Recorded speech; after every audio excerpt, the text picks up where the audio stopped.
Halal HaWah! Yosef the Real got the drop. He's been getting real droppy, man, on his IG. And he dropped this in the copper thread. And they hop to the Khan Yosef for inspiring Prester John. Number 144 cons, man. Hey, soul clap. Soul clap for Yosef the Real. And soul clap for yourselves, cuz. Hey, man, we're going to relax. We in nature. We might hear some birds chirping, some water flowing. Just remember that you brought this on yourselves, man, by keeping the code. We're back in the 9, the 1, the 4, the 4 is 9. We in that 4, 3, 2, the 4, the 3, the 2 is 9. And all the numbers 1 through 9 add up to 45. The 4 and the 5 is the 9. Suffice to say, we here. We arriving. We have arrived. Fall back. Let's read about David in Paradise and the Legend of the Jews by Louis Ginsburg and relax and serve the way. The death of David did not mean the end of his glory and grandeur. It merely caused a change of scene. In the heavenly realm as on earth, David ranks among the first. We got to turn our birds up for this one, man. Turn that water. Because Drop Nation got that water.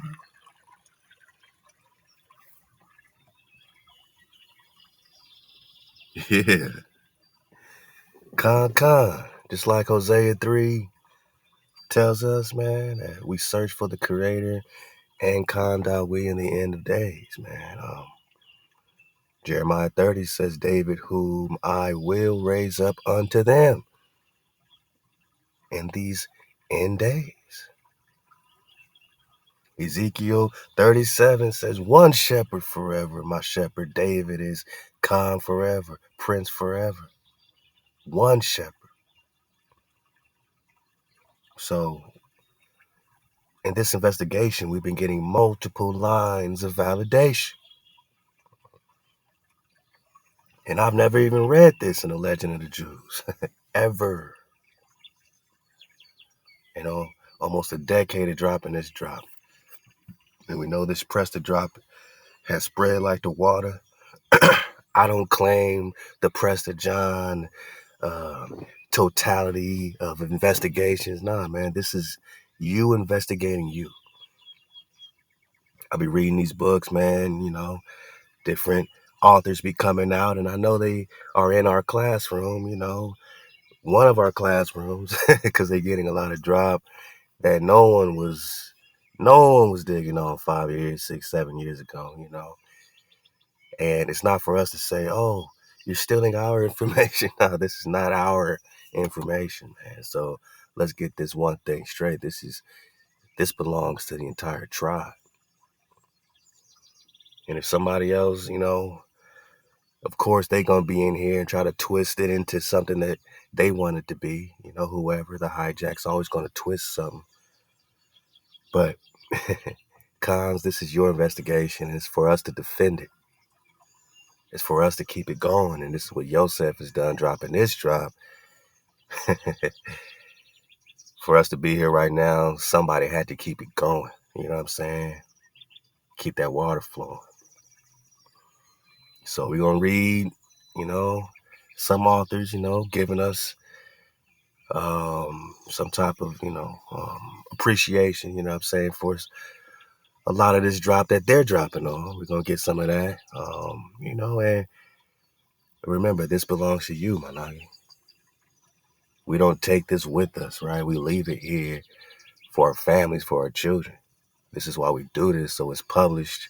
You know what I'm saying? It was never about monetizing anything. It was always just about investigating and having a place to do it. Dropping it live on the radio, 432 to drop, you know what I'm saying?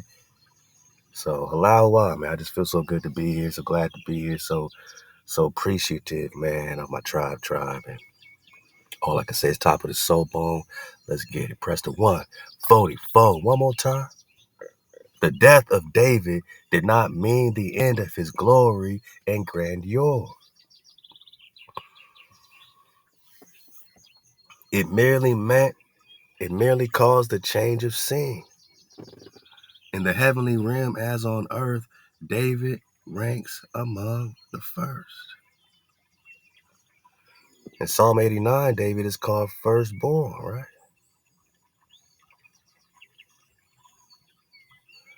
Firstborn bond in Psalms 89.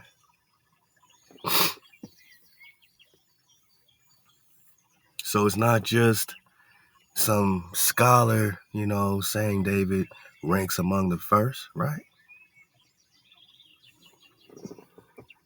Now when we can go get it for ourselves, what does the Creator think about David in Psalms chapter 89? As we talking about singing the mercies forever, HaWah forever. To all generations will I make known your faithfulness with my mouth, for I have said forever is mercy built. In the very heavens does establish your faithfulness. In the very heavens thou does establish your faithfulness. I have made a covenant with my chosen. I have sworn unto David, my servant, the Creator's servant. Forever, forever, forever will I establish your seed. So for us seeking Prester John, which means priest, king, and to understand that David is both priest and king, and to understand that David is anointed personally by HaWah, as is HaWah's plan, because David is who? I said David is what? David is, my noggin, firstborn.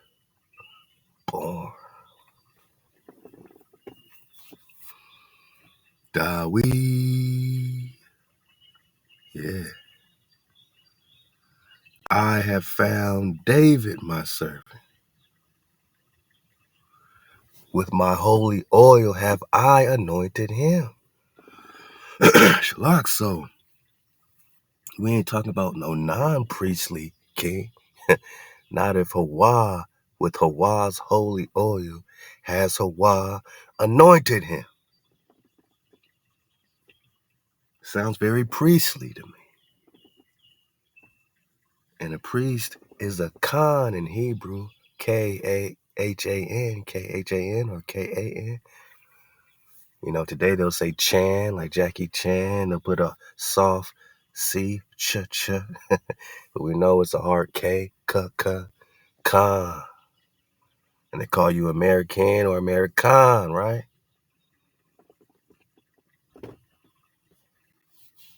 Because you're anointed and India superior.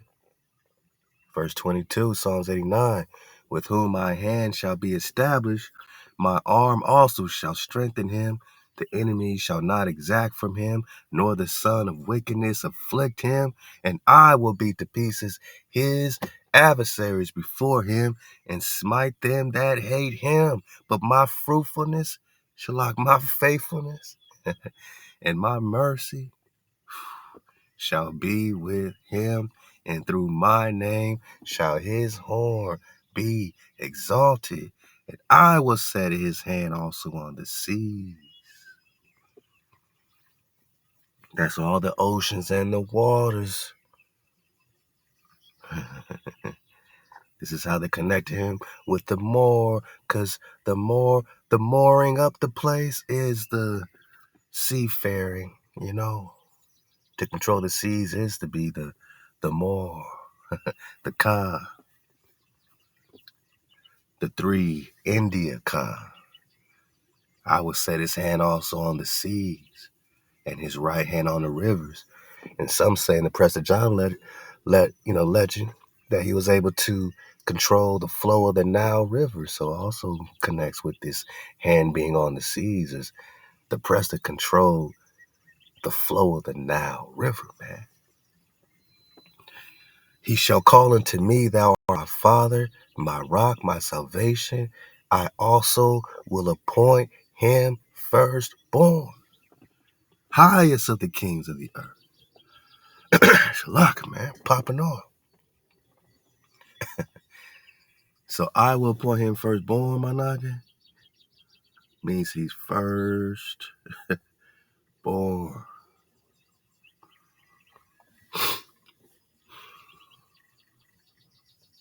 And that's why he's the highest of the kings. That's why he's the Rex Negus. That's why this is the priest king when we talk about David. And my covenant shall stand with him, man. Forever. His seed will I make endure forever. So this is why we search for Prester, because you are the seed of Prester right here in America and spread across the earth plane from here. And they want to deny the seed, so they want to deny Prester, call this a myth, a mythos, but they can't keep that stance for long because it's just too true. It's just too real. The DNA imprint is among us, man. It's upon us, man. So we talking highest of the kings. It don't get no higher, man. Who's the king of the Hebrews? Who's the king of the earth? Who's the king of the earth, man? Who's the firstborn?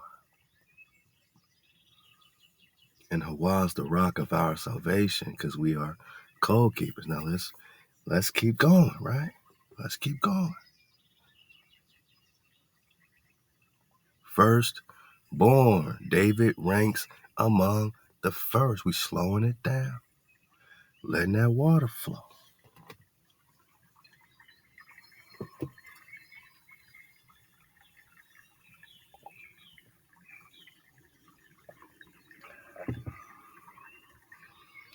David ranks among the first. The crown upon his head outshines all others.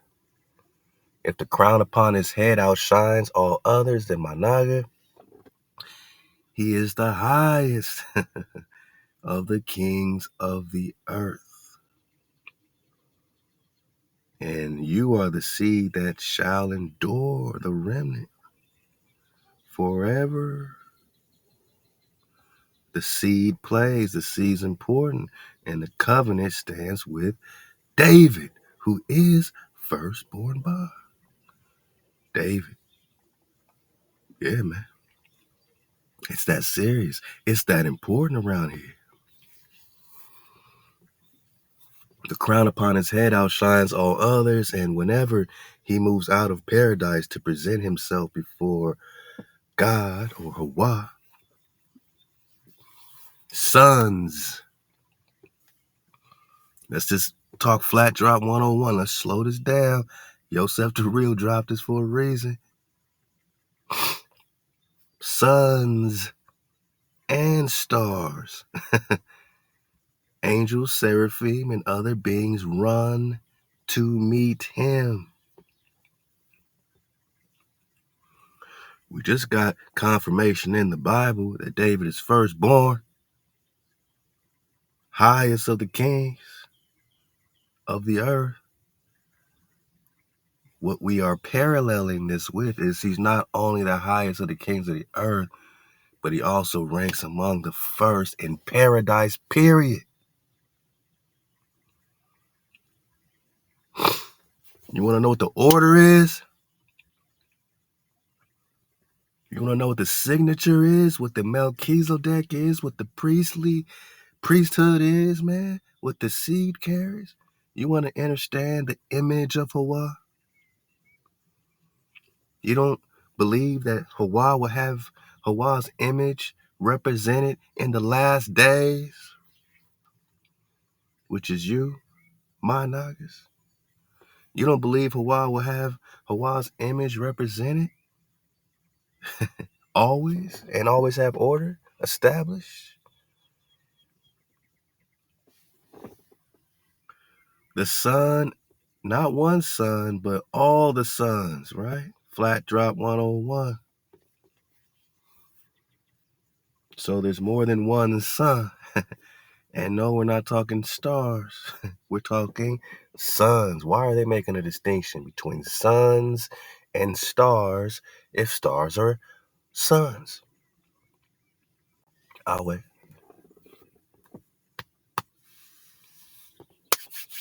Birdman hand rub.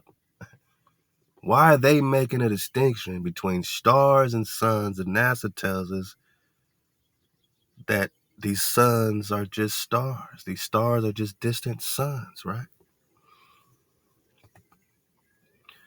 Either way, all these suns are going to gather for David. Stars, angels, seraphim. We talking the dragons with 6 wings in the book of Isaiah chapter 6, singing holy, holy.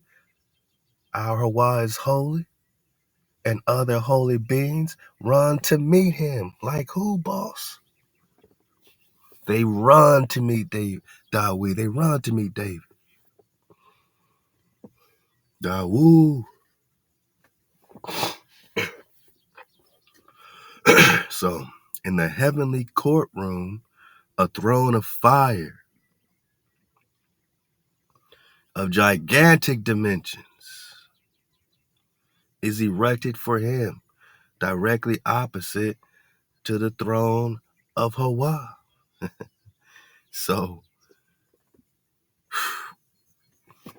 remember we talked about how mountains are trees, and then we talked about how, like, people used to be bigger when we had more oxygen, like the real oxygen from real trees. Oxygen makes everything bigger. Fruits, vegetables, everything. When we're in a more oxidated environment, things are just big. You take away the trees, you take away the real oxygen, things seem to shrink, right? So David, could have had more size than you can imagine. Your ancestors could or did have more size than you could imagine. Now listen, man. This seat of fire, this throne of fire is of gigantic dimensions. Why so big? Is erected for him directly opposite to the throne of the Creator. Seated on this throne and surrounded by the kings of the house of David and other Israelite kings. All coming like to the Prester. Prester saying he has 72 kings paying tribute to him, right? He intones wondrously beautiful psalms, like we just got Psalms 89. At the end, he always cites the verse, quote, HaWah reigns forever and ever. To which the archangel Metatron and those with him reply, holy, holy, holy is HaWah of hosts. Now, doesn't it say in Isaiah chapter 6 that the seraphim, the angels with 6 wings, gather and say the same thing? Holy, holy, HaWah is HaWah of hosts, right? This is the signal for the holy Hayat and heaven and earth to join in with praise. Finally, the kings of the house of David sing the verse, and HaWah shall be king over all, and that day shall HaWah be one, and his name one. 2 cross sticks like the book of Ezekiel coming together. The greatest distinction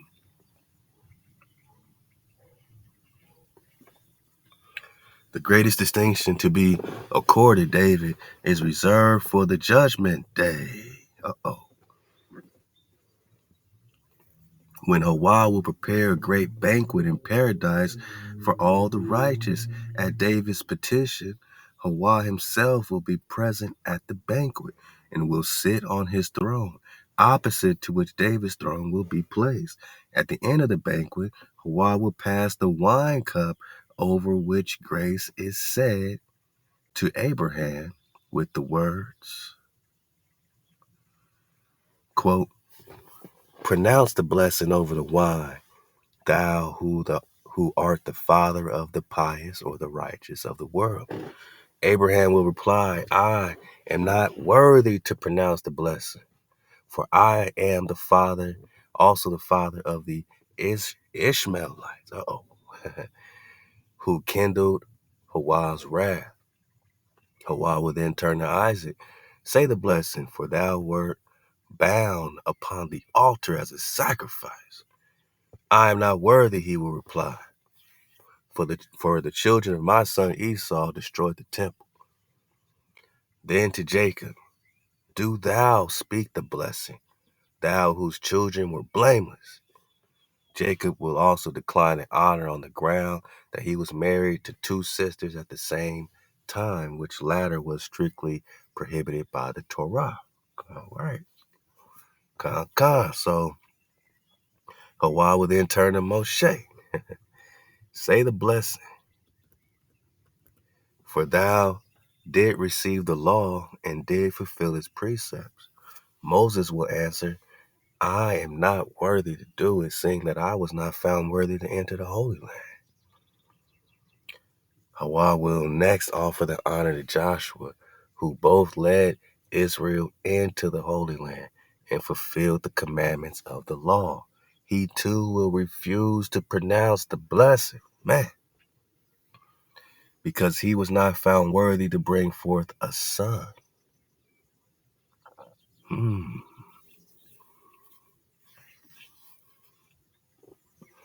And back to the phantoms and duplications, Yosef, because don't they say about JC, like, they don't mention him having no son either, right? The other Joshua, right? So finally, HaWah will turn to David, with the words, take the cup and say the blessing, thou, the sweetest singer in Israel and Israel's king. And David will reply, yes, I will pronounce the blessing, for I am worthy of the honor. Then HaWah will take the Torah and read passages from it, and David will recite a psalm in which both the pious in paradise and the wicked in hell will join with the loud Amen. Thereupon, HaWah will send his angels to lead the wicked from hell to paradise. Ooh. That's deep. That's deeper than deep. I mean, what does it mean? I mean, thereupon HaWah will send his angels to lead the wicked from hell to paradise. It says, and David will recite a psalm in which both the righteous in heaven, or righteous in paradise, and the wicked in hell will join with the loud. They say amen. Obviously, we don't we say it like that, right? Because of this Amun situation that they got in Egypt. However, we know, wow, we pronounce our breath. So,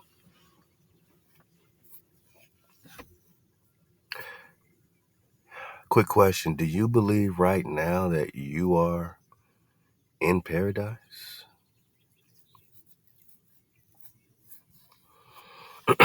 Are we right now the righteous in paradise?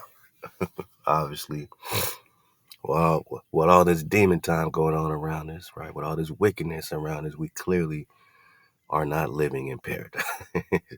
That's an obvious fact. I think we can all agree with that. If you're not in paradise, if you're not in heaven, then where are you in, right?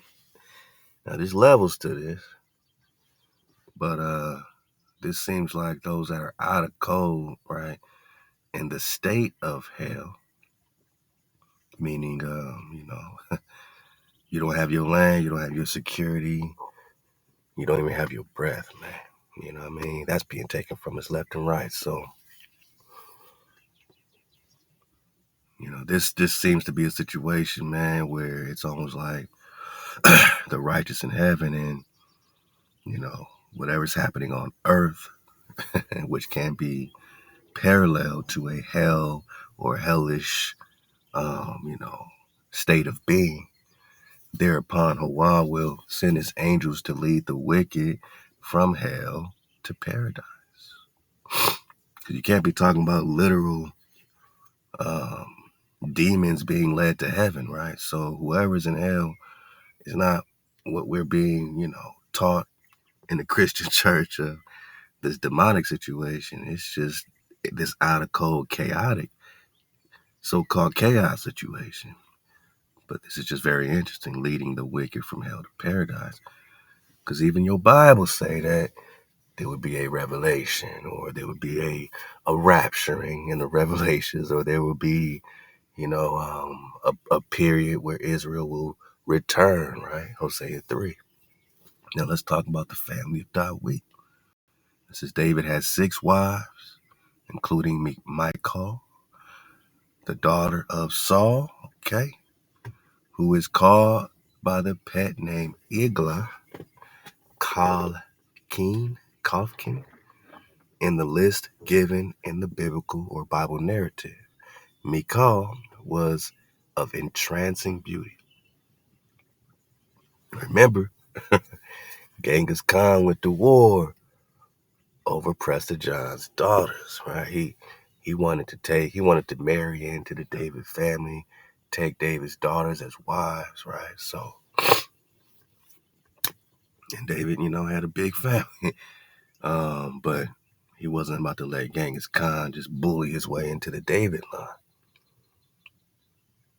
Now, Michal was of entrancing beauty, and at the same time, the model of a loving wife. Not only did she save David out the hands of her father, but also when Saul, as her father and her king, commanded her to marry another man, she acquiesced only apparently. She entered into a mock marriage in order not to arouse the anger of Saul, who had annulled her union with David on grounds which he thought legal. Michal was good as well as beautiful. She showed such extraordinary kindness to the orphan child of her sister Merab that the Bible speaks of the 5 sons of Michal, who she bore to Adriel. Adriel, however, was her brother-in-law and not her husband, but she had raised his children, treating them as though they were her own. Whoa. So it says the Bible got it wrong in this sense. According to the legend of the Jews, these 5 sons were not officially Michal's, but it was her brother-in-law, and she raised them, which is the orphan children of her sister. Her sister's children, Merab, she raised her nieces and nephews basically as her own. Michal was no less a model of piety. Although the law exempted her as a woman from the duty, still she executed the commandment of using phylacteries. In spite of all these virtues, she was severely punished by HaWah for her scorn of David, whom she reproached with lack of dignity when he had in mind only to do honor to HaWah. Long she remained childless, and at last, when she was blessed with the child, she lost her own life in giving birth to it. Wow. Whew, that's deep. But the most important among the wives of David was Abigail, in whom beauty, wisdom, and prophetic gifts were joined. With Sarah, Rahab, and Esther, she forms the quartet of the most beautiful women in history. Wow. So, what we do know is that David's wives were amongst the most beautiful women, in existence, man. And, his relationship with Abigail is what we've been talking about a lot when it comes to Daniel, also known as Chileab. But, Abigail was one of the 4 quartet of most beautiful women in history, Jack, not just Israel. History, man. She was so bewitching that passion was aroused in men by the mere thought of her. Her cleverness showed itself during her first meeting with David when, though anxious about the life of her husband Nabal, she still, with the utmost tranquility, put a ritual question to him in his rage. He refused to answer it because he said it was a question to be investigated by day, not by night. Thereupon Abigail interposed that sentence of death likewise may be passed upon a man only during the day. Even if David's judgment were right, the law required him to wait until daybreak to execute it upon Nabal. So, we always hear about this David, situation. We're going to get into the David, did he kill a man or not to get Bathsheba, or was it a setup, right? Or was it a mistranslation? We don't know. But even with the Abigail situation, whatever Nabal, his sentence was, apparently it was a death penalty on Nabal. All right, so David's objection that a rebel like Nabal had no claim upon due process of law, she overruled with the words, Saul is still alive and thou art not yet acknowledged king by the world. So apparently, David was supposed to, or was making a judgment, right? David's judgment about, whatever Nabal, his sentence was, he was judging it as an execution, man. So at this time, Abigail is still married to Nabal. And this is why Daniel, remember Chileab, they didn't know if he was the child of Nabal or David, which is why Daniel came out looking perfectly and acting exactly like David. He was the perfection of his father. Now, this was apparently just because, Abigail was a widow at this time, after he was executed. But still, they question, like, man, that was a quick marriage to her, whatever the case is. So, you know, this is Abigail putting it down. She said a law required him to wait until daybreak to execute it upon Nabal. David's objection, like a rebel, that a rebel like Nabal had no claim upon due process of the law. She overruled with the words, Saul is still alive, and thou art not yet acknowledged king by the world. Her charm would have made David her captive on this occasion if her moral strength had not kept him in check. By means of the expression, this and this shall not be unto thee, and this shall not be unto thee, she made him understand in that day that day had not yet arrived, but it would come when a woman, Bathsheba, would play a disastrous part in his life.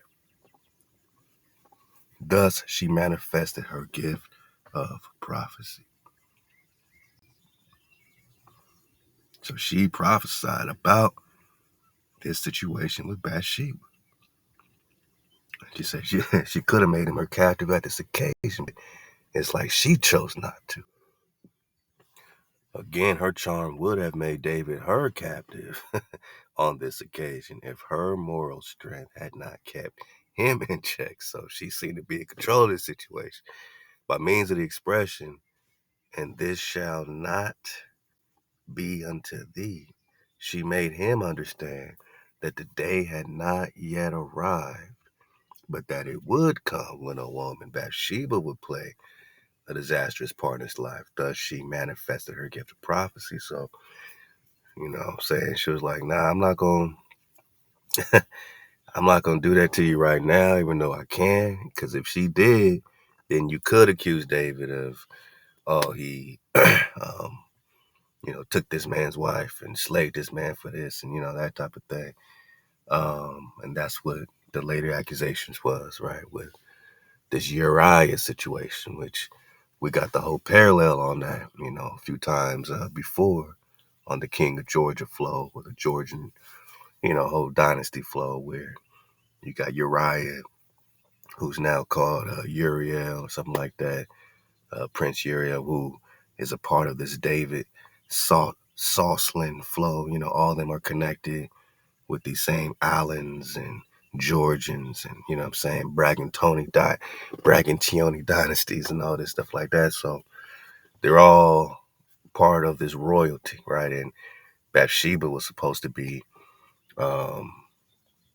she was,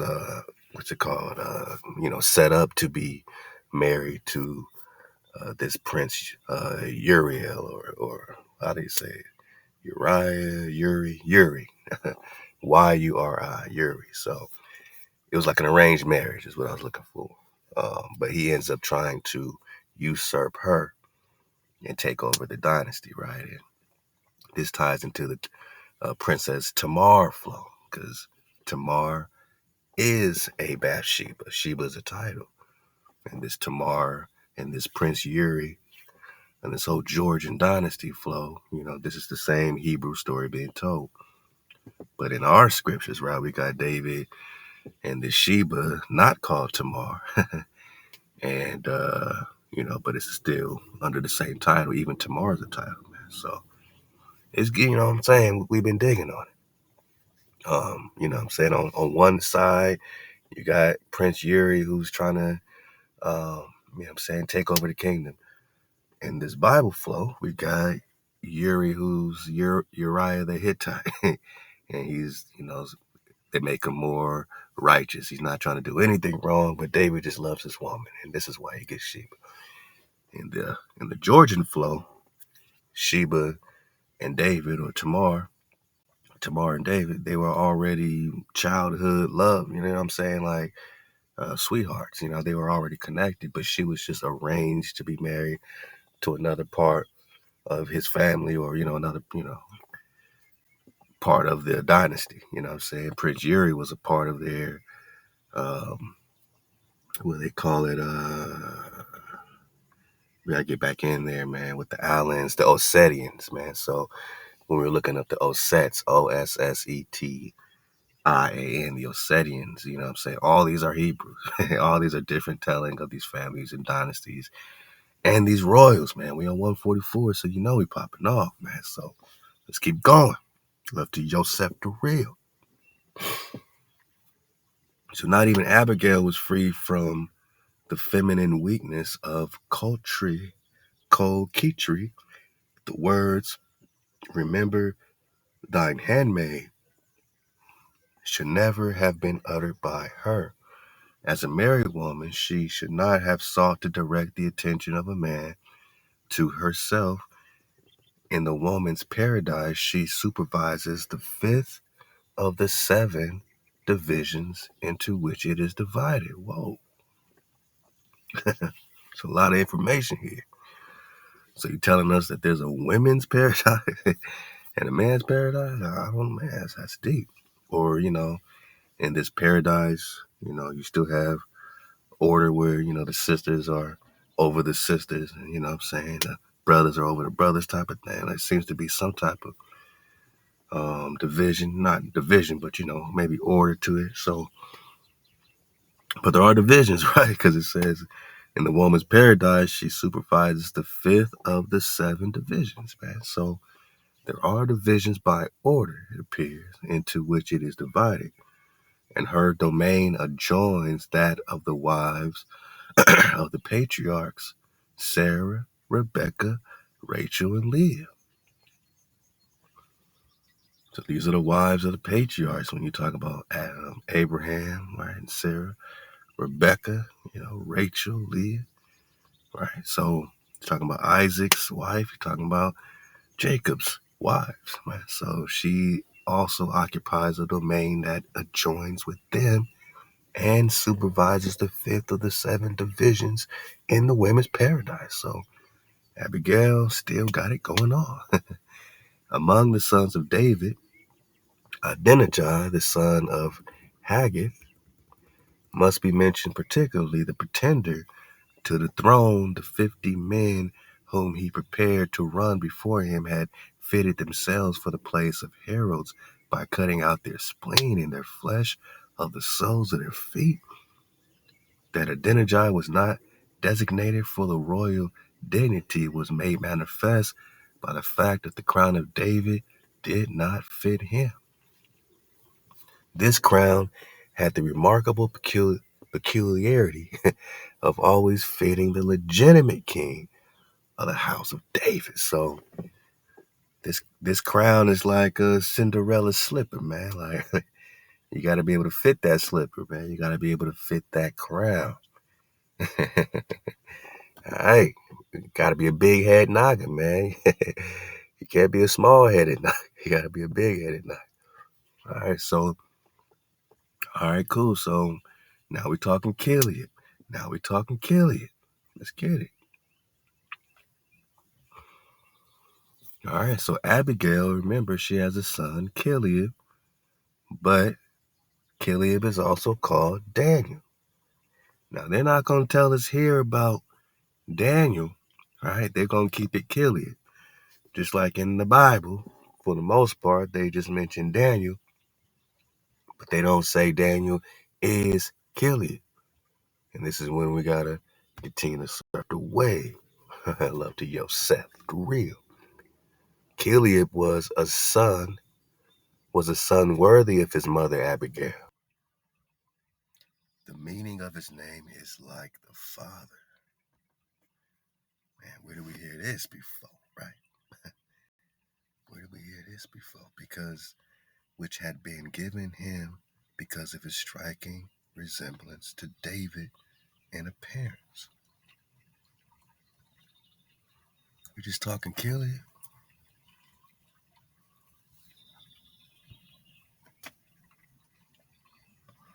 Also known as Daniel.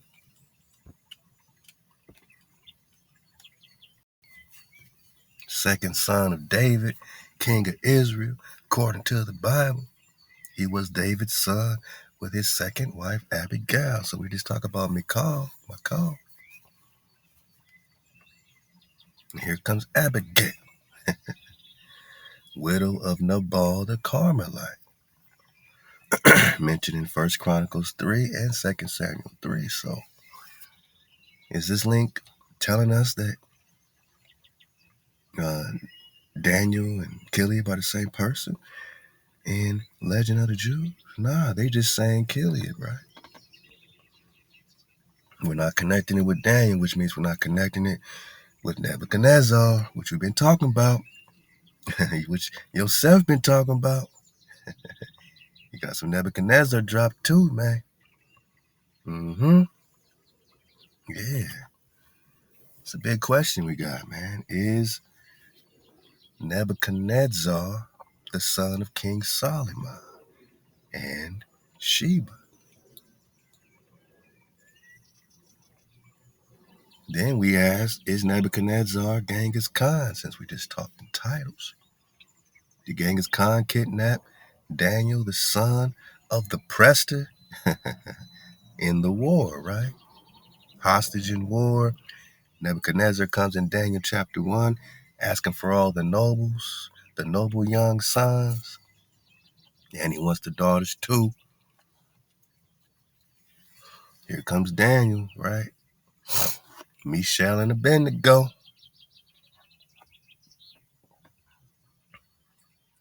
So Chileab was a son worthy of his mother Abigail. The meaning of his name is like the father. God. And here we read that Chileab is also known as Daniel, which is David's son, king of Israel. So, like the father, again, as we got before, refers to this resemblance. HaWah arranged that Chileab would resemble David. Why? Because some question whether Abigail was pregnant through David or her first husband, Nabal.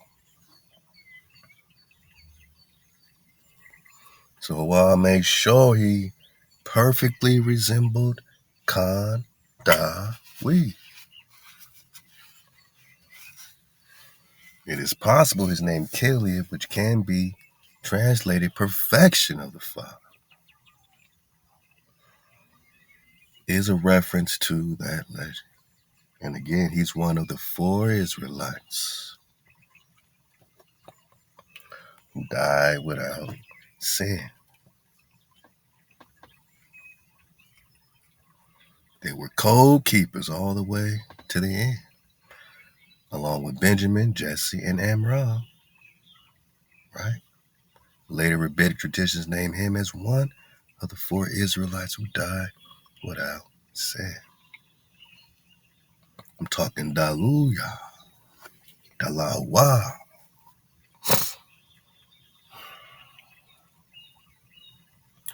So HaWah arranged that David would resemble David. Now, this Nabal character is interesting.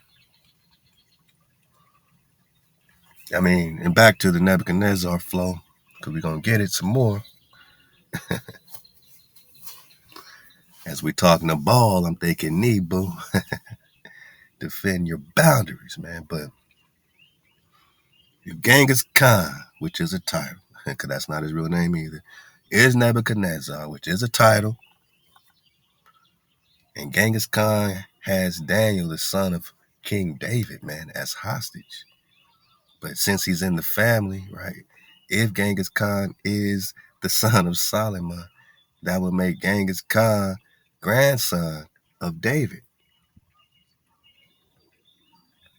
which would make Nebuchadnezzar, grandson of David, son of Solomon, which gives him a right, of feeling like he had a right to the throne, and it puts it in perspective why HaWah kept it close to the family during this Babylonian exile period. It was still held by the seed of David. And also why it makes sense why Nebuchadnezzar loved Daniel so much, because he resembled David perfectly. Now, according to the first book of Samuel, chapter 25, Nabal in Hebrew means fool, was a rich Calebite, described as harsh and surely he was featured in a story in which he is threatened by David over an insult and ultimately killed by God.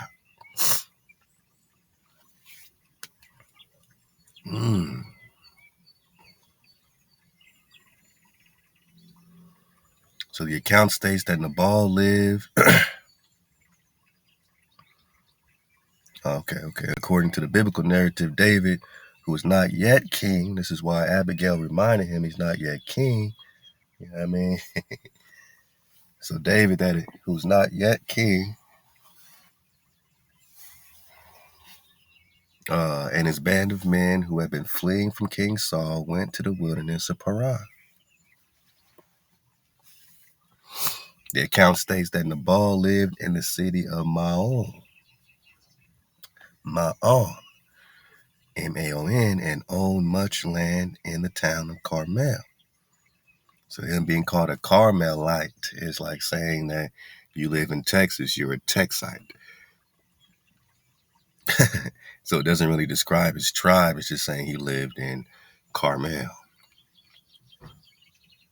Just like Elijah being called a Tishbite because, he's living in Tishbe or whatever the case, but they call those demonyms. Demonyms. Look up a demonym. A demonym is when they just put an "ite" next to where you're living at, and that's how they describe you. But, I'm a proud Texan. I'm a Texan, but a Texan doesn't tell you what tribe you're from, right? I'm a Californian because I live in California. That's a demonym, but that doesn't tell me that I'm from the tribe of California, right? Am I from the California tribe, the Cali tribe? So he's a Carmelite, but he's from the town called Carmel. as well as many sheep and goats. So he owned much land, many sheep, many goats. The account is set at the time of sheep shearing, which in Israelite culture was a time for great festivities owing to the importance of the wool trade. At this time, David sent 10 men to Nabal. David told his men to remind Nabal that his men had not harmed or robbed Nabal's shepherds and requested that Nabal give him whatever provisions were on hand. David's request is couched in language that refers to David's men as Nabal's servants and to David himself as Nabal's son.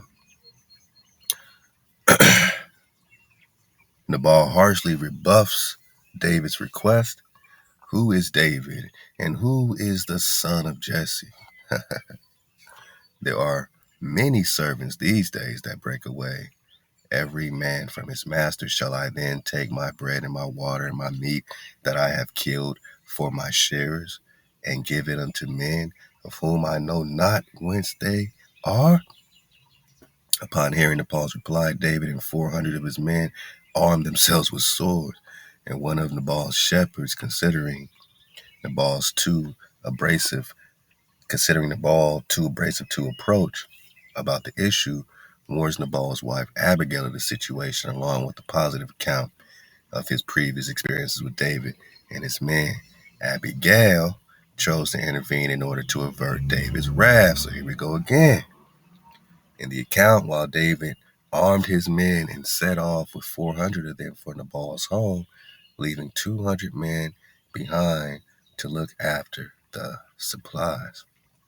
Abigail set off with her servants and a very large quantity of provisions without telling Nabal. Abigail manages to meet David and his men before David could reach Nabal, and she pleads for David to accept the gift she has brought with her and begs that there be no bloodshed. Shout out to the HaWah, man. I mean, this is what HaWahs do, right? Real HaWahs is what they do, right?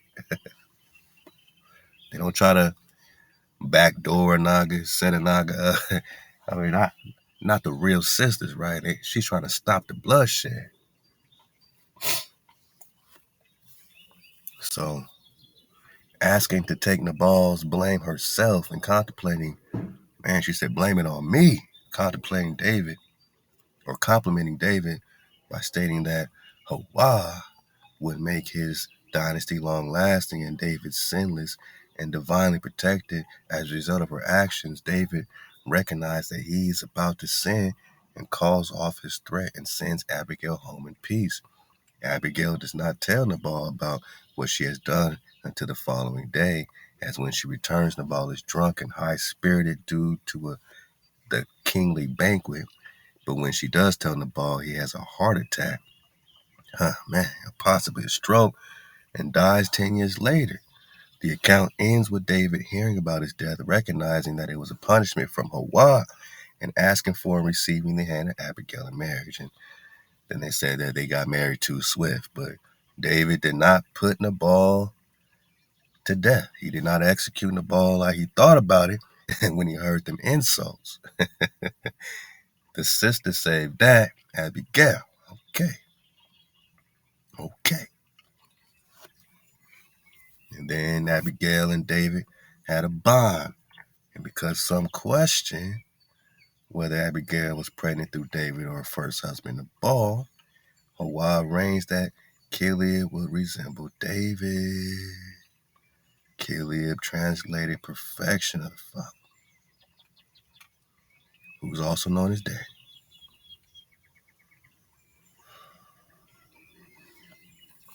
Confirmed in 1 Chronicles and 2 Samuel. So, confirmations, man. Confirmations.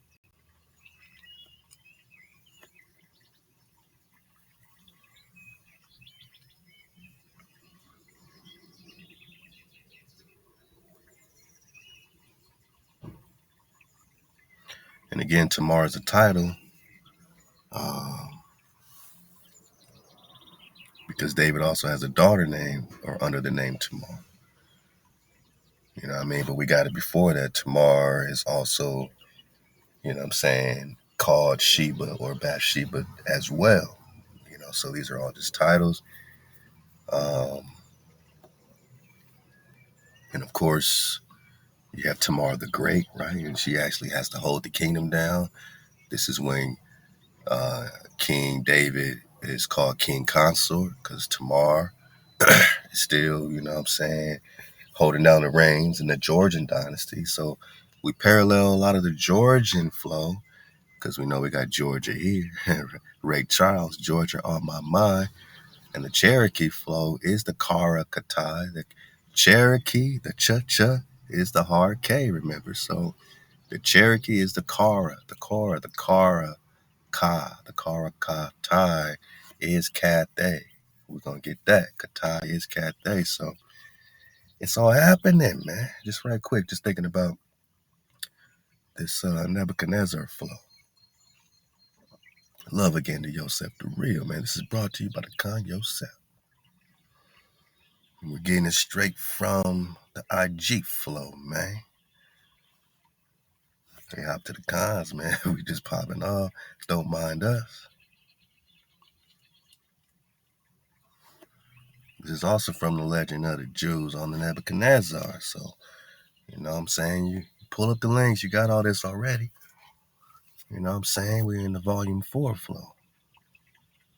So, Nebuchadnezzar, it says, the suffering to which Jeremiah was exposed was finally ended by the capture of Jerusalem by Nebuchadnezzar. Remember Daniel chapter 1, right? This Babylonian king was the son of King Solomon and the Queen of Sheba. Go get that drop we just dropped. So we ain't making this stuff up. There's confirmation and validation to surf this wave, man. And if Nebuchadnezzar is the son of King Solomon, it makes sense why he's pulling up on Judah like this. Like, I am Judah. I ain't afraid of y'all. My daddy Solomon and my mama Sheba, man. You know Nebuchadnezzar was hardcore, man. HaWah chose Nebuchadnezzar for this. Did HaWah choose Genghis Khan to do what he did? Because he had the same type of connection to the family. Genghis Khan didn't set out to annihilate Israel, nor did Nebuchadnezzar set out to annihilate Israel completely.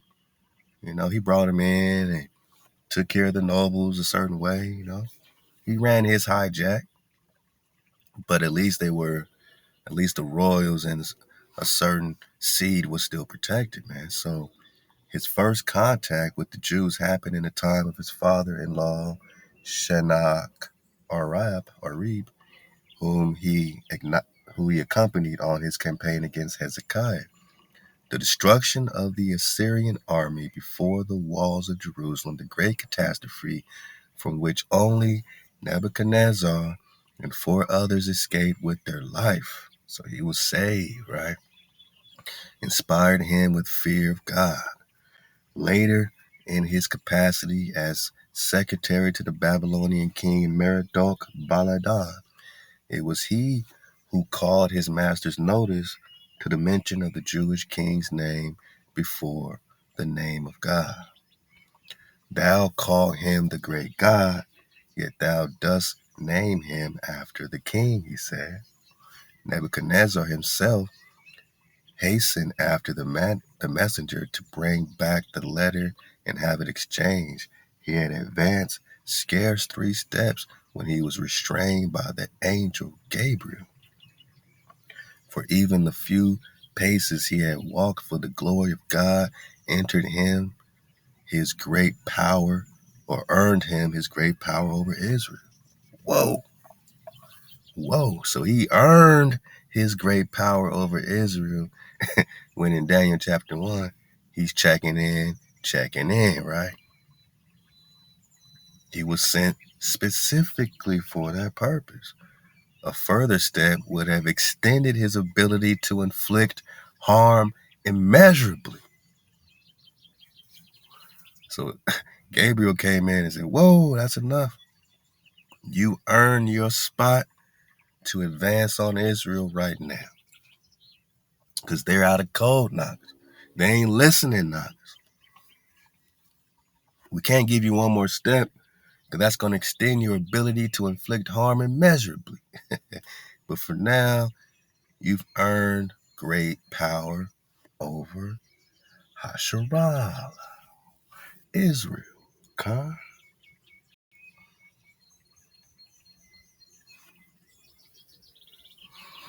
Right. So in the third year of the reign of Jehoiakim, king of Judah, came Nebuchadnezzar, king of Babylon, unto Jerusalem. So we can also say in the reign of Jehoiakim, king of Judah, came the son of Solomon and Sheba unto Jerusalem. How does that sound, right? The son of Solomon and Sheba came unto Jerusalem. And HaWah gave Jehoiakim, king of Judah, into the hand of the son of Solomon and Sheba. And he came looking for what? The king spoke unto Ashpenaz, his chief officer, that he should bring in certain of the children of Israel, the royal seed or the seed royale, and the nobles, like King David's son, I don't know, youth in whom was no blemish, yeah, like King David's son, right? Chileab, right?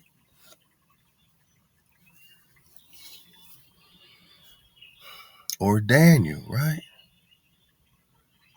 Who is a youth without blemish, as he is one of the four ancient Israelites who died without sin. Body bag for the illusion. So can it be said that Nebuchadnezzar kidnapped Chileab, right? Kidnapped Chileab.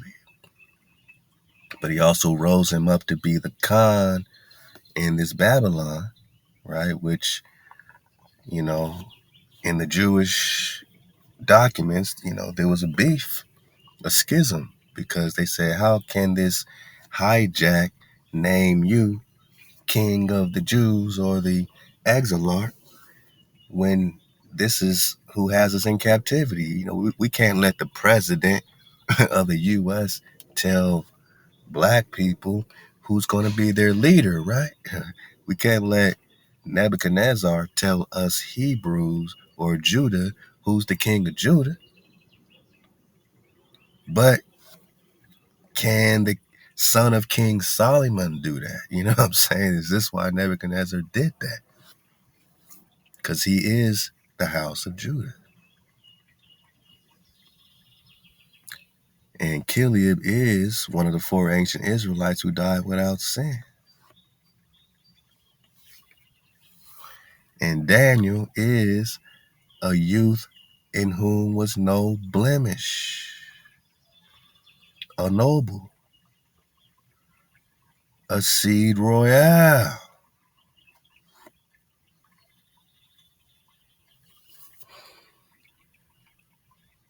Right. Because Nebuchadnezzar is the son of King Solomon and Queen Sheba. And this is the story of Genghis Khan, who stole the title Khan from Wang Kong, priest king Prester John. He stole the Khan, the priesthood, in 1202, 1203. That was the advancement on America. That was the advancement on India superior, on the Prester, the priest king, the ruler of the three Indias, the king of the Indians. I'm just talking India superior, boss. Superior. So all this India talk, just talk Florida, why don't you? Because we just talking America.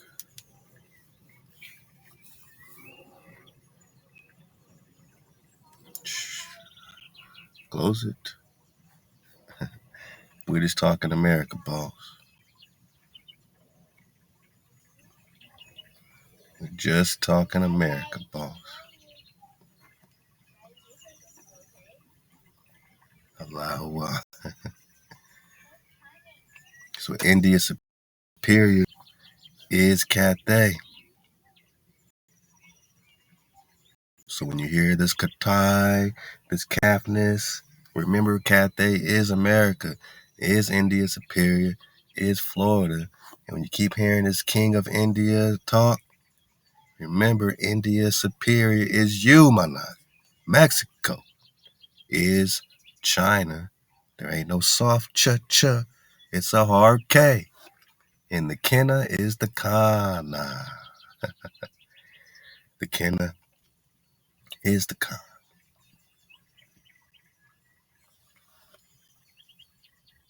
Ka. The Ken is the Ka. K-I-N, Kenites are the Midianites that were rocking with Moses during the Exodus flow. So they were still tribed up with the Prester.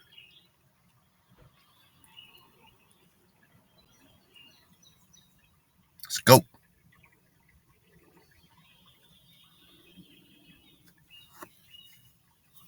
So Chileab is Daniel, worthy of his mother Abigail. The meaning of his name is like the father. Just like we just read about Chileab, right? So it is Daniel, which had been given him because of his striking resemblance to David in his appearance. A circumstance that silenced the talk against David's all too hasty marriage with widow Nabal. Intellectually, too, Chileab testified to David's paternity. So he was like him in appearance, he was like him in intellect, as a testimony to his paternity, the seed, right? In fact, he excelled his father in learning. And he did even the teacher of David, Mephibosheth,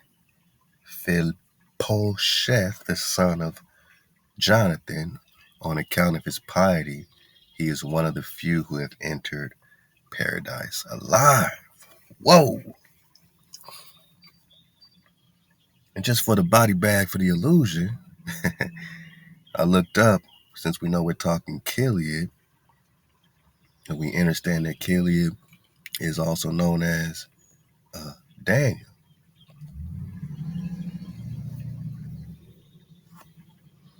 How did Daniel die? Right? If Chileab was one of the few,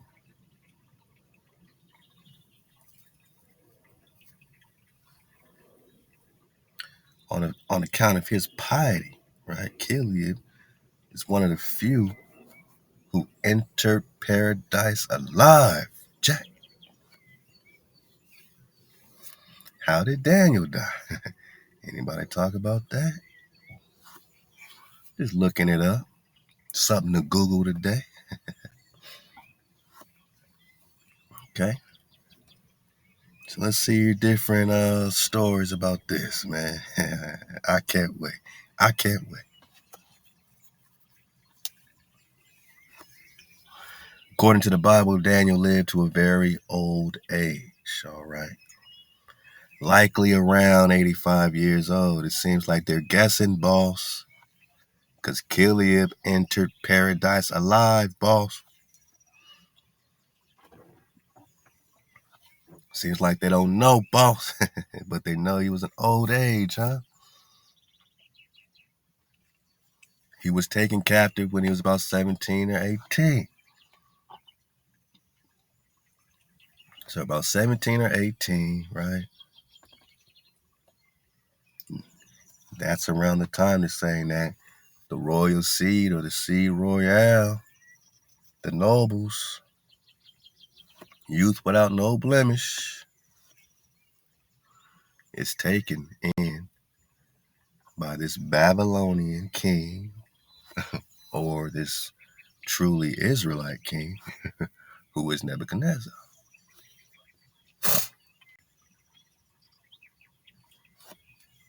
And at this time, Daniel would be around 17 or 18, according to this theory, right? And we just investigating. It's all good. Fall back, surf away. Enjoy the birds. Enjoy our nature walk. Keep it cool. Now, not only was he taken in hostage by Nebuchadnezzar, but we know he was raised up to be the Khan. Now, he was thrown into a lion's den by King Darius. This is later on when he was around 70. Daniel's accusers were jealous of his success as a commissioner and plotted to have him thrown into the lion's den. After convincing the king to sign a decree that made him the sole object of worship for 30 days. However, God protected Daniel by sending an angel to shut the lions' mouths. And Daniel was found unharmed the next morning. In response, the king cast Daniel's accusers and their families into the lion's den and acknowledged Daniel's God or power. Wow. Evidence for Christianity. How did Daniel die? Answer. The answer to this question is simple. We have no idea, boss, how Daniel died. There is no source which is helpful on this at all, boss. So come on, they don't know how Daniel died. Could it be that he entered paradise alive? I said alive. I mean, I'm saying, is it possible, boss, man? Is it possible, boss, that Daniel entered paradise alive?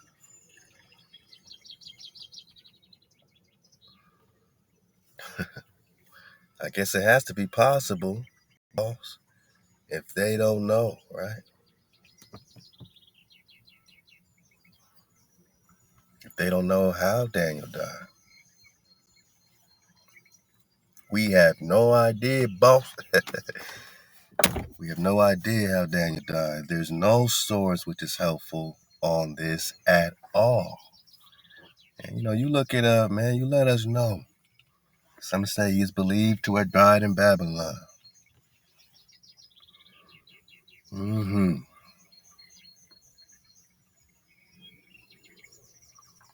Yeah, he was thrown into the lions den, but what happened? Then it says no, according to the Bible, Daniel did not die during Babylonian captivity, right? So there's absolutely no reference in the Bible as to when Daniel died. So that's interesting. So we know that this Chileab flow is for real,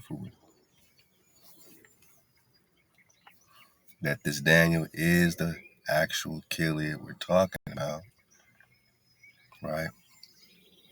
Who enters paradise alive, as makes perfect sense, being one of the four ancient Israelites who died without sin. So David's son Daniel enters paradise alive. And David's father is also without sin. And if you switch this J-E, if you switch the S-E around, you get Jesus. You get some other sinless figure from the New Testament. But you switch that S-E back and you're back to David's bond, right? Phantoms and duplications, man. Yosef the real, take the wheel. We're talking about paradise. Tamar cannot be called one of the children of David because she was born before her mother's conversion to Judaism. Consequently, her relation to Amnon is not quite of the grave nature it would have been had they been sister and brother in the strict sense of the terms. To the immediate household of David belonged 400 young squires, the sons of women taken captives in battle. They wore their hair in heathen fashion and sitting in golden chariots, they formed a vanguard of the army and terrified the enemy by their appearance. Dang. So they rocked their hair in heathen fashion. I wonder what that looked like. Let's talk about his tomb. When David was buried, Solomon put abundant treasures into his tomb. 1,300 years later, the high priest Hyrcanus took 1,000 talents of the money secreted there to use it in preventing the siege of Jerusalem by the Greek king Antiochus. King Herod also abstracted great sums, but none of the marauders could penetrate to the resting place of the kings. Next to David, his successors were interred, for it was sunk into the earth so skillfully, that it could not be found. So there's still the most sacred of the treasures not even found, man. In the earth, right?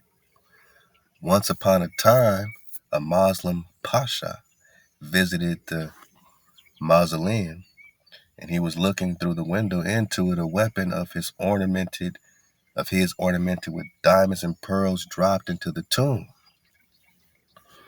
A Mohammedan was lowered through the window to fetch the weapon. When he was drawn up again, he was dead. And 3 other Mohammedans who tried to enter in the same way met the fate of their comrade. At the instigation of the Qadi, the Pasha informed the rabbi of Jerusalem that the Jews would be held responsible for the restoration of the weapon. The rabbi ordered a 3-day fast to be spent in prayer. Then lots were cast to designate the messenger who was to be charged with the perilous errand. The lot fell upon the beadle of the synagogue, a pious and upright man. He secured the weapon and returned it to the Pasha, who manifested his gratitude by kindly treatment of the Jews thereafter. The beadle later told his adversaries in the tomb to the Hakam Bashi. When he had descended, there suddenly appeared before him an old man of dignified appearance, my nigga, and handed him what he was seeking. Sounds like Prester John. Even in the Netflix movie about Genghis Khan, there's a part where they're in the desert and they're saved by this old man in the desert. So it's always this manifestation of this old man who appears and disappears, right? And here's this old man of dignified appearance, and he hands over this weapon, that they were about to be punished for. He hands it over. And there's another miraculous tale concerning the tomb of David. A poor but very pious Jewish washerwoman was once persuaded by the keeper of the tomb to enter it. Hardly was she within when a man nailed up the entrance and ran to the Qadi to inform him that a Jewess had gone in.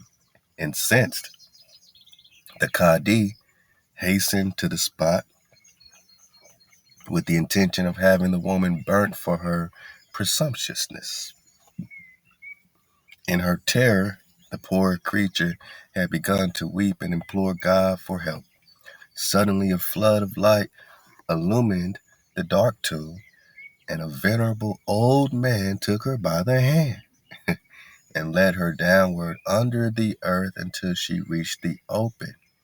There he parted from her with the words, "Hasten homeward, and let none know that thou wert away from thy house." The Qadi had the tomb and its surroundings thoroughly searched by his bailiffs, but not a trace of the woman could be discovered. Although the keeper again and again swore by the prophet that the woman had entered, now the messengers whom the Qadi had sent to the house of the woman returned and reported they had found her washing busily, and greatly astonished at their question, whether she had been at the tomb of David. The Cadi accordingly decided that for his false statements and his perjury, the keeper must die the very death intended for the innocent woman, and so he was burnt. The people of Jerusalem suspected a miracle, but the woman did not divulge her secret until a few hours before her death. She told her story and then bequeathed her possessions to the congregation under the condition that a scholar recite Kaddish for her on every anniversary of her death. That water, and then we go into the Solomon flow, man, from Joshua to Esther, man. We got to get that. Hey, Yosef got us back in the legend of the Jews like none before, man, with a dragonfly perspective. We're going to come back to this because I really want to get it from the top. When it's digging on this David flow, we picked it up from David's Paradise, but, I want to get into the depth of David, you know what I'm saying, get into different things. Just right quick, man. This is David once besought HaWah to tell him when he would die. His petition was not granted, for God had ordained that no man shall foreknow his end. One thing, however, was revealed to David, that his death would occur at the age of 70 on the Shabbat. So you got a 7 and another 7, right? David desired that he might be permitted to die on Friday. This wish, too, was denied because God said that he delighted more in one day passed by David in the study of the Torah than in 1,000 holocausts offered by Solomon in the temple. Man, he said, I ain't gonna cut you a day short, cause I delight more in one day with you, man, and studying the Torah than 1,000.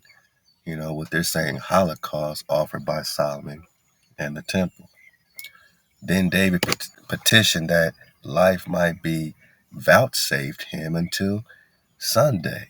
This too was refused because HaWah said it would be an infringement of the rights of Solomon. For one reign may not overlap by a hairbreadth the time assigned to another. He said, nah, man, that's Solomon's time. Solomon got to start on Sunday. You can't overlap his reign. It's his time. Therefore, David spent every Shabbat exclusively in the study of Torah in order to secure himself against the angel of death. And here's some drop, my noggin. Here's some drop, my noggin. So David, is thinking about this. He's like, all right, it's going to be the Shabbat for sure. So I'm going to spend all my Shabbat studying the code, keeping the code, and studying the law, studying the Torah, in order to secure himself against the angel of death, who has no power to slay a man while he is occupied with the fulfillment of HaWah's commandments. We got some drop, my noggin. That means that when you are occupied with HaWah's code, HaWah's commandment, when you are code keepers, when you are keeping the code, the angel of death has no power over you.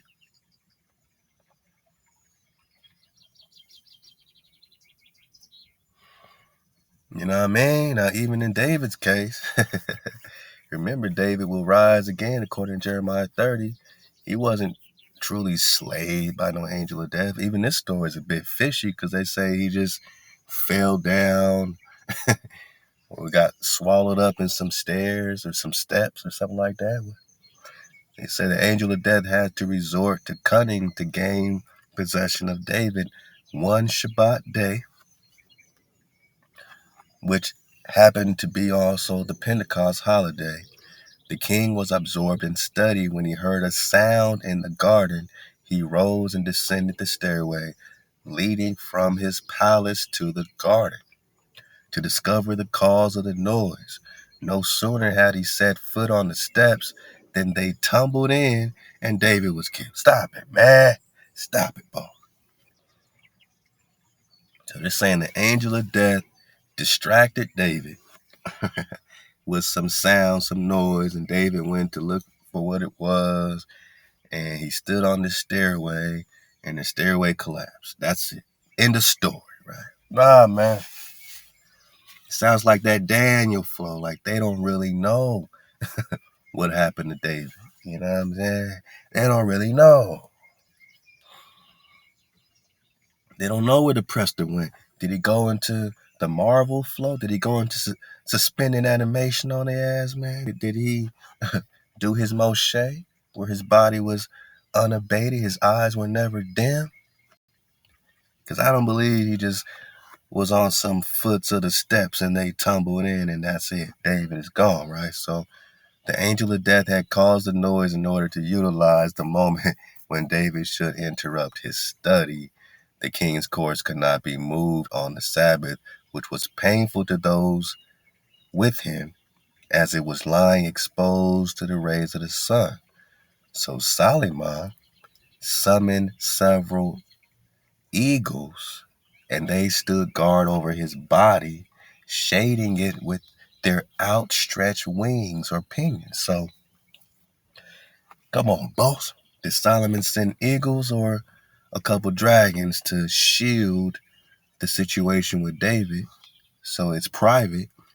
And whatever was happening under these dragon wings or eagle wings, whatever they were shooting, they don't know what happened to David, his body or none of that stuff, because they don't know. How do they see underneath the wings, man? If his body was shaded by the pinions, how do they know he was really pronounced dead or alive or what happened? Did he just go underground into some vortex tunnel? Pop out in Antarctica, boss? Pop out in the vortices, man? All right, man, we're going to get back in on this Dawi because we got some more, talking. I mean, we even going to talk about how David slayed more giants than Goliath, man. Even Goliath's brother was slayed by David, man. You know what I'm saying? You know what I mean? It's a lot going on here, man. In this legend of the Jews to connect, but we are correlating a whole lot. When we come back to this, I want to get it, man, they got Absalom rebellion. They're saying Absalom was of such gigantic proportions that a man who was himself of extraordinary size, standing in the eye socket of his skull, sank down to his nose. He's supposed to be the most handsome man that ever lived, right? Just like David, just like Daniel. So look, man, it's deep. Deeper than deep. Ooh. Who left the back door open, man?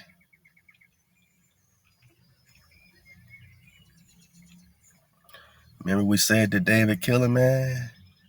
Or is there another story behind this Bathsheba situation?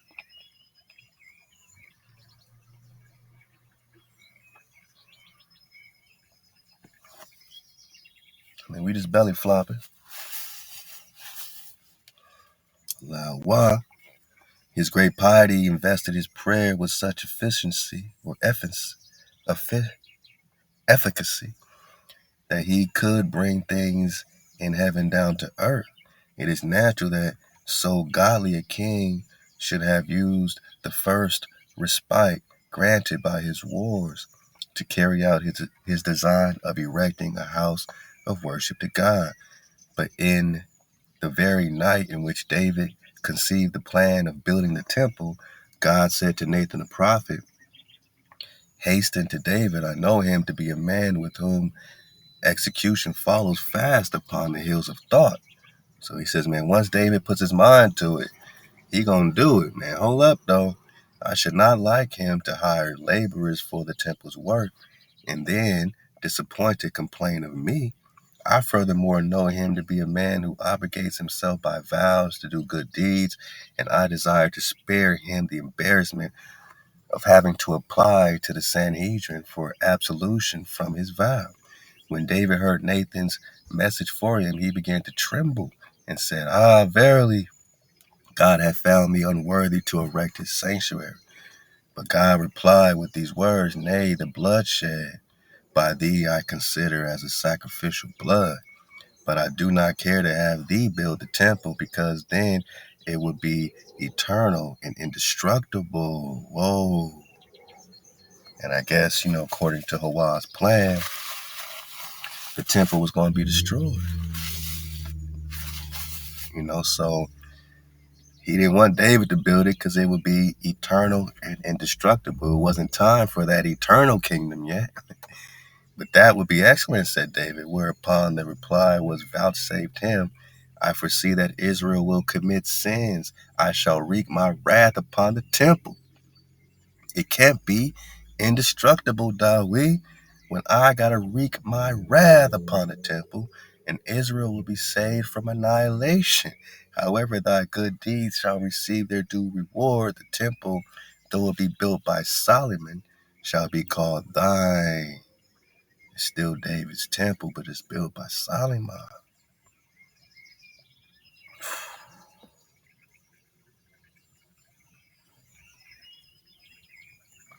David's thinking and planning were wholly given to what is good and noble.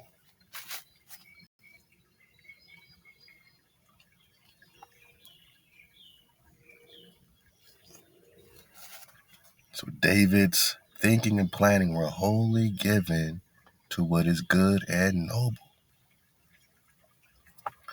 He is one of the few righteous men, pious men, over whom the evil inclinations had no power. So how did David slay a man, right?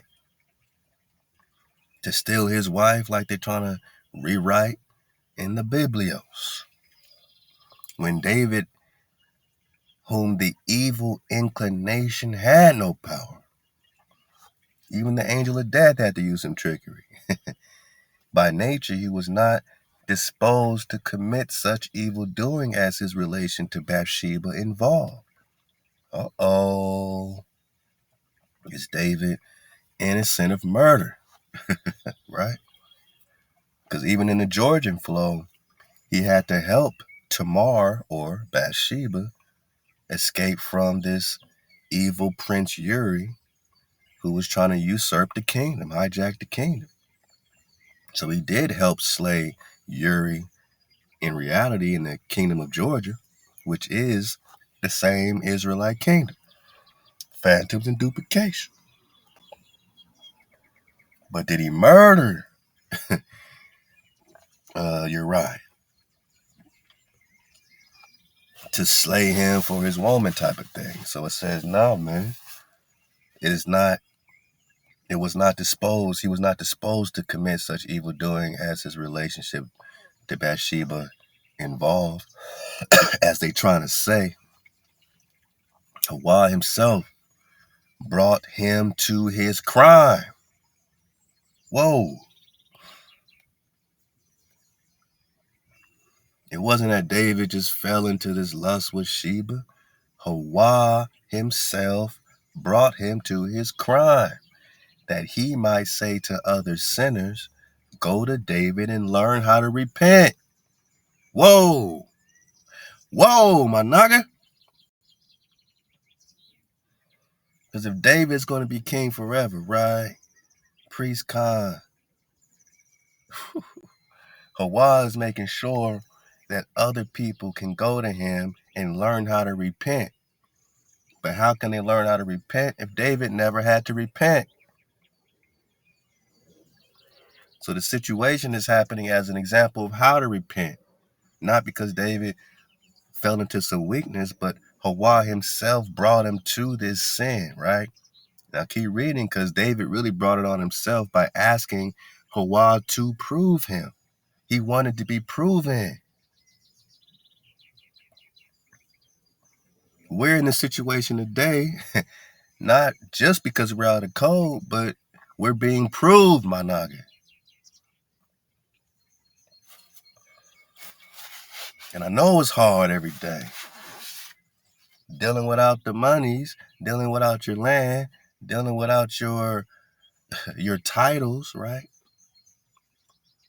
without your surety of life, your salvation.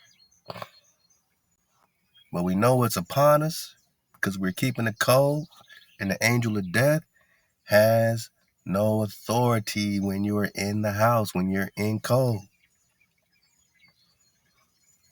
when you are fulfilling HaWah's commandments or keeping the code.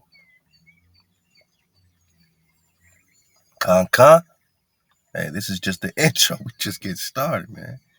For real, for real. Let's press the 144. You know we got to do it right. You know we got to keep the water flowing.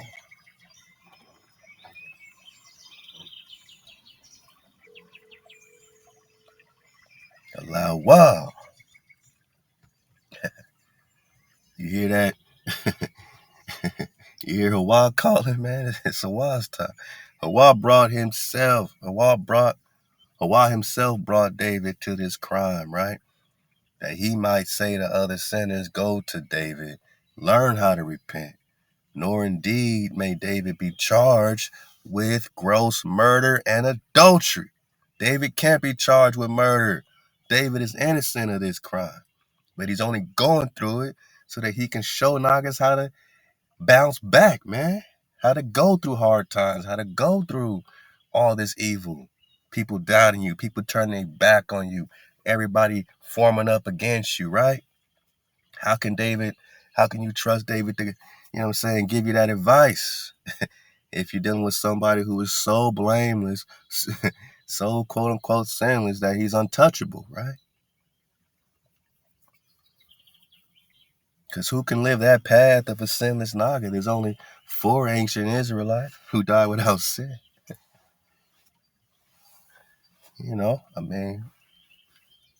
Case by case, man. Obviously, case by case, right?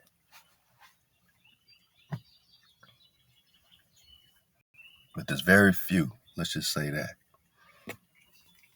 And, David had to be relatable, man. So HaWah brought this energy, right, to David. You feel me? So, nor indeed may David be charged with gross murder and adultery. There were extenuating circumstances. Whoa. So he can't be charged with murder because there were extenuating circumstances. In those days, it was customary for warriors to give their wives bills of divorce. It was customary for warriors. See, this is a part of the equation we got to factor in. It was their custom for these warriors, Hebrew warriors, to give their wives a bill of divorce, which were to have validity only if the soldier husbands did not return at the end of the campaign, so that they were able to basically free their wives, you know what I'm saying, and, free up this situation to where there was no adultery happening. So Uriah, having fallen in battle, Bathsheba was a regularly divorced woman. Because again, it was customary for these Hebrew warriors to give their wives a bill of divorce in case they fall in battle. So Bathsheba was already divorced by the fact that he fell in battle. Now, did David set him up, right? That was the thing. David put him in the front line. That's what it said in the story that we came up with, right? But who's translating the story? And is it a remix? It appears to be a remix.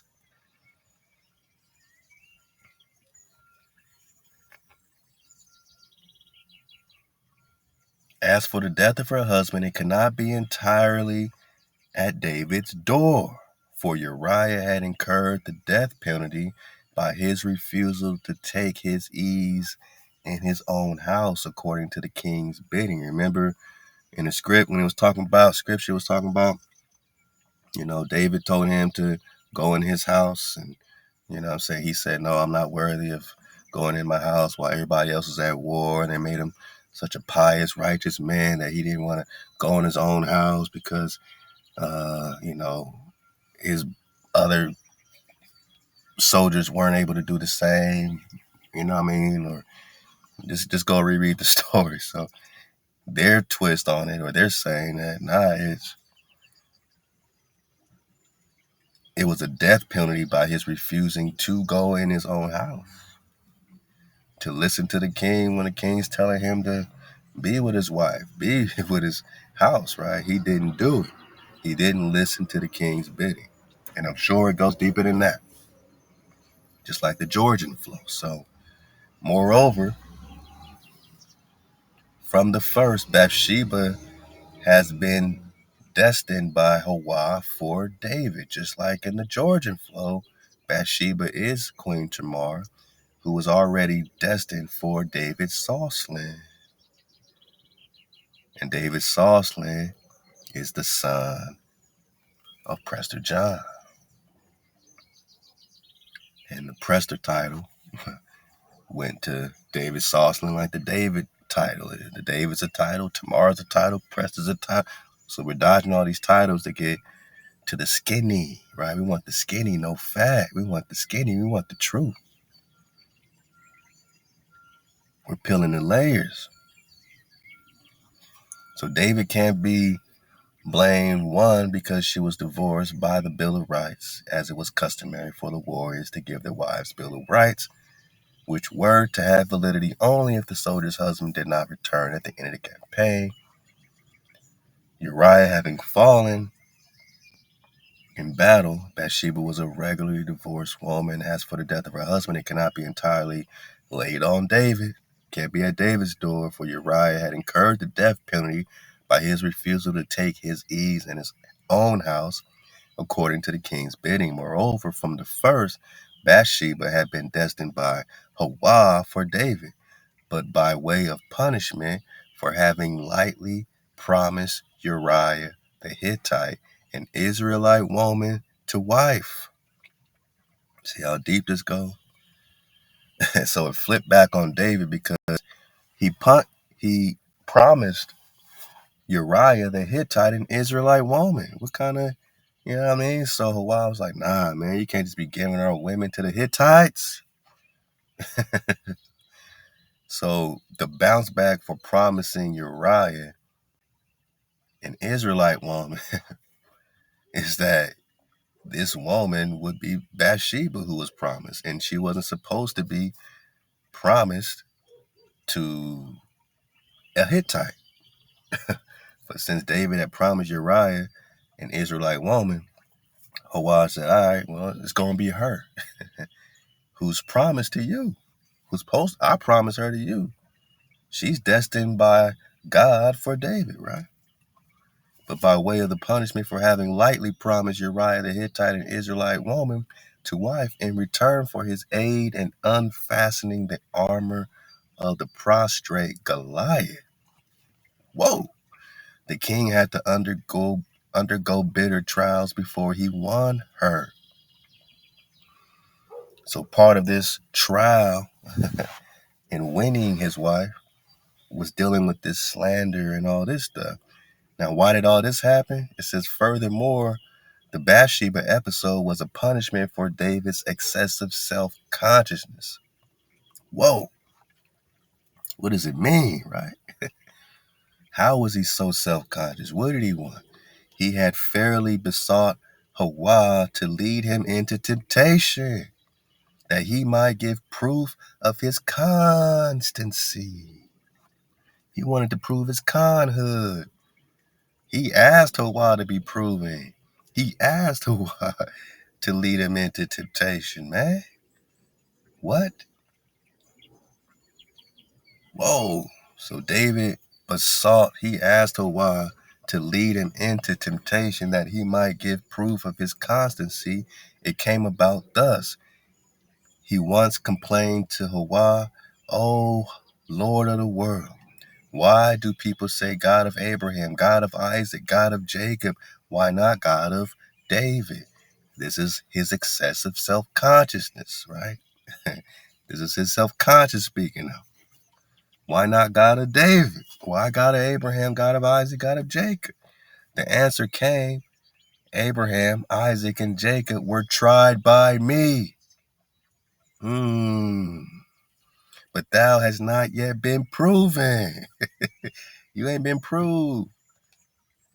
I carried you from the beginning. You're firstborn. You ain't been proved like this.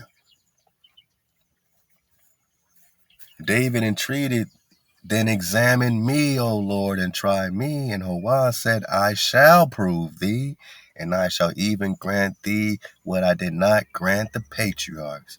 I shall tell thee beforehand that thou wilt fall into temptation through a woman. David's like, bring it on, man. Prove me, man. So it wasn't no, you know what I'm saying, lustful situation with Bathsheba because David was some weak king and some murderous, jealous man, and he wanted her so bad he put Uriah in the front line to slay him. Nah, he asked HaWah to be proven through a trial. And here comes the trial. HaWah leads him into this temptation because he asked for it. Because he wants to know, how come it's not God of David? You ain't been proved, that's why. So examine me, HaWah. He said, try me, boss. Try me, boss. HaWah said, all right, I'm going to try you then. I'll prove you. And you're going to, and I'm going to give you something that they didn't get. Remember how we started this drop off? Love to yourself. David is kind of cons. He's even able to make the toast, right? He's even able to make the toast at the banquet. He has the honor to do that. I shall tell thee beforehand, you're going to fall into temptation of a woman. And here's how it went. Once Satan appeared to him in the shape of a bird, David threw a dart at him, striking. Instead of striking Satan, it glanced off and broke a wicker screen, which hid Bathsheba combing her hair. All right, so David throws a dart at the bird, which is Satan. It breaks the screen that hides Bathsheba combing her hair. The sight of her aroused passion in the king. David realized his transgression, and for 22 years he was a penitent. He was making penance.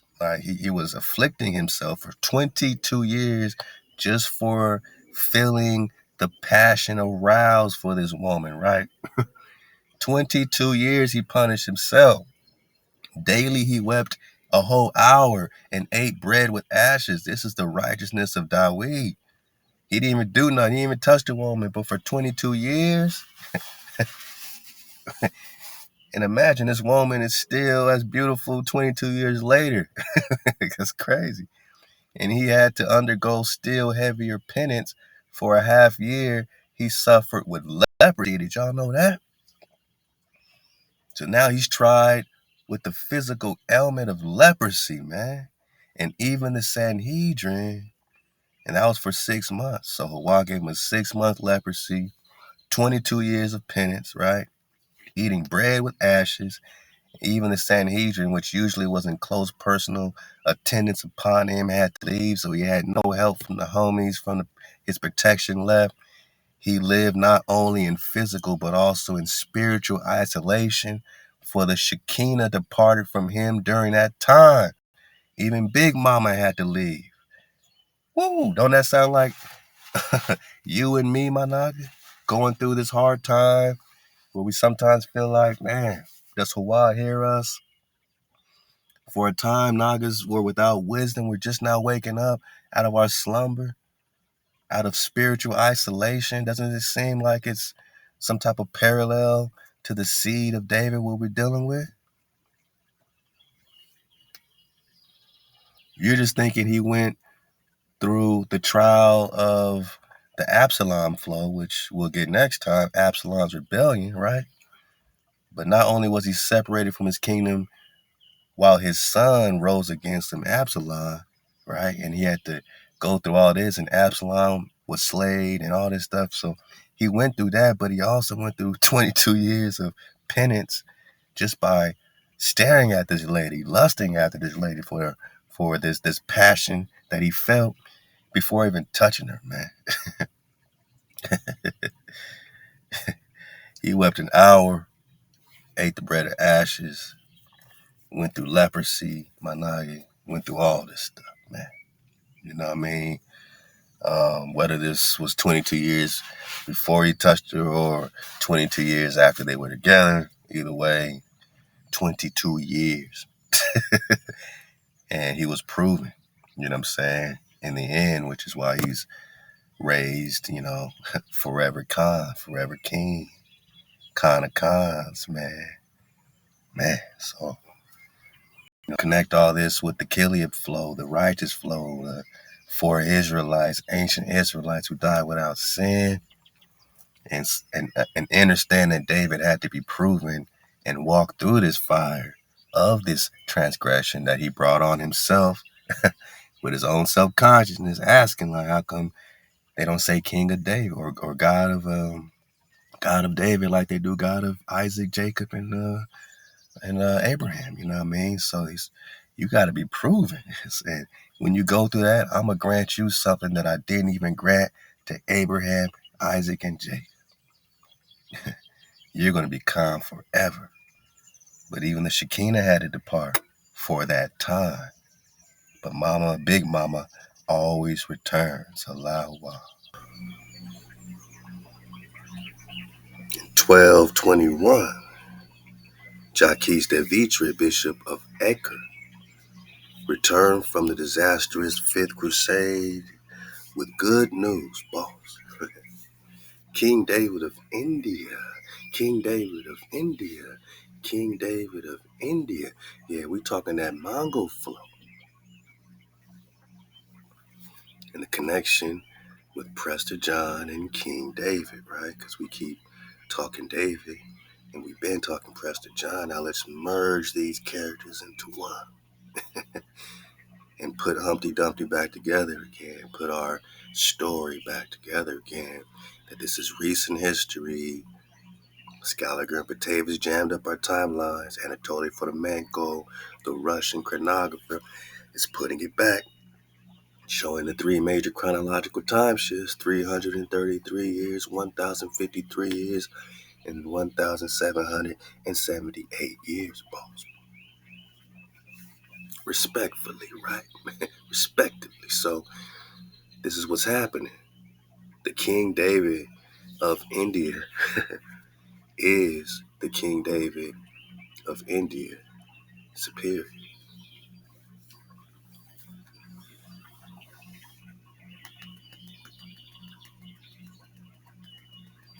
And we're talking Cathay in America, Asia Major, right? I mean, we know they've been paying attention to the recon. They're surfing the wave, HaWah's wave, the wave of understanding, enlightenment. King David of India, the son or grandson of Prester John. Now, it's never made more sense until now. I love the Yosef to read. Because we talking Nebuchadnezzar, because we talking Genghis Khan, who later stole the Khan, right?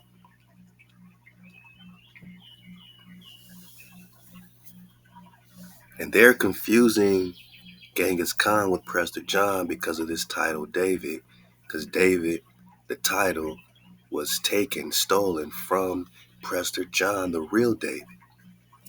Because Genghis wanted to be a David, just like Nebuchadnezzar. And he is the son of Solomon. Genghis Khan is the son of Solomon.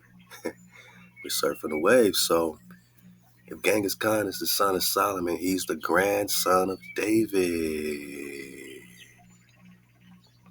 the actual Prester. Because he's priest king forever. He'll be the grandson, right?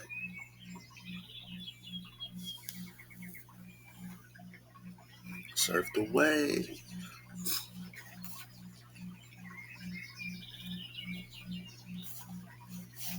I said he'll be the grandson, right? Because Nebuchadnezzar,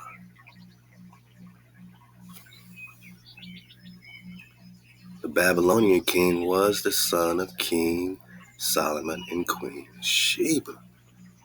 So he had a healthy portion. And again, we're just talking India Superior boss. Let's go. More validation.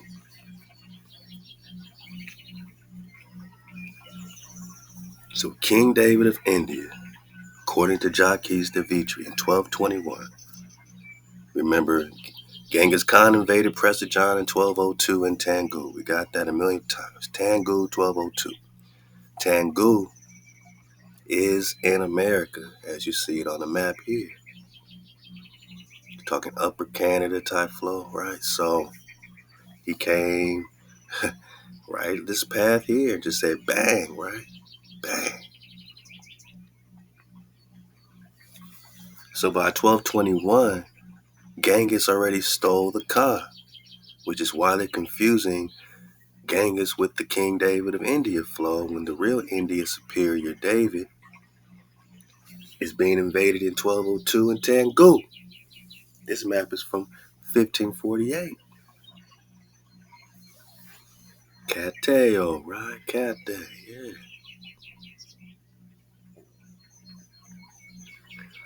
So, yes, King David of India exists, but by this time, 1221, he's being called the grandson of Prester John, right? Now let's keep going.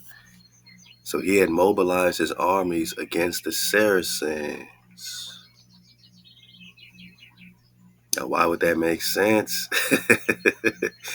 Because you got to know who the grandson of King David is. The grandson of King David, the son of Solomon, the grandson of King David. Man, we surfing the wave.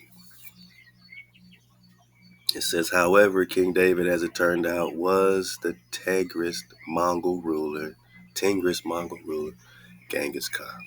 So this King David title is now being held by Genghis Khan, who is Nebuchadnezzar, who is the grandson of Prester John, had mobilized his armies against the Saracens. Look at how all this is happening at the same time. That's why Genghis Khan is such a big story, but also like a myth, right? But everyone's claiming lineage and ancestry to Genghis Khan, right? Why is it so important? Because he's still Judah. They're still claiming to be Hebrews when they do that, right? They're still claiming to be the house of Israel when they do that. Okay, let's go.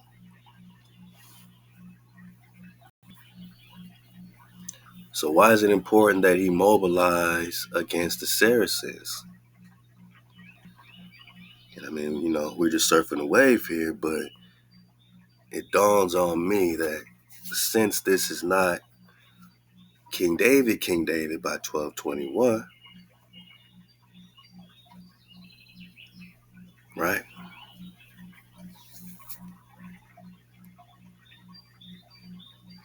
I mean, just check this out right quick. We'll come right back. Tangu as Prester John, right?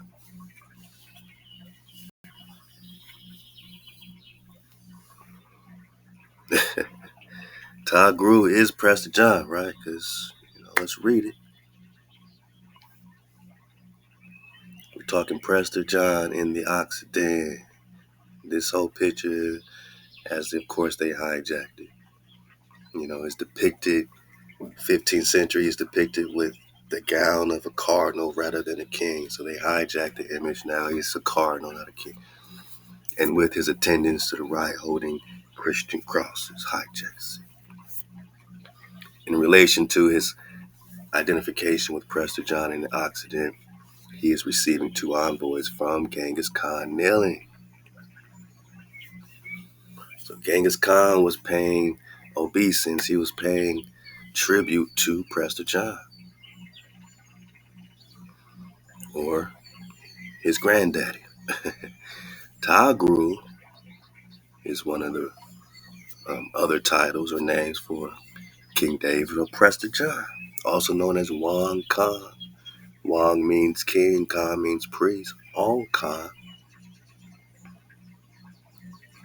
Han, right? Wan Han. So we got to look into the Han dynasties, which are still related to the Khan.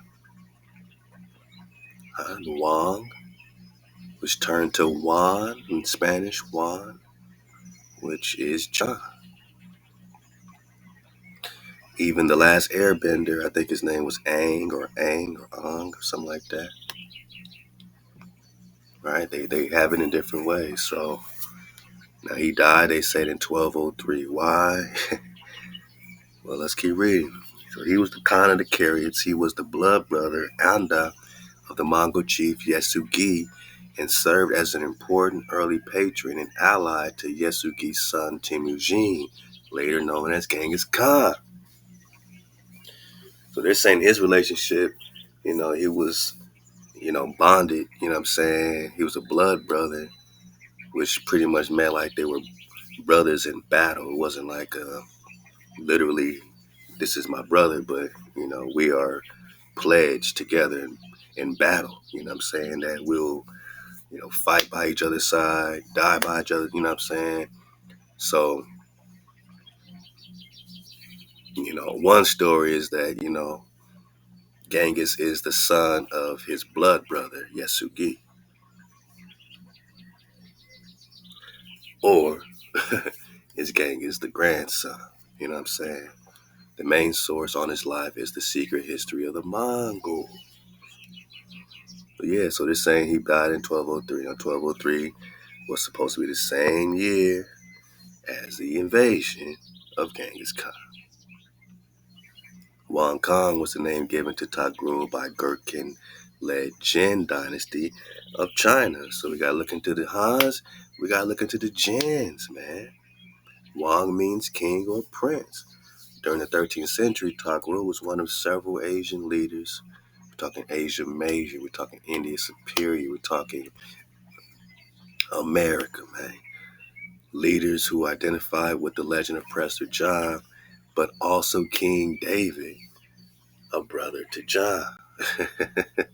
So you got John's his brothers, John's his uncles, grandfathers, like the John title is there, the David title is there, however they want to slice it.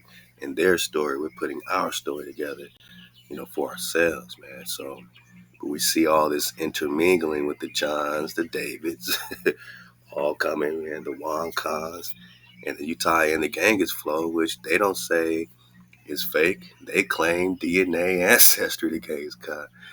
And if he's real, then so is his relation with the Prester. So is the letter of Prester John 1165. We're talking about Nestorians, all right? We're going to remember what this Nestor title is all about. We're going to dig on it, all this with a dragonfly perspective.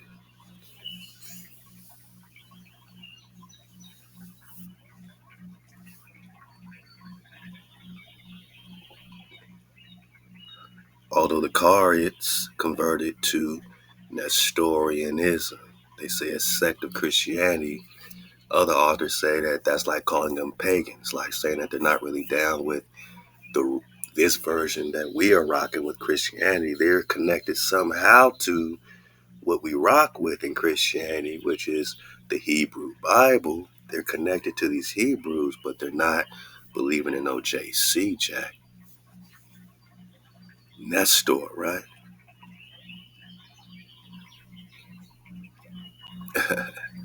And it's funny when searching in Google because they keep taking down these links. They can keep saying wise counselor of the Greeks, and it's always this Greek Nestor flow. And we couldn't even find that link no more about old king renowned for wise counsel. They just keep moving that around. So I had to go to an alternative search engine, Yandex, man. Yandex be saving the day sometimes, man. And I put it in there, and it brought me to this etymology and academic.com link, which says exactly from the top what we've been saying for years, that the Nestor is deeper than some Greek flow. The Nestor connects to an old king, renowned for wisdom, man. Renowned for wise counsel. Then he became a Greek flow of aged wise hero, right? Then he became this one who blesses flow, right? Then it just referred to being blessed, right? So you're still talking David, man, firstborn bond, right? So connects with his root to the first element in nostalgia. You're talking about blessings, nostalgia, man. So you're just talking about an old king. So whenever they talk Nestorianism, they're connecting with an old king, and it ain't JC, which is why they're saying it's a part of kind of a Christianity, but they're not rocking with our anointed, which means Christ means anointed, right? They're not rocking with our our Nestor. They're rocking with their Nestor. They're not rocking with our blessed. They're rocking with their blessed. They're rocking with HaWah. We're talking Nostradamus, huh? We're talking Nestor.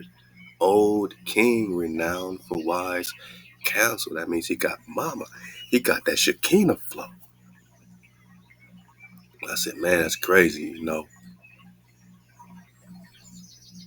how they weren't really trying to connect it, but we see that the Nestorianism goes right back to the house.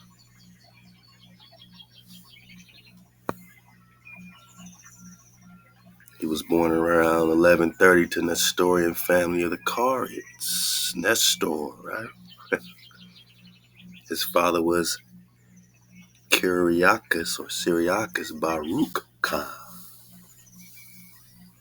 leader of the Carians. And Kara means black or melanated in Turkic, Kara. And this Turkic connects with the Byzantine flow, right? So, yeah. The Marquettes captured him during his childhood, and he was reduced to slavery. See how this parallels with the David flow. It is possible that he left the Merkit after being freed by a ransom or simply escaped. However, according to secret history, he was again abducted at an age of 13 by the Tartars, who also took his mother. When Tangu returned to the Carians later, his father was near death. Tangu took his place and commanded the Carians around 1165. And this is when you got this Prester John letter popping off around 1165.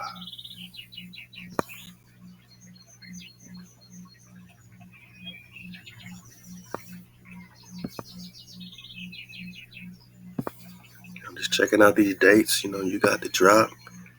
All this is going to connect. It's Baruch Khan, it's Jamaica, which sounds like Jamaica. You got Jamaica rocking with this Genghis flow. Had fared badly during the first attack, and Baruch Khan took command of the armies in 1202. Temujin, or Genghis, took the initiative to make a massacre among the Tartars, which dramatically reduced their numbers. Then he took over the Tartary. Now we're just talking Tartarian. We're still talking Prester John, who everybody's rolling on now. And Jamaica is being called the Gurkhan Khan or the Khan Universal. So this is just the steps, to this invasion. Dramatically reduced their numbers.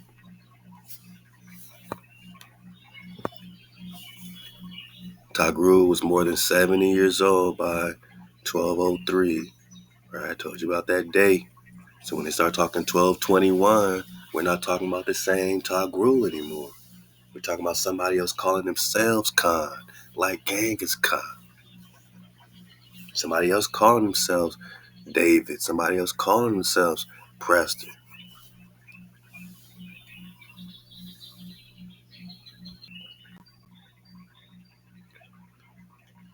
1203. It said he denied the same reflexes as in his youth.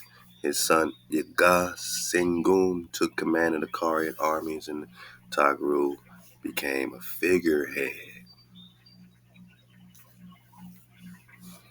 Getting down here. I mean, this is what's happening. I think in reality with this Genghis Khan flow.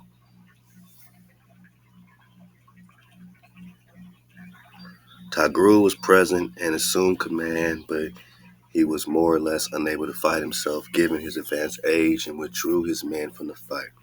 Some of the carriers joined the forces with Temujin or Genghis during and after the battle. After this battle, the Battle of the Burning Sands, now this is an important battle we got to dig on. Genghis Khan or Temujin received the help of the Kongirats who had confronted him during the first battle of the Koraland and then fled to Jamukha, Tagru, and Ilga. However, were still more numerous. Temujin sent ambassadors to demand peace as he wished to renew his friendship with Tagru. Ilga, now choosing for his father, rejected the request. So this Ilga, who was supposed to be his son of Tagru or Prester, would also be a Prester, would also be called a David, which can, I think, be the same as David Soslan that we're getting about around that same time period, which plays heavily because, we keep talking this Georgia flow.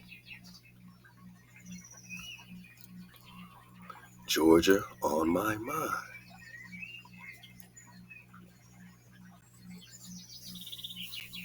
So I think this character who's the son of Prester we're reading about now could be a hard hit for the same David Soslan of Babylon. Remember the Nebuchadnezzar, right? Babylon, right? So they're in Babylon. And Georgia, so when they start bringing in this Georgian dynasty, Georgian flow, we're still right here, Ray Charlesing it up. But we see clear. We got Georgia on our mind, bone. Ka, let's go. Let's take our time. We in the forest, Ka. We in the forest.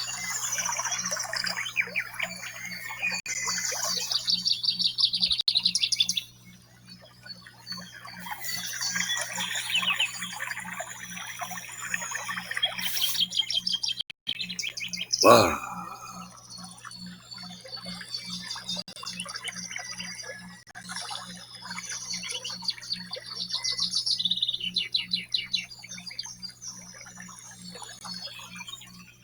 HaWah.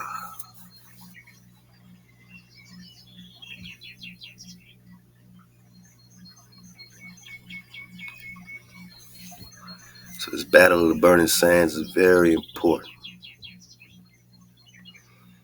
You know what I mean? And it says Ilga refused. So is that David Soslan who's refusing?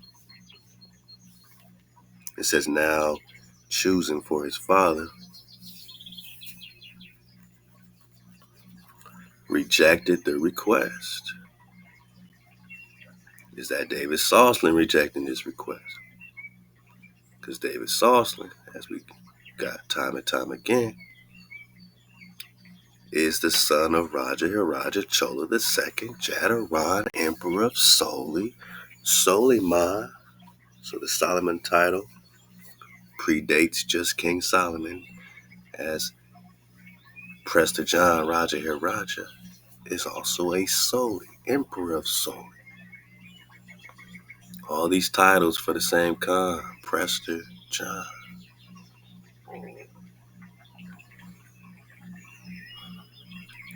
Who's the father of Solomon the First, Hanan and Axelard, David Soslan.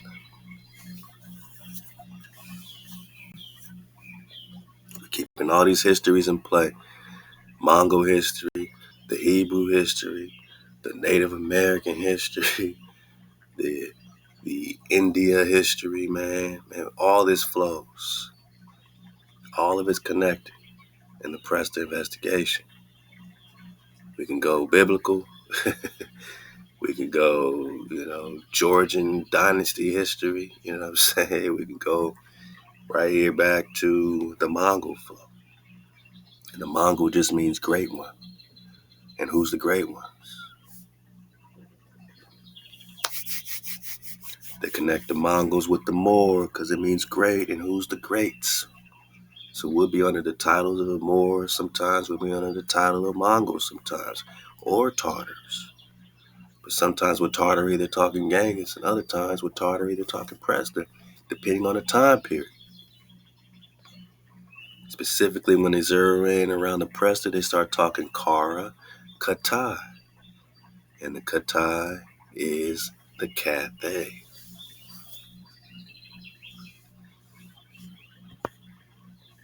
The Cathay in India Superior. Yeah, man. I said, yeah, man. How you really, Con? So who rejected the request, right? Prester John's son, Tangu's son, rejected the request. Who's Prester's son? Well, he has a son, David. Let's go.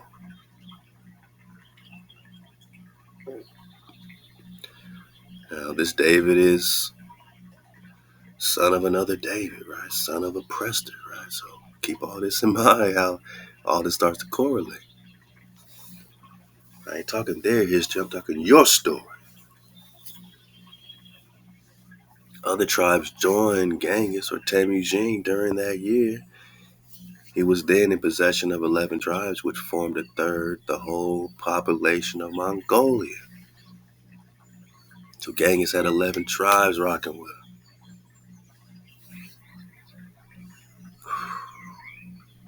The same Prester John or David died after Temujin attacked the Karyats by surprise.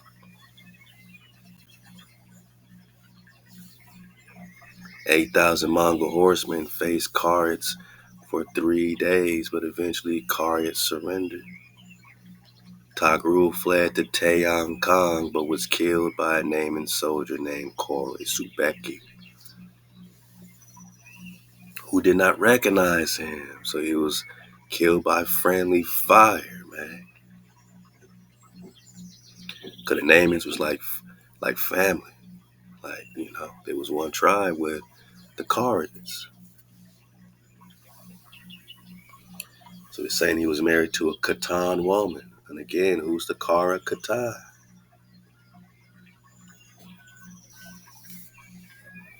Oh, a nomadic people from Northeast Asia? Inhabited Northeast China, the Russian Rus. Remember the Rus. Remember the Rus. We about to get it. So these Rus connect directly with the Katar. And I've been telling you that the Katar are the Cathay. Cathay is the Katar. Let's keep going. Getting warmer, boss.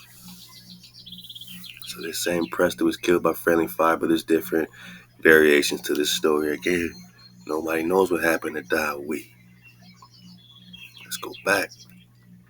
As promised.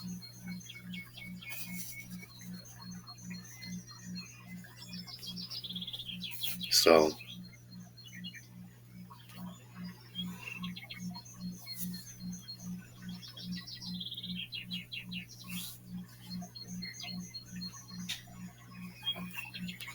whatever they getting on 1221, when they taught King David of India Superior, they're confused because there's been a switcheroo by that time. And a lot of them start connecting him after that point with Genghis Khan. But before that point, Manak, they still talking King David, Prester John, or Tangu as Prester John. Let's go.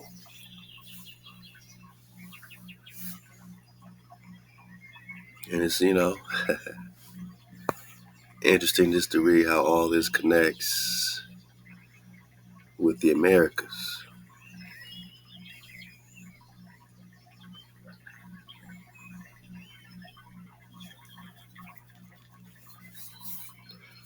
The Americas, right?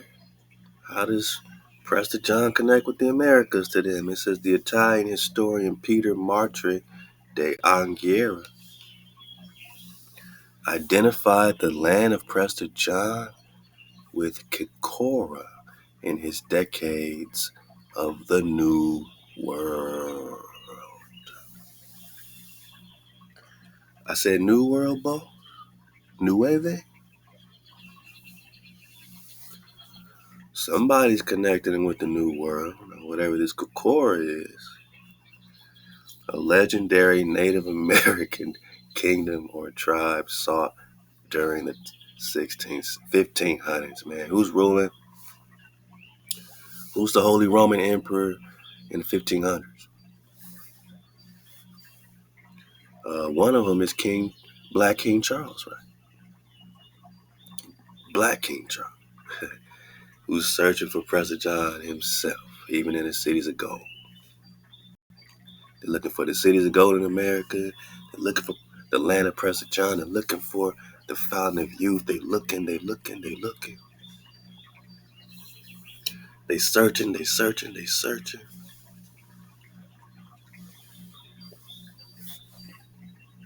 But do they ever find you? The Italian historian Peter Martre de Anghiera identified the land of Prester John with this Native American tribe in his decades of the New World. Francisco de Kikora, that's what they called it, Kikora, because that was a hijacked name. A native, what is now South Carolina. What? So this Francisco was a native of South Carolina. What? So that was his baptismal name, given to a Native American kidnapped in 1521 along with 70 others from near Winya Bay by Spanish explorer Francisco Cordero and slave trader Pedro de Quequios. Look, man. Dang, that's crazy. So, I mean, it was a hijacked name, but it's named after a native.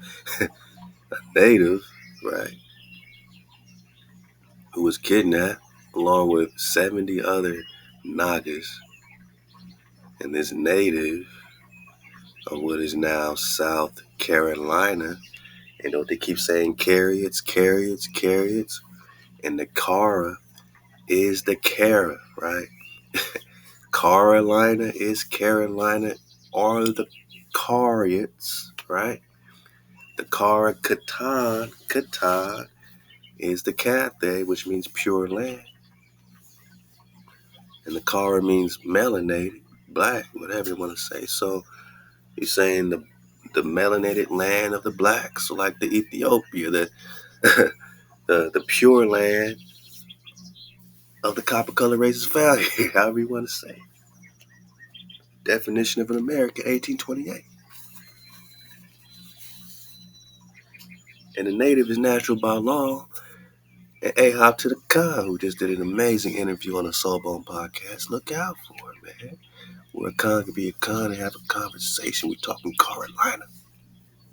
We're talking Katar and South Carolina.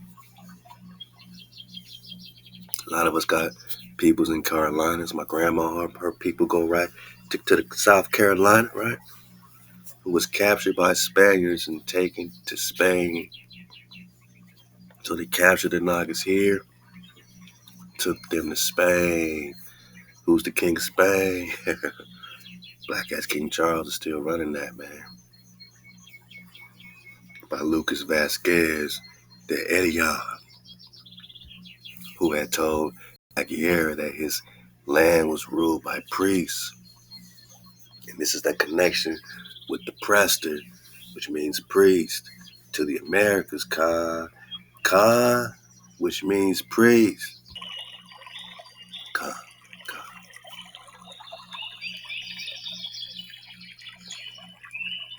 Let's back it up.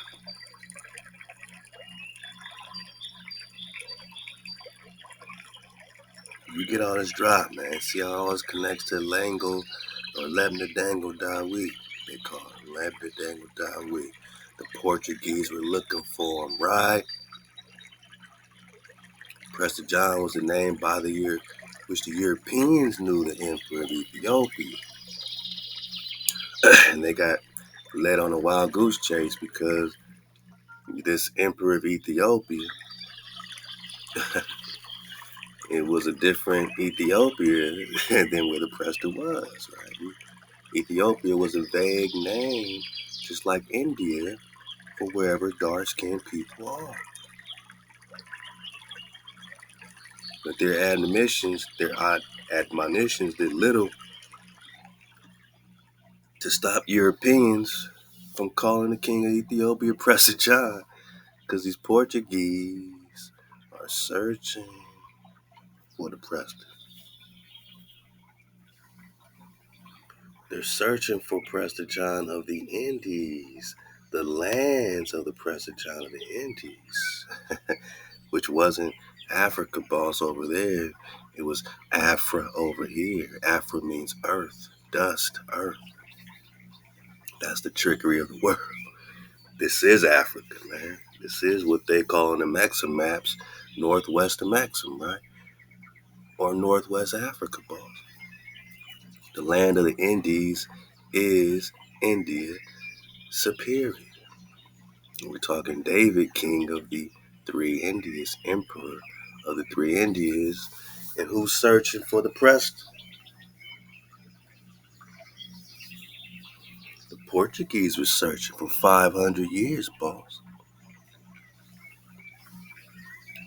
What man do you search for 500 years, boss?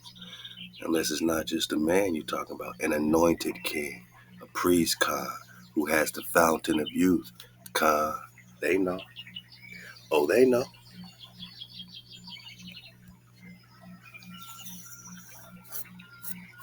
They can't talk Prester without talking fountain of youth. What you talking about?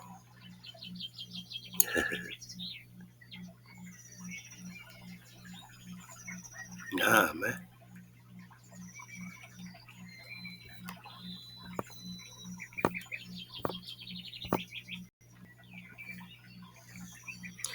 They can't talk fountain of youth without talking Prester. You put in fountain of youth, where they gonna bring you? Let's see.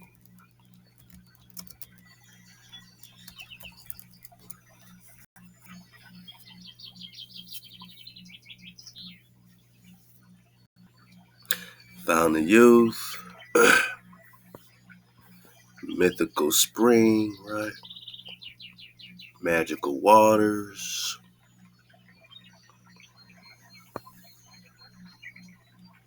Okay.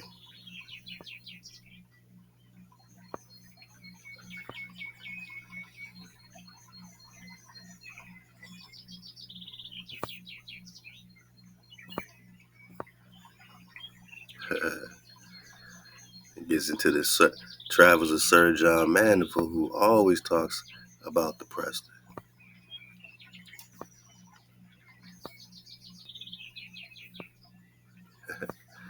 Oh, there it goes. It says the tales of the fountain have been recounted around the world for thousands of years, appearing in the writings of Herodotus, 5th century BC, in the Alexander Romance, 3rd century AD, and in the stories of Prester John, early Crusades, 11th, 12th century.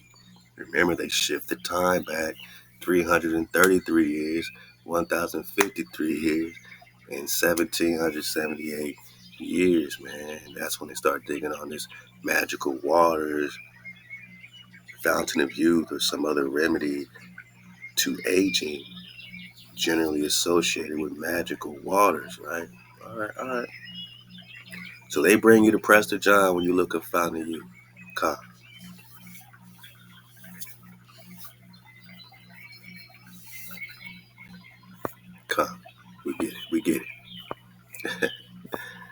going quickly, but we also take it our time because they also bring you right to King David, and we just got all the drop about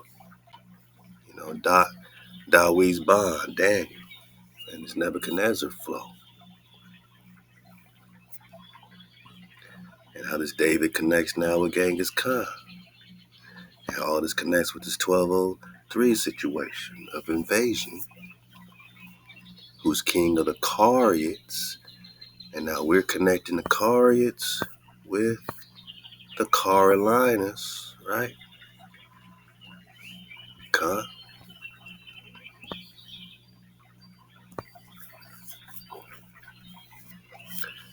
Prester John had been considered the ruler of India, right? Which is why the British Museum had to tell us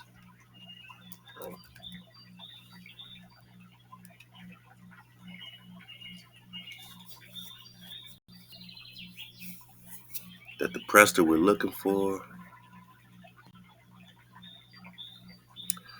is already here, boss. Right in our face ball the whole dang time.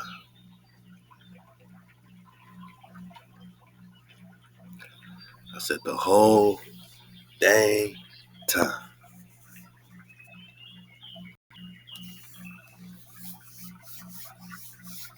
Birdman Hammer, 1530, in the British Museum. India Superior again, Cathay, Prester John.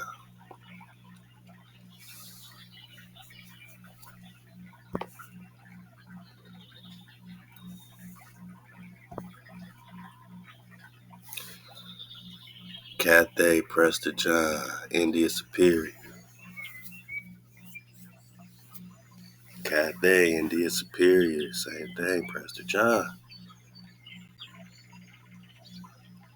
Which is why they're searching. And they stop in 1645. What do they find then? America. Oh, so they stopped their search because they found what they was looking for, not because they gave up. Why would they give up after 500 years, boss?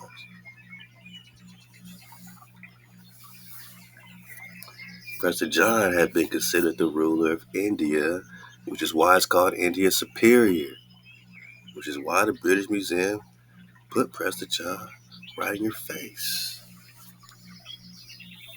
And India Superior.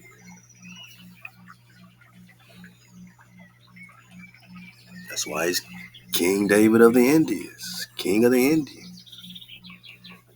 But India was a vague concept to the medieval Europeans. Writers often spoke of the three Indias, and lacking any real knowledge of the Indian Ocean, they sometimes considered Ethiopia one of the three.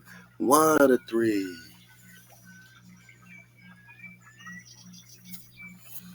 Westerners knew that Ethiopia was a powerful Christian nation, but contact had been sporadic since the rise of Islam. No Prester John was to be found in Asia. Not that Asia, boss, but which one, boss? So Europeans began to suggest that the legend was a reference to the Christian kingdom of Ethiopia.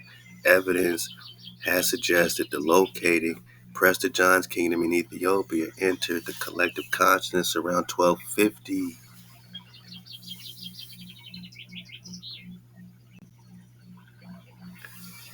What Ethiopia, boss?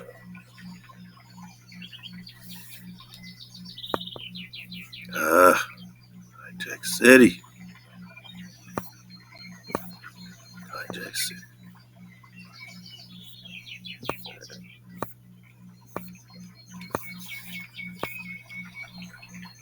Yeah.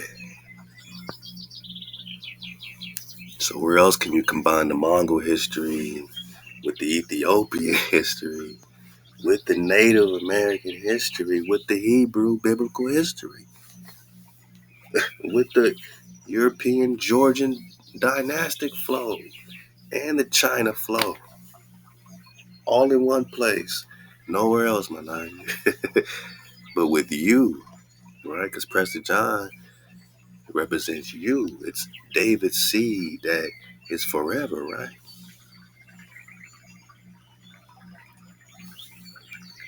So just like Ronald Sanders in the Lost Tribes of Promised Land said, vague terminology with this Ethiopia, vague terminology with this India. So one faced quote unquote Ethiopia, one faced Persia, something like that, and one faced the ends of the ocean, like, you know what I'm saying, the endless ocean, something like that. So, you know, now they're finding that in that India, right? Now they're searching and finding stuff. Because they can't deny that they're searching, boss. The evidence is right there. The Portuguese put this monument up at the tip of South Africa because they was launching off from South Africa, searching for the Prester.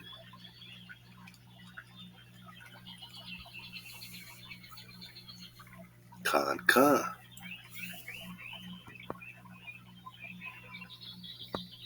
Too deep, right? Too deep. It's too real. And the King David flow is connected in many other texts in many other ways.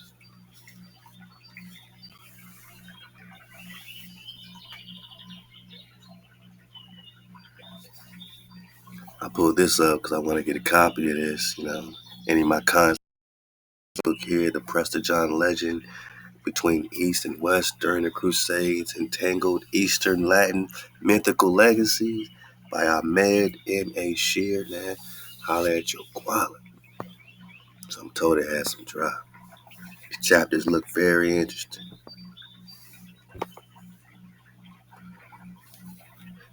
They got this St. Thomas flow, love the Dizzle. Every time I hear Thomas, I think Tao, right?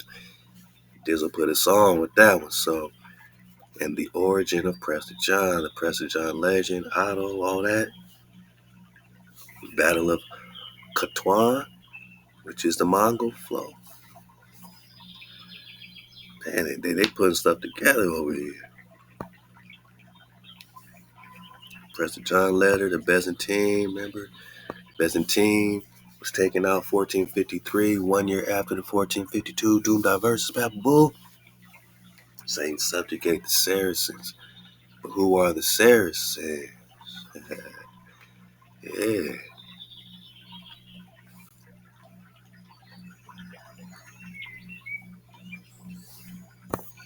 And it's even interesting with the Mongol flow, how they said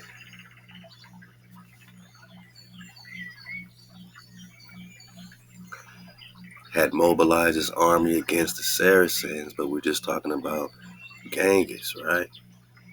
Because you're talking 1221. And again, red thread, genealogies, Andrews, who are being called Saracens, right? A Saracen's head, where X marks the spot. Last letter of the Hebrew is the Tau, right? Which is the so-called X or cross.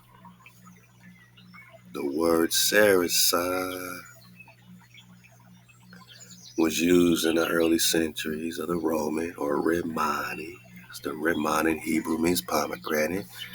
They had to get the pomegranate. Moshe sent Joshua and Caleb to get the pomegranates to prove that they're in the promised land. The pomegranates is the Rimmon or Roman, signifying the promised land. They hijacking the Rimani. They're calling him an Arab, and some would say it just means a dark-skinned person back then. Or we're just talking about a rabbi or an Arab proper. Proper, con? Yeah, I said proper. Because they were Arab propers and they were Arab impropers. And the Choctaw flow, we know, connects directly with the Eber, and the Eber connects to the Heber or the Hebrew, right? And Joktan is also called Katar, just like the Kara Katar. Ka, just like Hathay. Ka. And he's the ancestor of several Arabian tribes, but not some Ishmael situation. Nah.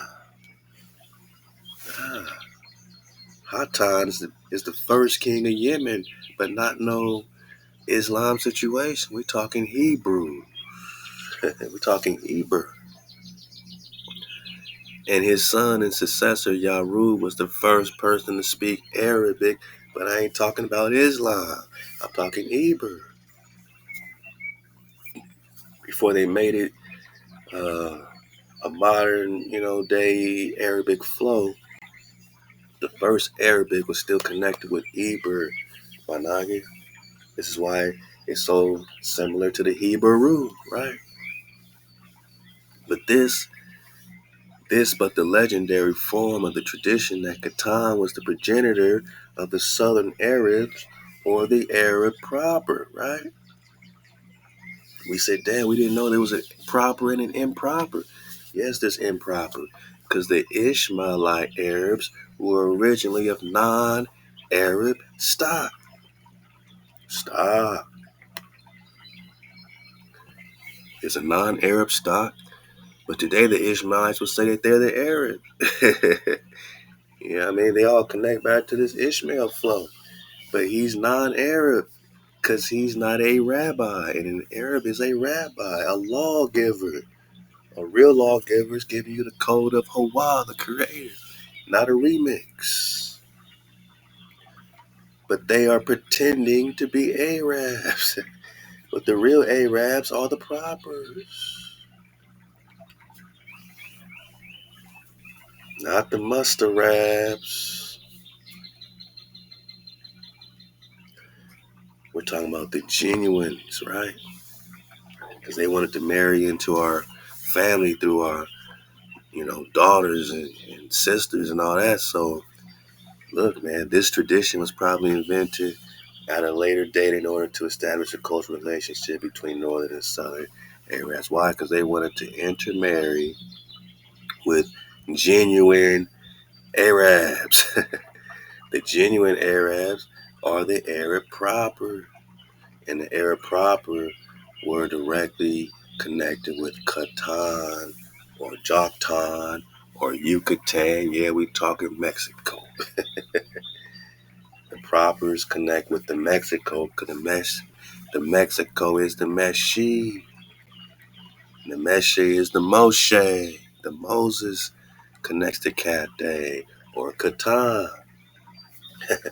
or India Superior or the land of Prester John.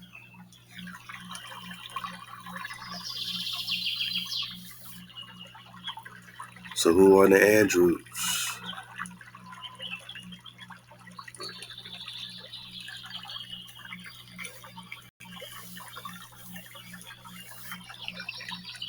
They're Arab proper. Because we know we're still talking about the lost tribe of Israel, which are the propers of Eber, right? Eberu, which means they're the lawgivers, they're the khans, they're the priesthood, the presters, the rabbis, Rav, lawgiver. Russia is named after the Rus, because these is Russia, found in Caithness, which is Cathay. Where's Cathay? Caithness. Cathay.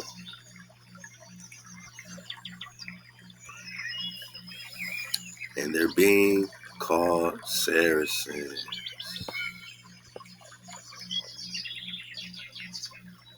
In 1452 Doom verse, it says subjugate the Saracen, right? Huh? Hamanag? Hamanag?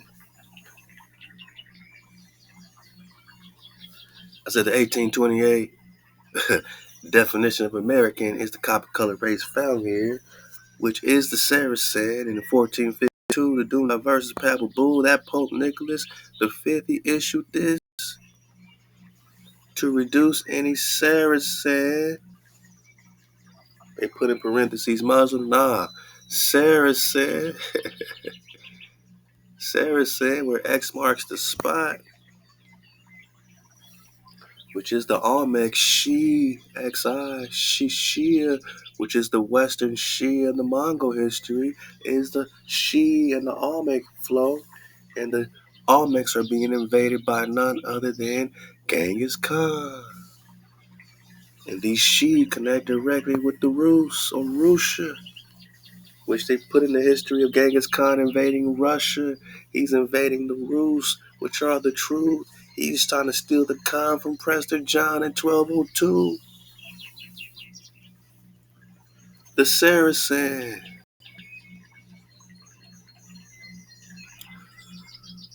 Wow.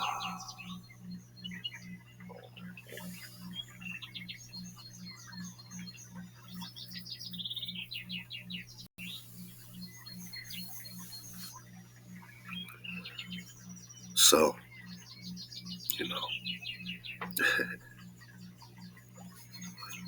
they seem to be always, speaking in forked tongue.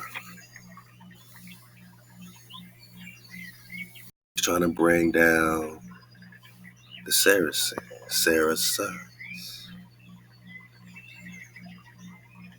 Still digging on this, all this Arab, Arabian, all this flow. Now we can see we're talking Arab proper, Abyssinian. We know we're talking about the proper name of Ethiopia. It was first called Abyssinia, Habasa, right? Goes into the King David and the Kebra and the gods, like some good stuff here, man.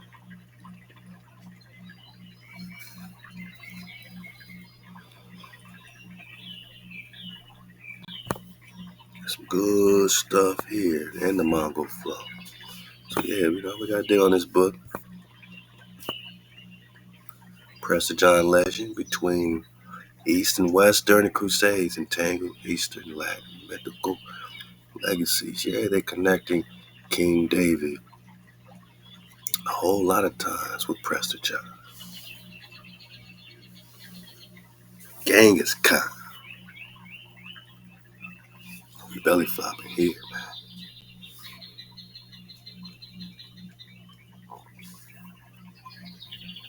Just pick it up, man. We belly flopping. I say unfulfilled because Kaglu, who may not himself have been fully aware of the role in which the historians had cast him, was in a short time removed from the scene by Genghis Khan. Soon afterwards, the Mongol Sultan Muhammad of Khwarizm. These events followed each other in such quick succession that Genghis Khan's image merged with that of Kaglu, and the fragmentary reports about his successful wars on the Muslims in Central Asia,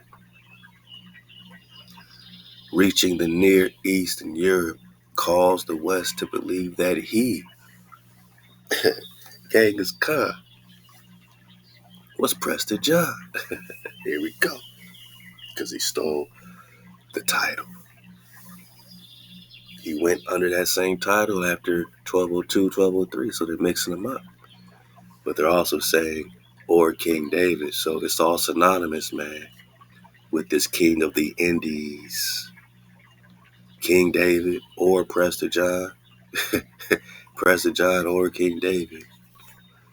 All this is connected. So all the stuff we got at the top, dealing with David, dealing with firstborn bond, you know what I'm saying? Like, all this is relative. Now we understand it.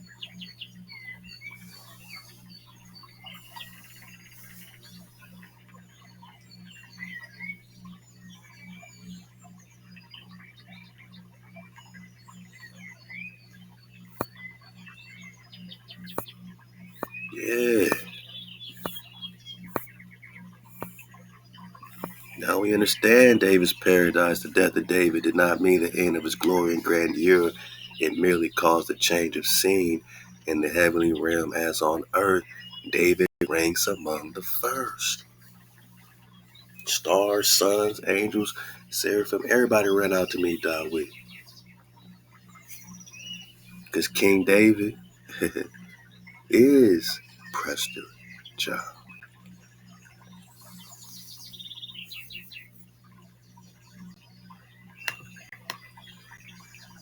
And this is why Genghis wanted some of that pie, some of that Khanship, right?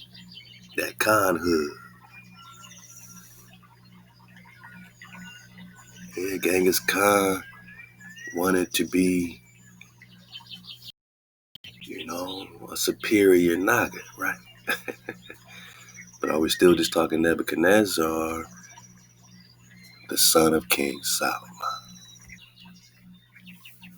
I mean, they started to figure it out in the following years. However, the frightful work of destruction carried out by Genghis Khan and by his successor Ogedei in Western Asia, man, that's right here in America, Russia,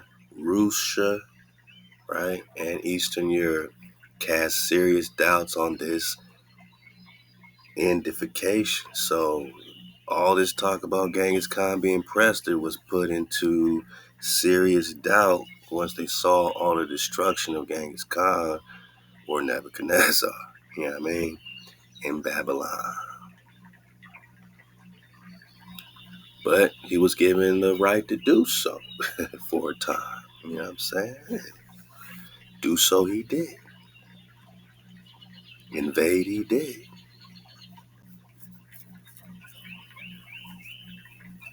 By 1242, the Mongols were at the gates of Vienna. After having brought to an end in the previous 2 years the flourishing Kiev, and remember Kiev is Russia, Rus. It's like the capital of one of the big cities of Kiev, Rus, right? So civilization and ravaged Poland and Hungary to staunch Catholic nations, or two staunch Catholic nations. Remember, Catholic gets its name from Cathay and Katar as well. Originally, the original Catholics were of Cathay, which is us. Almost beyond repair. Then suddenly the Mongol hordes withdrew from Central Europe as swiftly as they came and for no apparent reason. Why? Because all this was happening in America, boss. The Mongol generals were actually recalled to Mongolia to elect a new Khan to succeed Ogedei, who had died at the end of 1241. But this fact was not known in the West. One thing, however, was clear. These bloodthirsty horsemen who looked like devils and behaved more savagely than Attila Huns could not possibly be the Christian soldiers of Prester John. So they know that now, we confused it. We confused the title. This ain't actually the Prester, causing all this destruction after that for no reason. Nah, this is something else going on. You know what I mean? So we had to draw that parallel, right? And draw the point where there was a switch. So when we research Prester John, we have to know if we're doing it before 1202, 1203, cool. If it's after 1202, on all that, 1241, 1221, we talking Genghis at this point. We talking hijack city. Okay, so what then, people ask, happened to Prester John and his dynasty, right? So it was precisely to find an answer to this question and to ascertain the true identity. There has been identity theft. We got to figure out the truth. Got to investigate. We on part 144. Halal HaWah. Hey, soul clap to the cons, man. Soul clap with a con, man. We did it again.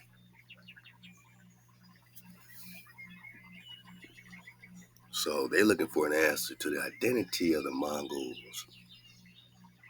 or Tartars, or they were, as they were called in Europe at that time, that Pope Innocent IV sent several embassies to Asia in the year 1245.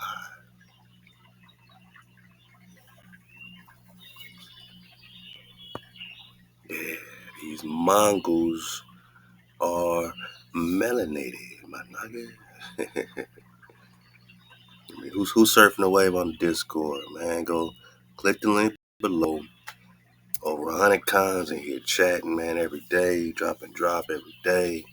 Get in the Discord. Don't miss none of this drop. I haven't dropped on 1% of what's happening right here in the Discord, man. Shalom to all the Discord cons. We got our Patreon cons, we got our Discord cons. Behind the Nine, what it do? I'm going right into this indigenous truth, man, because 2 Tick, I believe, dropped something on his races of man pertaining to this Mongol flow. Shalom Tibet Zahn, she over here in the indigenous truth, how the pilgrims claim Indian land. Okay.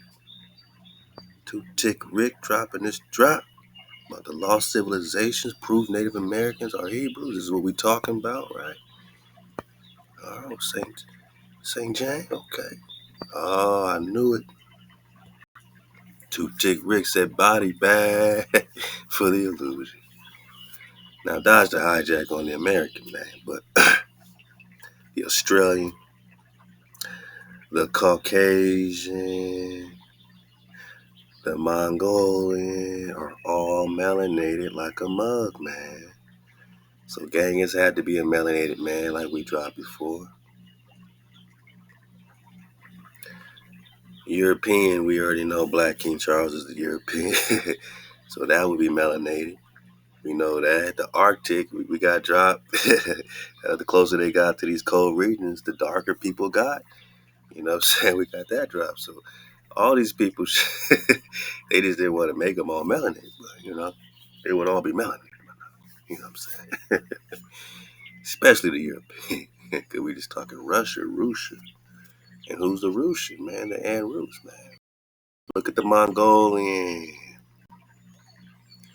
Looks like you could put a black leather jacket on and be called Black Panther.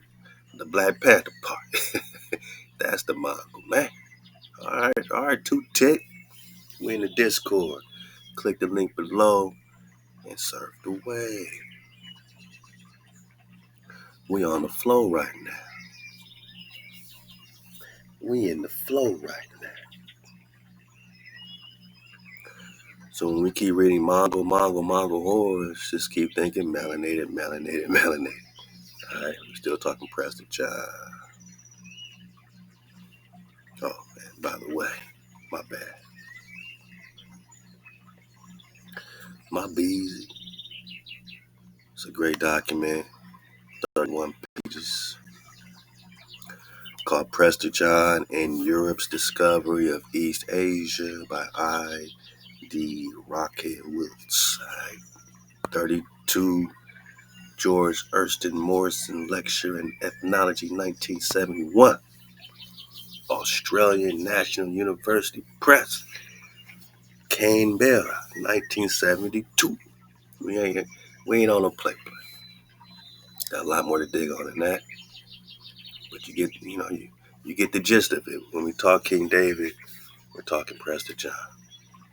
When we talk Prester John, we're talking King David. Because Prester means priest, John means I'll lead this for you. We got it before historytoday.com, but we always find something new. You're always finding new things. Talking John the priest, yeah. Priest king, yeah. Heard of in Asia, of course. Later it became generally accepted that his kingdom lay in Africa. Which one, boss? Because it wasn't that Ethiopia the Portuguese were looking.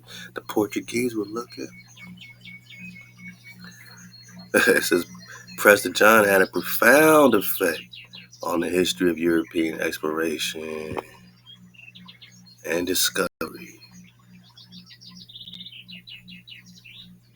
in Asia and Africa, or we're just still talking India, superior. But they're looking for it. They looking everywhere for. Yeah, the Portuguese looking everywhere.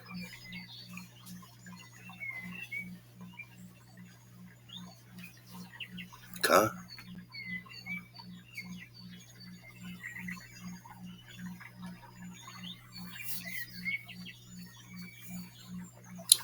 Originally, the priest king was heard of in Asia. Later, it became generally accepted that his kingdom lay in Africa. With the growth of geographical knowledge and the discovery of places in which Prester John was not to be found, the location of the priest king moved to lesser known regions. Hint, hint, the New World, found of youth, cities of gold. The development of the legend makes a fascinating study. My naga, they just found you here. They just found you here, man. They just found you here, man. You the Saracens, right? This investigation is about you. You the Saracen?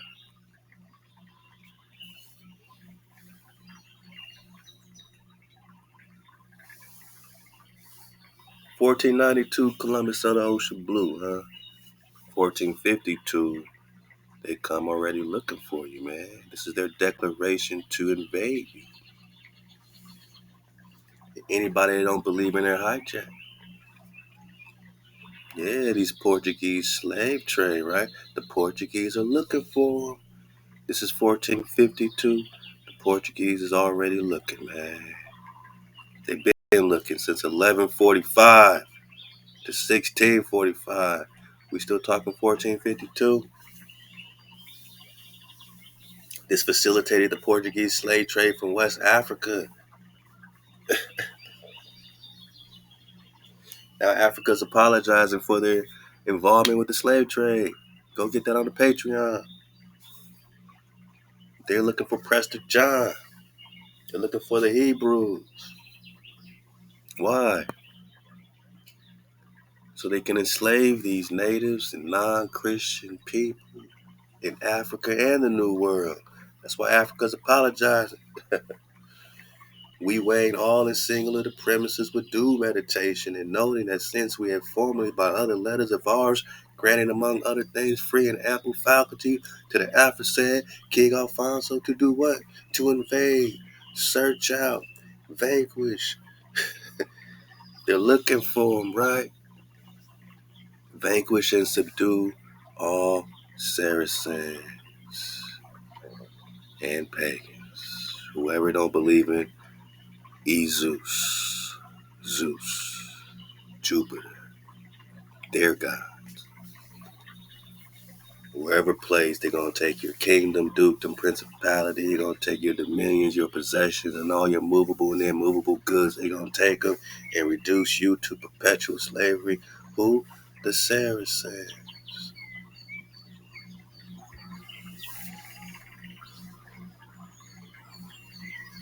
Who? The Israelites.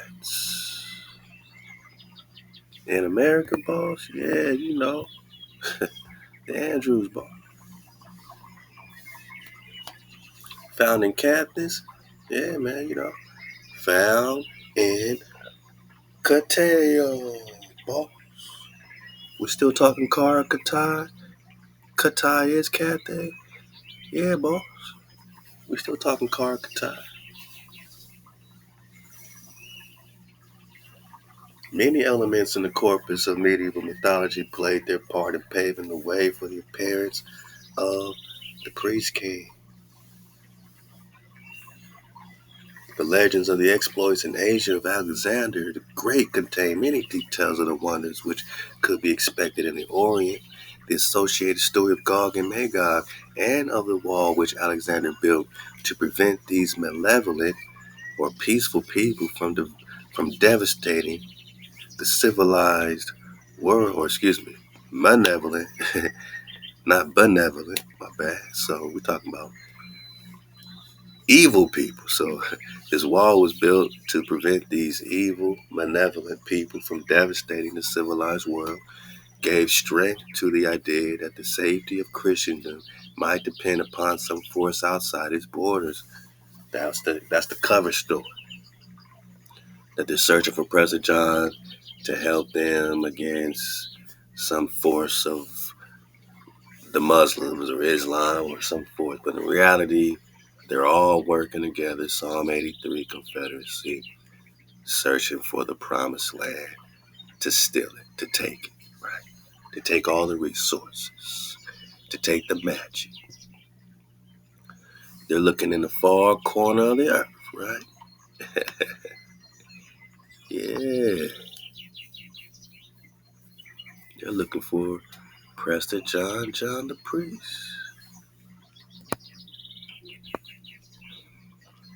Okay. Story of the three magi, the three wise kings, right? All this is about the Prester. Ethiopia. We're talking about Asia Major, 10 lost tribes, I'm belly flopping, you got it. Right, and this makes sense now. The legends concerning the mission of Apostle St. Thomas to India and China. Because they're both in the same place on this map. India, La China, Cathay, China, India, India and China. Where's St. Thomas?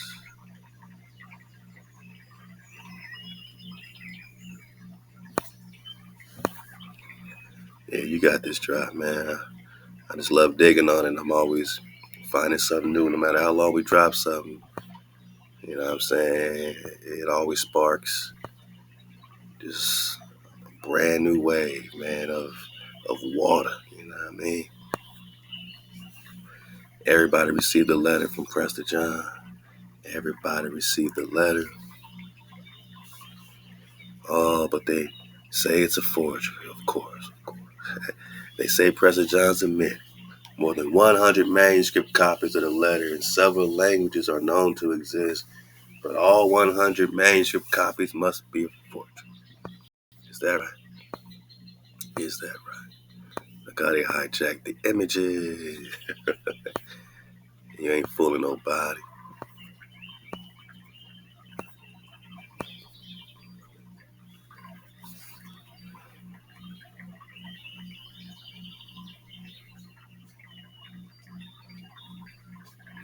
So notice now they're talking, of course, after 1202, they're talking 1221. He reported that David, king of India and descendant of Prester John, had attacked the infidel with armies, 3 armies, and that each one of these armies was at that moment within 15 days' march of Antioch.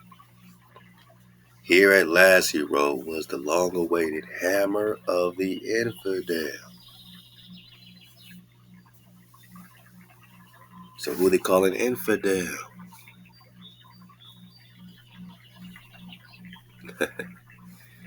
You know what I mean? They're thinking that this is somehow,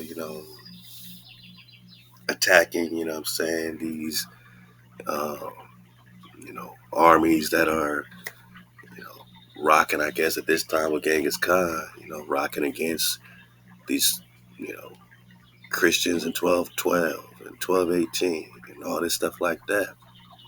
But remember this term infidel, how they're going to flip it right back on King David and Prester John around, this tribe from the Kofar Altar, which we got out the Lost Tribes and Promised Lands with Ronald Sanders, and then started seeing how this Kofar connected with the Kafir, and the Kafir in the Islam flow connects with the Dajjal, and the Dajjal connects with the infidel.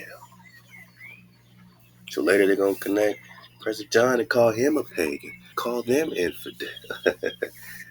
But, again, hope for such help was suggested in the letter which Jacques de Vitry, Bishop of Ptolemais, wrote to Pope Honorius II in 1221. You think it's play?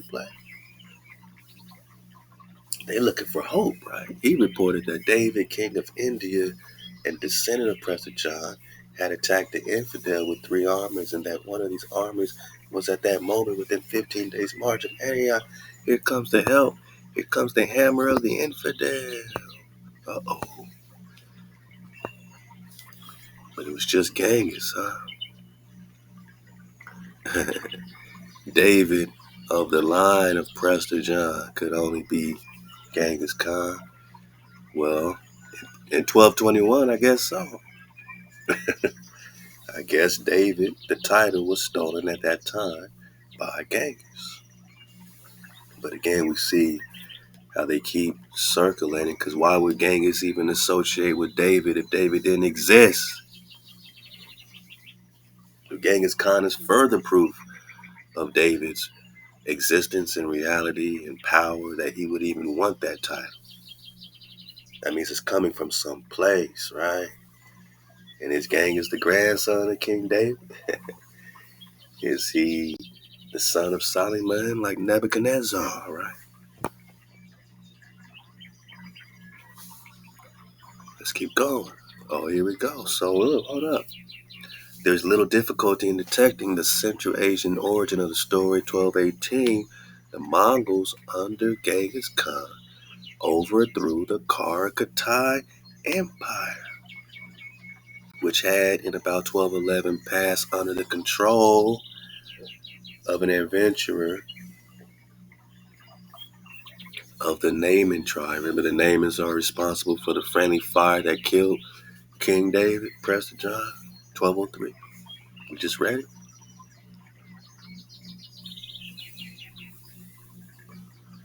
Kara is Kara. The Kara is the Quara. The Kara is the Carolinas, and the Kitai is again the Cathay. Ping, pow, they just switched the C's and the K. Read, the R is the Regnum, or kingdom. These are kingdoms, man. The Kitai is the Cathay. Oh, got 'em.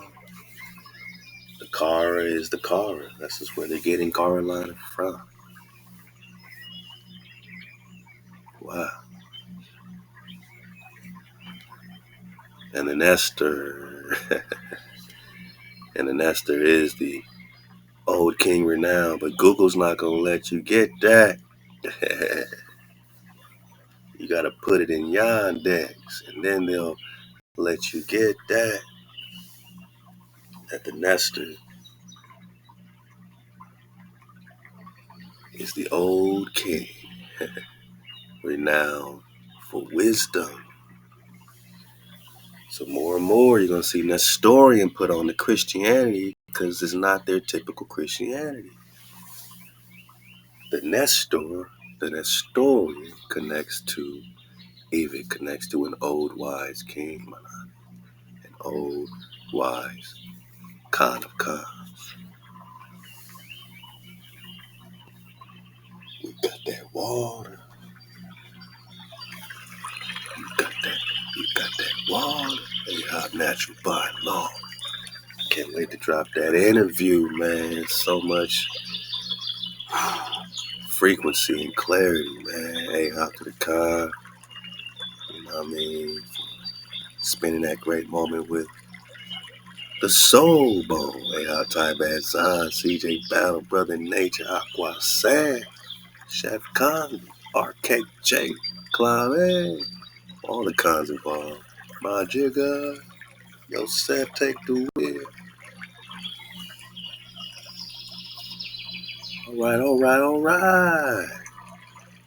So we can get a lot when we start connecting King David and Prester John, especially in Yandex. I suggest you do the same. Ancient China, the land of the Orient. Remember this author here? Wrote the book, America is the True Old World, the Promised Land. Has a website called AmericaIsTheOldWorld.com. Amen Hotep Chavez El Bay. What's up, man? We appreciate you this author has this blog, and he likes to talk Prester John. It's all good. It's all good. It's all good.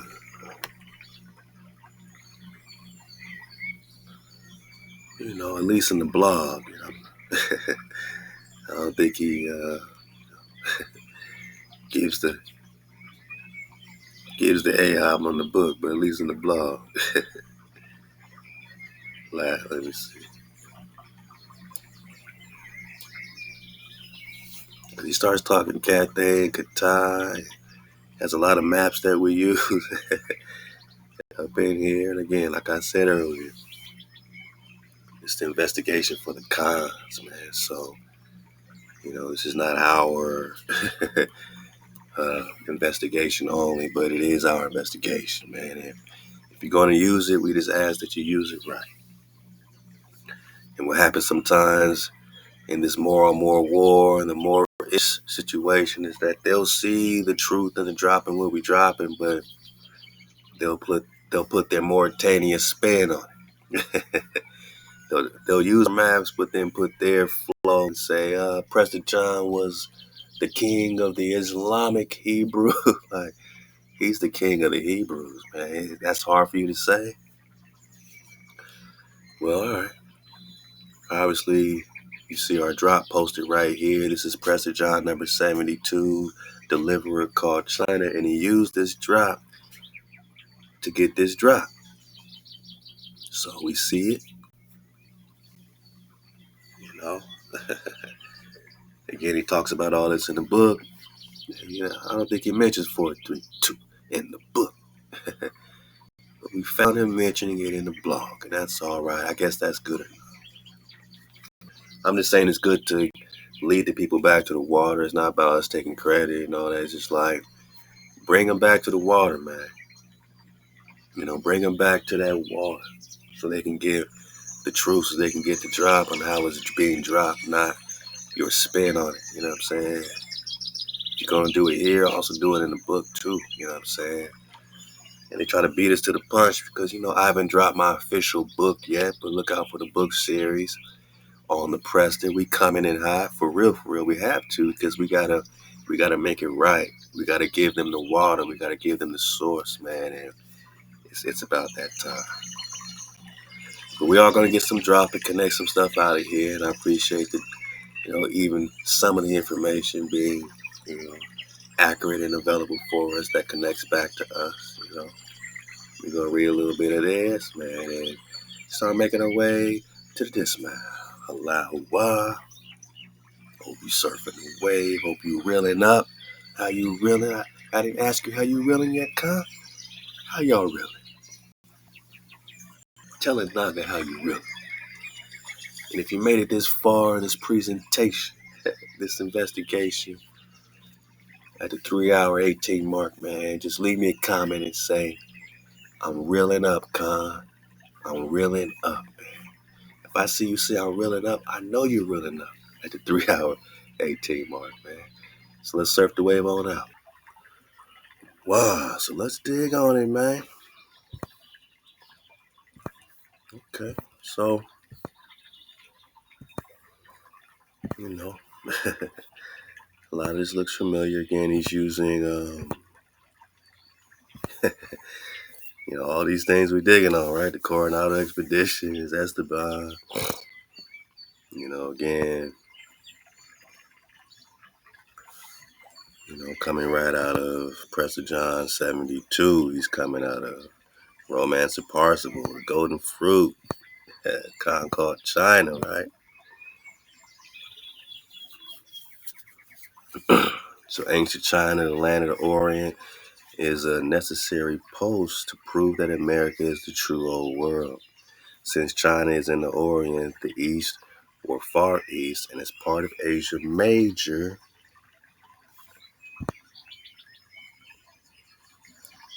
scholars associate the East or the Orient with the Old World. Therefore, this post, if true, will be a means of rewriting history to get the story right. And this con had to tap into U Drop Nation to get the story right. So let's go. Ancient China, the land of Orient in North America. Ancient China was the land of the Orient due to its location in East Asia and its Eastern culture. The term Orient is a term that means the East, Far East, or Middle East. As I have already proven in my previous blog post, ancient Turkey was in South Carolina. Whoa! Whoa. Told you there's some connection going on here.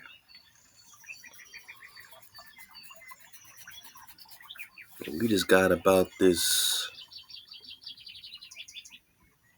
Prester flow. When it came to the Americas, what was their theory about the Americas?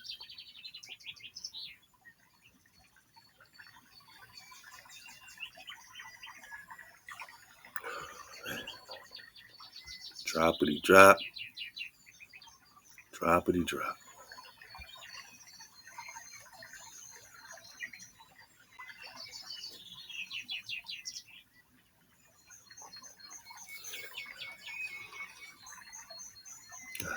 Seen all kind of goodies, man. So the Americas, the Italian historian Peter Martri, right, identified the land of Prester John with this place called Katar,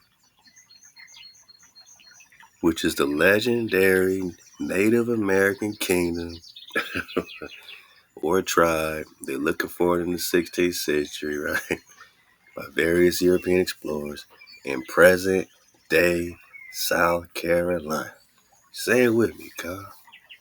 Body bag for the illusion. So South Carolina plays heavy.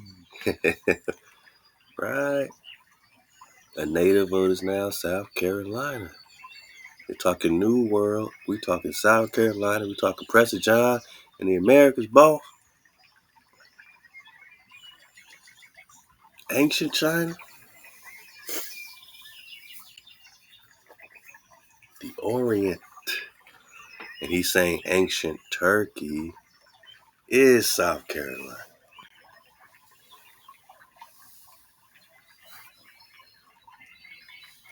So what does that have to do with the Mazaka flow or the Moshe flow, right? Byzantine flow. 1 year after the Papal Bulldog to take down all y'all.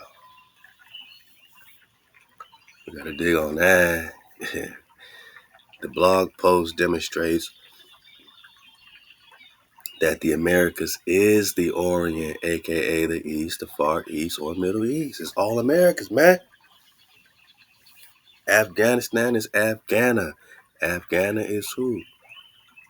According to the $1,000 book, Medieval History, Medieval Empire of the Israelites by Robert Grisham. What? Afghana is who? The son of Jeremiah? Or, sorry, the son of King Saul? And Jeremiah is the son of Afghanistan. So you're talking Benjamin when you're talking Afghanistan. Afghanistan is Benjamin. It's talking King Saul, right? Father of Afghanistan. Yeah, we're talking Middle East. You're talking Hebrews. When you talk Hebrew, you're talking Quivera, Kivera, Iberia, right here, America. North America to be exact.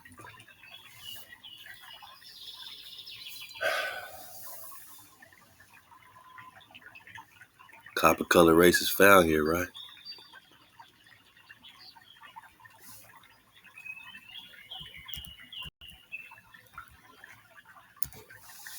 I can't make this stuff up.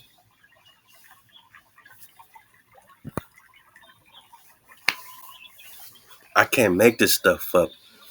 That Khan is a Hebrew word meaning priest, and that's the land of the Prester. This Amari. Some say Tamari. Cool. We're talking to Khan. A native is natural by law. Love to Khan. But to all the Khans, we're talking the originals. We're talking copper colored tribes Were they brought here from Africa? No. You were found here by the Europeans because they were searching for the copper-colored cow. And you were just found here. Copper-colored races found here is the definition of the American.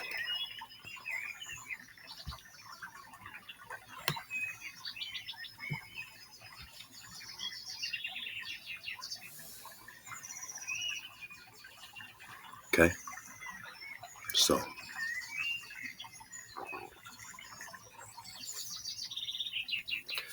the American is the ancient China, which is why Gastaldi got it in 1548 that India's superior is still China, La China, Florida. They're looking for the fountain of youth in Florida. India, superior. And who was found here? In India, superior. Copper color races, now called the Saracens. Where X marks the spot, which are Israel.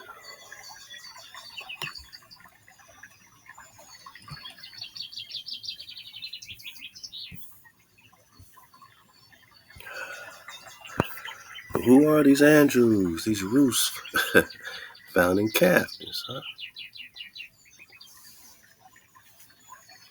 Why are we searching for Prester John so heavily? Why us, right?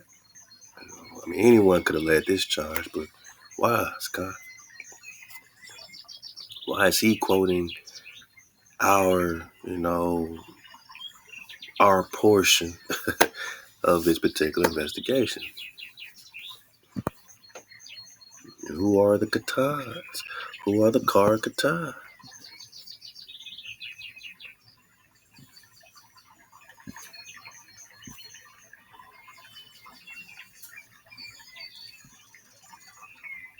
Woo! Talking something.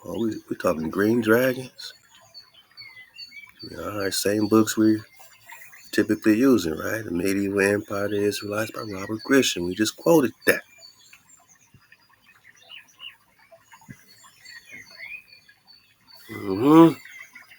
Talking the Andrews, red ones, the X where X marks the spot, the X-Man.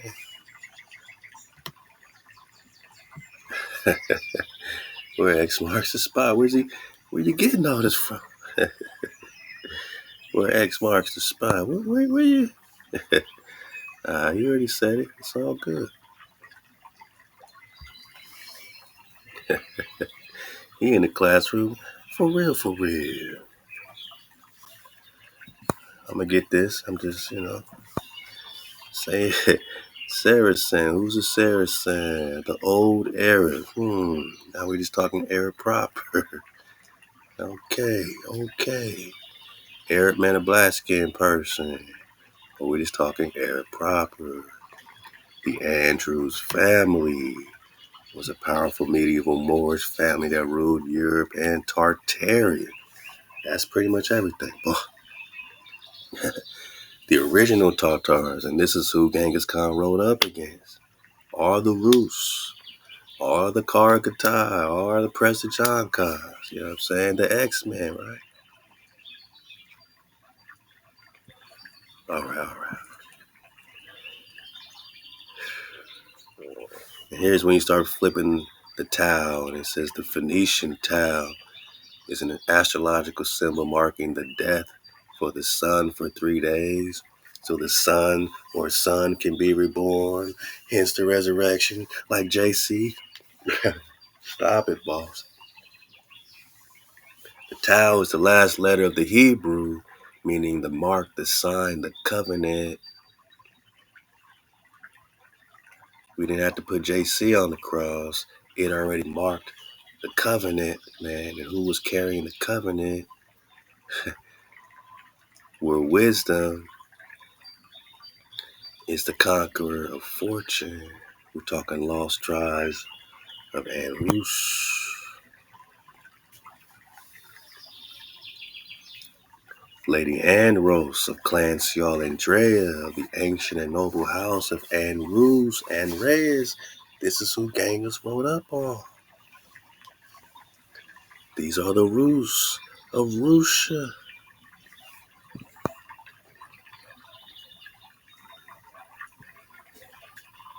Where X marks the spot, my night. This connects with the Olmec flow.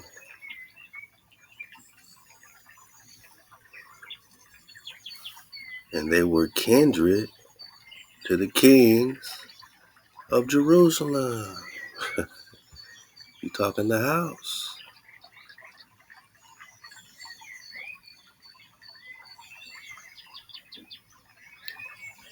So we got Kiev, remember the Kievan, Rus and Rus. 1200 AD, this is right before Genghis Khan invaded Prester John in 1202, 1203. Yeah, we talking the invasion of Jerusalem by Genghis Khan. Or we just talking Nebuchadnezzar, Babylonian style, rolling up on Judah as a son of Solomon, man. Can we connect all this flow? Who's the lost tribe of the Andrews?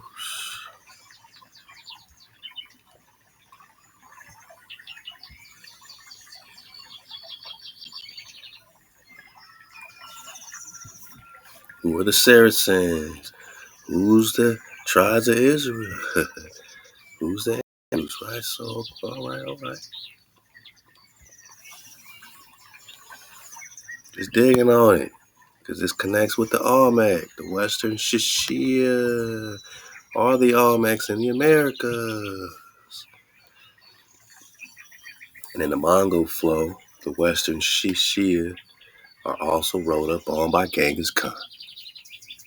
Same people, the Olmec, same people, the Andrews, Russia, same people. Prester John, who they're calling Prester John David M. But you don't have to take our towel, man, and turn it into some mark for the sun.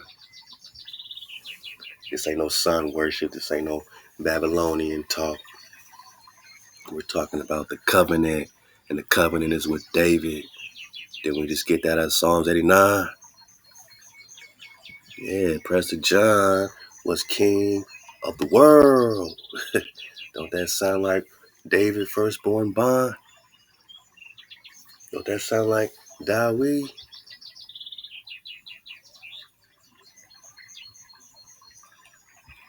Legend of the Jews? David in the heavenly realm as on earth, David ranks among the first.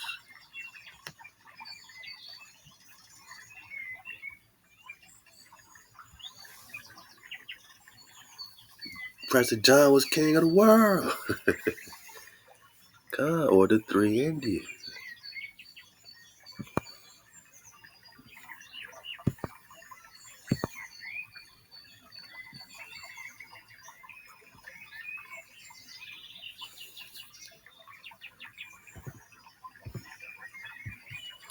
Now he became a myth. Now he became a myth.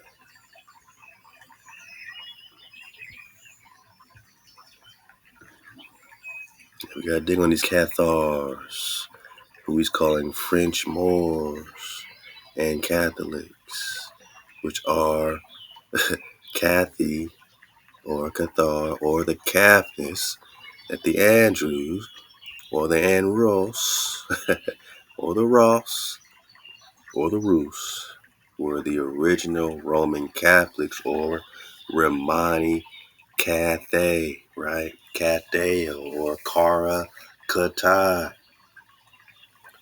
Lost tribes of Israel. Saracen. That's that Saracen head on the Andrews family crest. Ping pow. Where you getting this drop, man?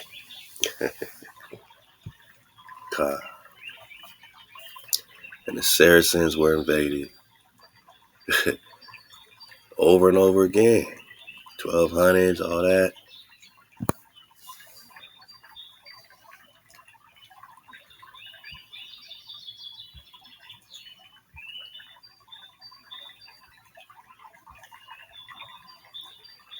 And again, 1452, doomed diverse this path. Boom, boom.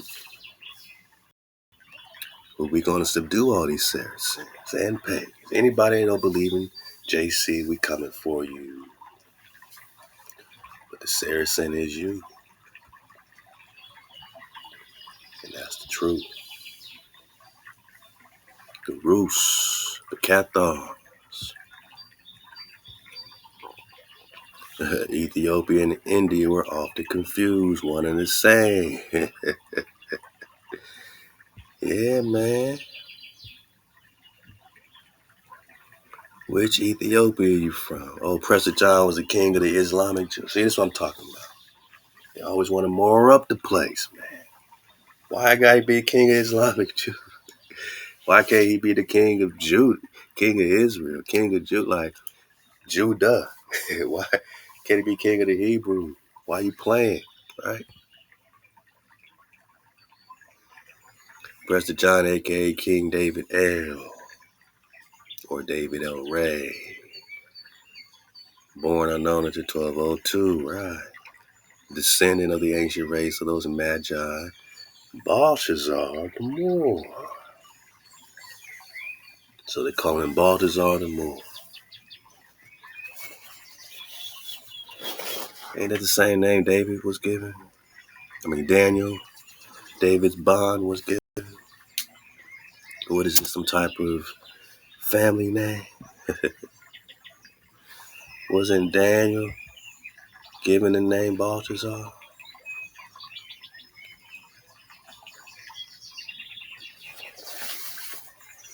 Okay.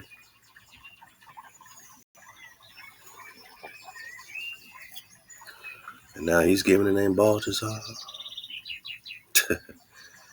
King of Arabia, we talking Arab proper. Africa, we talking what? Northwestern Maxim Africa, man? America? Who were mentioned in the gospel and to rule the same nations as they did and to have such glory. Okay. Some of Prester John's titles include, here's some of the titles. Melchizedek of the Bible. Melchi, king. Zedek, priest. Priest king. Melchizedek. Prester John. The immortal priest king. The king of the Tartars. The Highlander. The Negus. The Vedic Khan, Vatican. The Khan father. The Grand Khan of China. King of India. St. John the Baptist. The Knight of the Serpent. The Giant Slayer. Yeah. King of the Orient, King Arthur Pendragon. Whoa. So all the author stuff is about David, and Camelot is Kalelus. King Merovech, founder of the Merovingian dynasty. Look up the Merovingians. It's all about David. King of Kings, King David L. The biblical line of King David. Emperor Roger Renda Chola II of India, or the father of David Sauceland,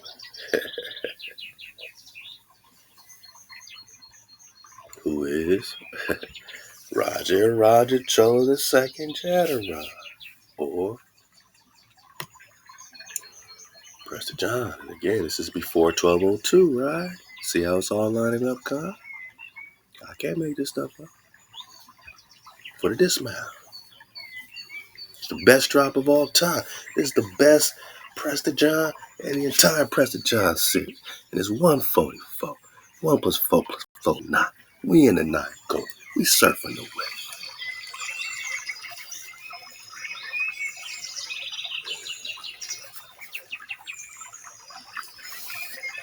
Get it.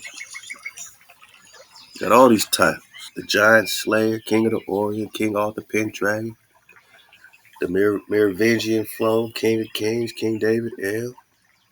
Emperor Rajendra Chola II of India, Emperor Wang Kong, King Kong, Khan of China, Emperor of Abyssinia, Ethiopia, King of the Three Indies, the Dragon Emperor, boss, the Dragon King, Prophet Elijah, boss, because he did disappear in the whirlwind. We did a whole drop on the Elijah flow. Go dig on it, because apparently this author has. The Night King, the Phantom Emperor, King of the Scots, Supreme Grand Master of the Knights Templar, Supreme Grand Master of the Rosy Cross or the Ross. The Rosy is the Ross. Count Saint Germain. Whoa. The Lord of the Rings. Whoa. Lord of the seen and unseen realms, and etc.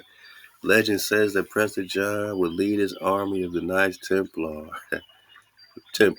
Man, riding a green dragon. Free Phineas, man. If you made it this far, can I get some dragon emojis? Can I get like 9 dragon emojis, man? Green dragon, free Phineas. I can't make this up. Prester John on a green dragon had a magical mirror that allowed him to see all the events around the world. Had a ring of power, Lord of the Rings, that could make him invisible. Ooh, summon demons? Or are we talking about summon dragons at his will? 72 kings were paying Prester John royalties, taxes, and Prester John ruled over the cities and kingdoms of gold, cities of gold, that the Moors had in America. No,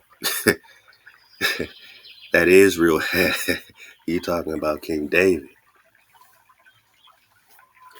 And any Moors that had it had to pay tribute. Hey, Stan Lee wrote the comic book character. What? Doctor Strange, based off the character of Prester John, who was also a master herbalist and a great healer.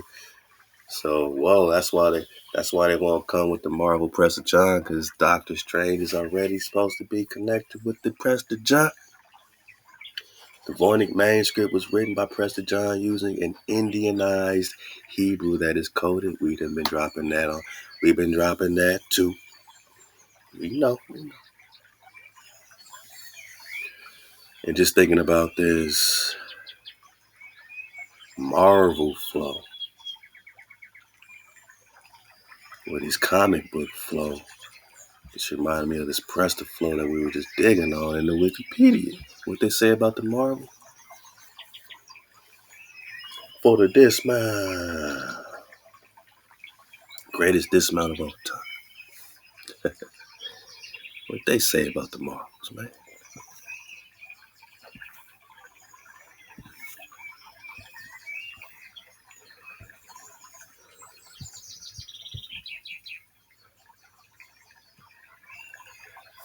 Throughout the rest of history, Prester John appears sporadically in pulp fiction and comics. For example, Marvel Comics had featured Prester John in issues of Fantastic Four and Thor. He was a significant supporting character in several issues of the DC comic fantasy series Arrock, Son of Thunder, my nigga. Charles William, a member of the 20th century literary group The Inklings, made Prester John a messianic character or protector of the Holy Grail, which we know in our recon that the Holy Grail is the function, is Prester John, which is the function. And what's the function? The function is the Tau, the covenant. And the covenant is with David, the covenant of peace. Psalms 89. In his 1930 novel War in Heaven, Prester John and his kingdom feature in 2 works by Umberto Eco.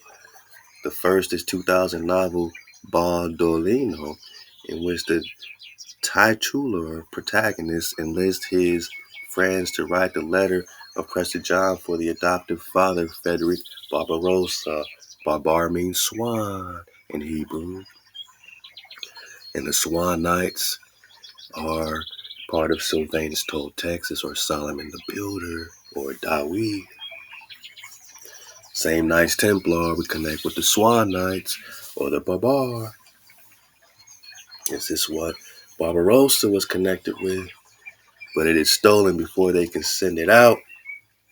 The second is Serendipities, Language and Lunacy, 1998, on the chapter The Force of Falsity, where Echo pronounces that the letter of Prester John served as an alibi for the expansion of the Christian world. And on, we got more science fiction and all this stuff talking about Prester John, but we ain't supposed to search for Prester John when we talking Marvel. Yeah, man. We ain't supposed to be looking, huh? Stan Lee wrote the comic book character Doctor Strange based on the character Prester John.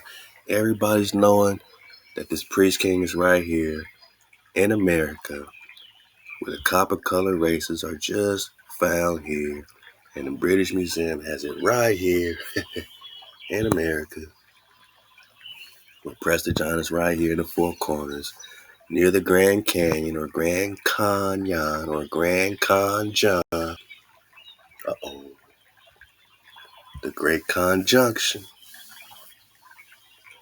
Ping pow. Wah wah. We digging on Pariah on the Asia Major map. Yeah, man.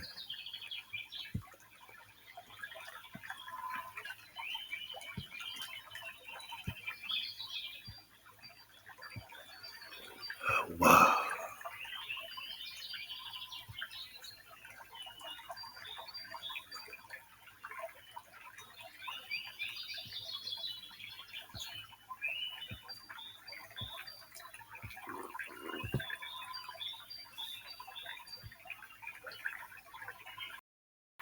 Peace. Let me pull this up, man.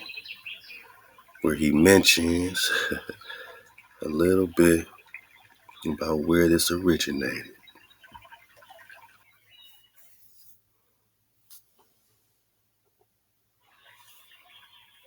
So ancient China was called Cathay or Kathy.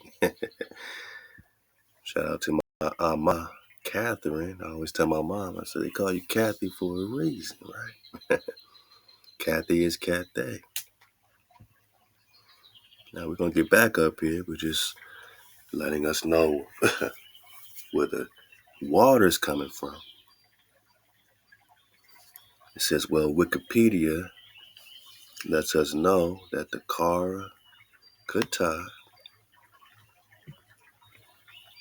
which are the Katars, were Chinese Muslims. Where's China? And left to let us find the truth, man. Who always gave us great drop. Who showed us the etymology of Muslims, meaning just people of the promise. So just like Arab and Arab proper, there's a difference, right? And the original Muslims were just connected to the promise of HaWah. So we can dissect this Muslims, we can dissect this China, come right back to the Cathay, right back to the Cateo, and Marco Polo called Cathay China, ancient China. Where's ancient Israel? Where's ancient China? Where's ancient Japan? Ancient Rush, all's right here. That established the term Cathay, ancient China, the Katar, were also known as the tribes of Prester John. So the tribes of Cathay make sense that they are the same Prester tribes, which is why, again, Cathay is on the map near India Superior, and why Cathay is on the map, again, near India Superior and Prester John.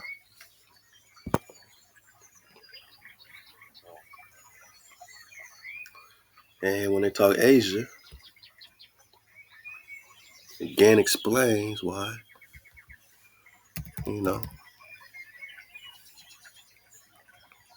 India Superior is also known as Asia, or, they would say Asia Major. And even that is connected with,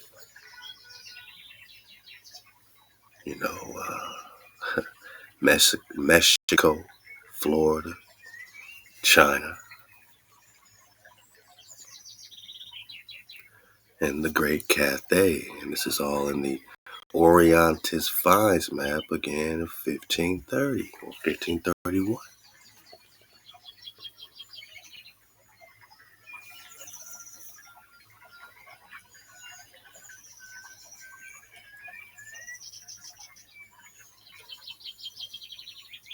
Are all these cartographers incorrect? Or do we see Paris? Paris. Paris. And Asia is North America.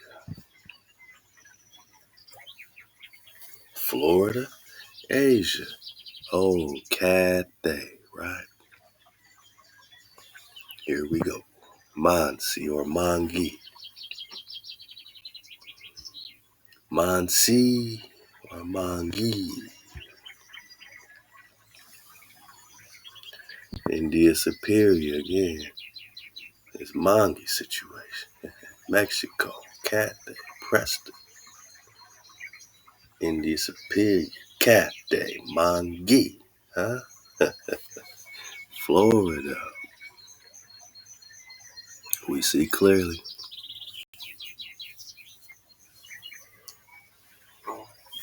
So where's this water coming from? The Katar were also known as the tribes of Prester John, as they were allies in war with Prester John and helped Prester John defeat the Persians in the mid 1100s. Tribe, the same tribe, according to the book Prester John, the Legend and Sources, and this YouTube video by Condra at 423. Nah, man. Y'all always switching stuff around, man. So they gonna go search 423 instead of 432. We'll just let them know that you heard about the Prester John book by Surfing the Wave on YouTube in the classroom. Love to tie bad sign, dropping that drop. And he's going to list Prester 72, letting you know he done served at least 72 videos by this point. Deliverer called China, Romance, and Parsifal, the Golden Fruit. So at least you linked it, okay. But I got your book, man, and there ain't no acknowledgement in the book, you know what I mean? So you might want to do that too, but you're giving the same information as you got in your book. You might want to let them know where the water's coming from. But this video is embedded in a blog post for your viewing convenience. Condrop shows several maps from the early 1500s, like we always do at this time, that demonstrate that the Americas is the Orient, the East, and ancient China. So in this post, and some of those old world maps is some of the old world maps from the video. It says, let's first start with a map from the year 1500 entitled The Erroneous Map of America on the Way to China, as men believed it to be, shown to Henry VII in 1500. Please avoid the hijack. Oh, man. You talking like drop, man. What you mean a hijack? You talking Drop Nation talk.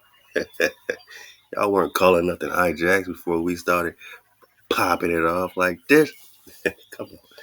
Since the map is not an erroneous map, since it's other maps from the same time period that authenticates it, as you will see later as you read on, this map was labeled as an error, as a throw-off, to hide the fact that North America is actually the Orient, the home of ancient China, Tibet, India Superior, Japan, and etc.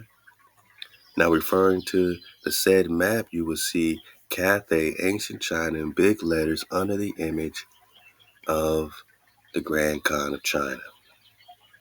This map also shows you the Great Isle of Kapangu, aka Japan, located in what we would call the Gulf of Mexico today. Okay, and it says Kapangu or Zipangu are different names for Japan. So all the Oriental flow, Japan, China, all starts right here, which is why you India superior, the original samurai, the original Nagas, the Oriental, the Asiatic, right? The Oriental Japan, Kapangu that we had in North America is not to be confused with the Japan in the so-called Far East, since our Japan was Zipangu, the land of gold. Cities of gold. Yeah. Well, he's saying he got it right out the classroom, right? So now I see why. It all sounds almost verbatim, man. Right? It's crazy. Let's go, man. All right, man. Just stop twisting up the place, calling this is Islamic, yada, yada, yada, man. This is Judah, man. This ain't got nothing to do with what you pushing in the Moorish flow, man. This has nothing to do with all you doing is ishing up the place, mooring up the place. But it ain't making it greater. It's greater when you give, the honor where the honor is due, the Kandawi. You know what I mean?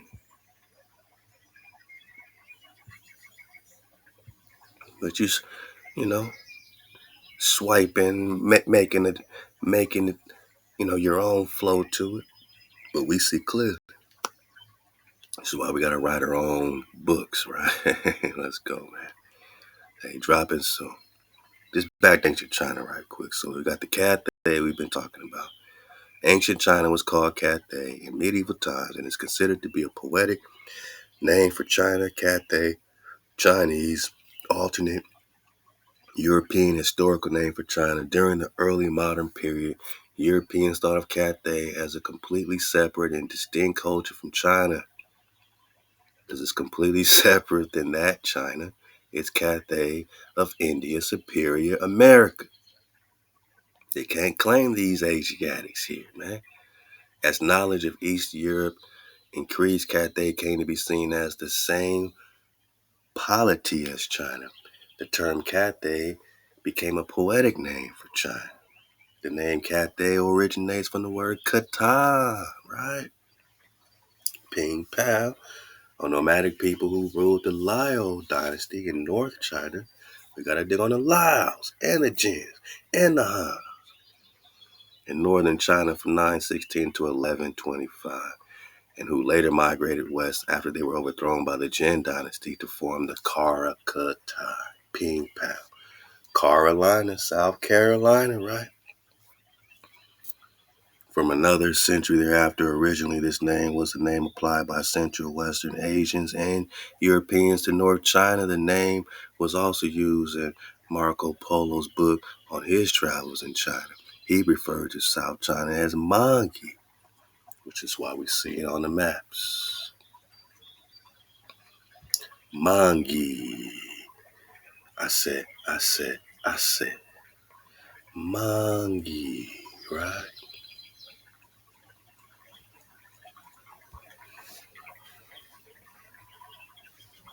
Let's press the 144.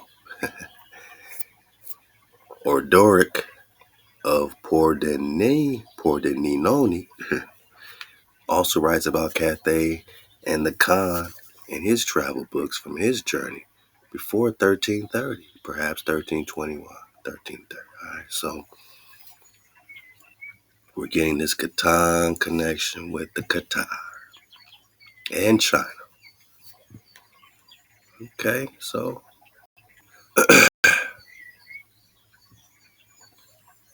we got Tangu, right? Mangi, India Superior.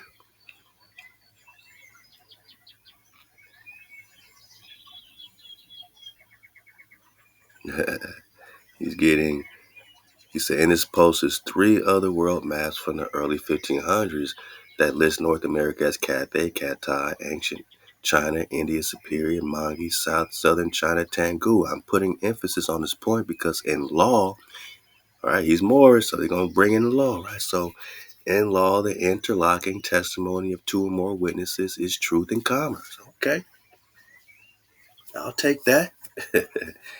So, he's looking at our drop and he's saying, hey, these maps link up and you have two or more witnesses to back up your truth. And it is truth and commerce. Interlocking is when the witnesses say the same thing. Well, in this instance, the maps referred to in this post show the same evidence. Therefore, the maps interlock. This is what they're seeing out of our drop. All praise HaWah. You know what I'm saying? That's coming out of our classroom. So, more evidence that the West is the Orient is the 1548 Spanish world map that I've been sharing a lot recently. Yeah, which has been a subject of a lot of debate because this map shows you India Superior, La China, Cathay, China, Tangu, China, Tibet, Mongol, being in North America, right? So this is the Gastaldi map we've been digging on. This is the very significance because this map proves that the West is the Far East or the Orient. Scholars associate Egypt with being in the Orient, so this is a major find. This 1548 Spanish world map is also inside of the pages of a book called The Journey of Coronado. Uh-oh. In the Coronado journey, we're looking for the 7 cities of gold. And Esteban the Moor, as a Moray, is leading them to New Mexico. It's a more and more war after all. Also in this post is an image of the original compass before it was flipped around in the early 1900s by the powers that be to deceive the world. As you can see, this original compass demonstrates that the East is the West. Don't you think your captures will flip the map to confuse you when you start waking up? Don't you think they're a few steps ahead? You got to reverse everything. You got to reverse the curse to break the spell, man. You still surfing away with a con? Put that in the comments, man. Reverse the curse to break the spell. That lets me know you still rocking with a con around the 4-hour mark, man. We popping off. So it was flipped around, the orientation pies, orientation enchiladas, man. The compass was flipped. The original compass was flipped in the early 1900s. As you can see, this original compass demonstrates that the East is the West. This image was taken from the ground plan of the 1904 Louisiana Purchase Exposition, St. Louis, Missouri. Scholars associate the East with the Old World. Whew, yeah. Additionally, we can consider the 1530 MS map from the British Museum, which demonstrates that North America is an extension of Asia. So you've been witness to all these maps. Of course, this is your classroom he's digging on. Since this map shows Asia connected to North America. The said map also shows you that the superior India was in North America, since it shows you India superior, Cathay, ancient China, Mongol, southern China, and it shows you the territory of Granada land, or Pomegranata. Remember, pomegranate is Raman, connected with the promised land where they're getting Roman. So Granada is still Pomegranata connected with, aka promised land. And you are the Pomegranatas, man. As being under the rulership of the legendary priest king Prester John, who was mentioned by Marco Polo in his travels to Asia several times. They calling this Granada land, promised land of Israel. And of course, we've been digging on the Orientis Finds map, so he's just digging on these maps. He's digging on it. He said another map. Okay, the Orientis Finds also lists North America as Asian. And again, we just pulled it up. You know what I mean? So we right there with you, man. Orientis finds, man. 1531, right? North America is Asia Major or India Superior. Or Promised Land, Kalalus. Man, so much more to dig on. Impressed the 145. You got so much, so much of the recon in here, man. What can I say? But this Islamic Jew situation, man, I'll tell you, man. I'll tell you. But we got that Prester John's riding a green dragon, and he's connecting it with the marble flow. And he was so powerful that kings like Alexander the Great, Roman emperors, King Xerxes, had to come to Prester John to get his approval to become kings in their own lands. It's documented that Prester John lived over 562 years. You know what I mean? With the aid of his fountain of youth. Which is why they searching, boss. This is why they searching for over 500 years. And even he's going to admit that they tried to debunk this situation. They tried to debunk. We're going to get it. But they just had to realize that this was the real funk, man. The real vibration when it came to reality. You're talking ThaWaDa. They're just trying to claim him now as some Ishmaelite, yada, yada. Because they have to lay claim to him once. He's going to admit he tried to debunk Prester John. But now he has to claim him as an Islamic Jew just to try to please this moral situation of Islam, to try to claim, nah, he was fighting Islam, man. Then he's going to, the more, well, that's dirty. Those were the dirty more. They weren't us. They were some other Islam. But y'all was trying to debunk him, man. You don't think you had no, what side of the Tecumseh war was you on, man? This is what we got to get to if we're going to get real native all of a sudden.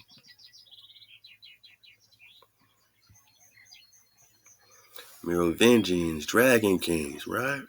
Christ Kings, are we talking anointed cons? Holy Grail cons, right? They possess immense spiritual powers. The Holy Grail, which is the priest king function, right? Remember that Templar? Yeah, that's Templar drop. AKA supernatural powers. Supernaturalists take the wheel. Oh, notice Prester John's wearing Moorish attire, man. He's wearing ancient garments. You can't claim all attire as more-ish. He's talking about the Khan of Israel, man. With the Phoenician Y or X, we're talking the Hebrew Tau, man. Yeah. The real Ethiopia. Ethiopia and India were often confused, man. So are some of these people trying to put our story together. Y'all sound confused too. It's a lot of confusions, man.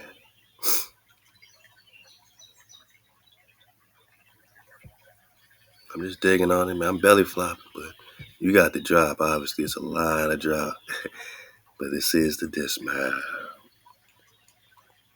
So again, both Ethiopians serve to designate color. We got this out of Lost Tribes and Promised Lands, right? Ronald Sanders. This is one of the first books we dug on in the Press investigation. Go back to number 1, and you'll see us digging on this book. We have 144 now. But Ethiopia served to designate color before it came to be applied to a region. So it just meant these Nagas of color, wherever you are Ethiopians or Abyssinians, Ethiops, burnt face, or the ones with the deadly glance, the fiery looking ones, the dragon cons. Let's go. Yeah, the Cathnics, the Cathay, the Anrus, the Saracens. We see you, man. Western Shia, the Olmec, the Shishia. Oh, by the way, the Tangu are the Shishia, remember? And the Shishia are the Olmec, and the Tangu are the Olmec, and they are dark-skinned people that we got right there in Wikipedia. It says that the Tangu were black, dark-skinned people. So, and Tangu is right in America, right? I can go with China since Tangu, which is on several old world maps in this post, was the empire of the Western Shia. So we have a strong connection suggesting that the Olmec came from Tangu, which is a province of China that was located on the border of Tibet. But where's Tangu? For the dismount. It's a 1 hour long dismount. I got y'all, man. We got it right here in North America, boss. In 1548. Huh?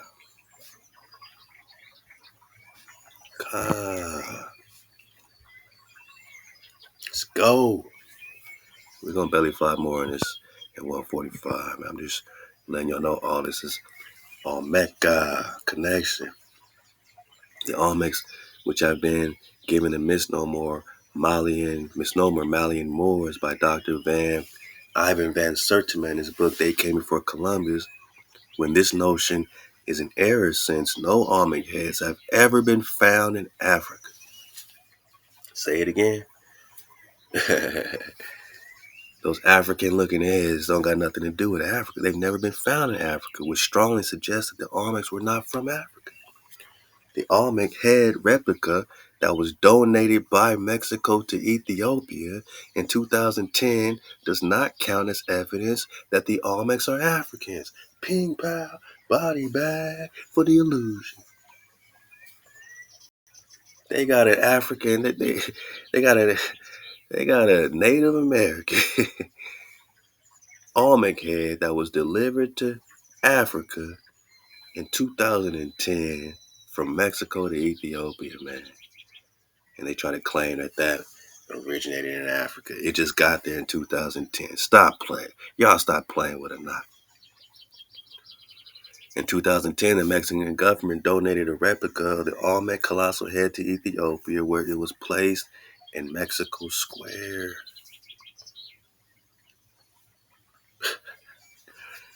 The Western Shishir Olmec Empire was an empire in Tangu, China. You know where Tangu's at?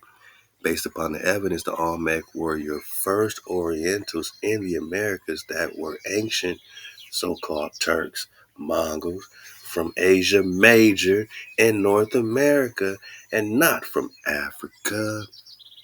But why don't you Moors like Prester John? A lot of Moors don't like Prester John because he gave Middle Eastern Orthodox Muslims that work during the early crusade. What?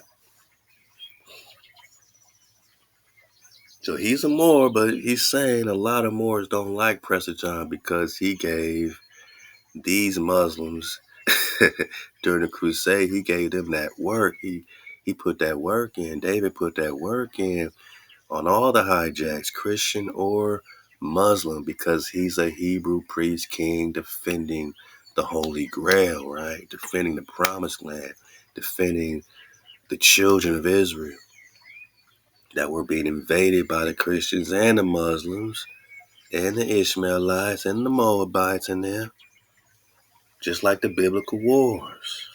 It's more on more. So a lot of Moors don't like Prester John King David because he gave what he's calling Middle Eastern Orthodox Muslims that work during the early crusade.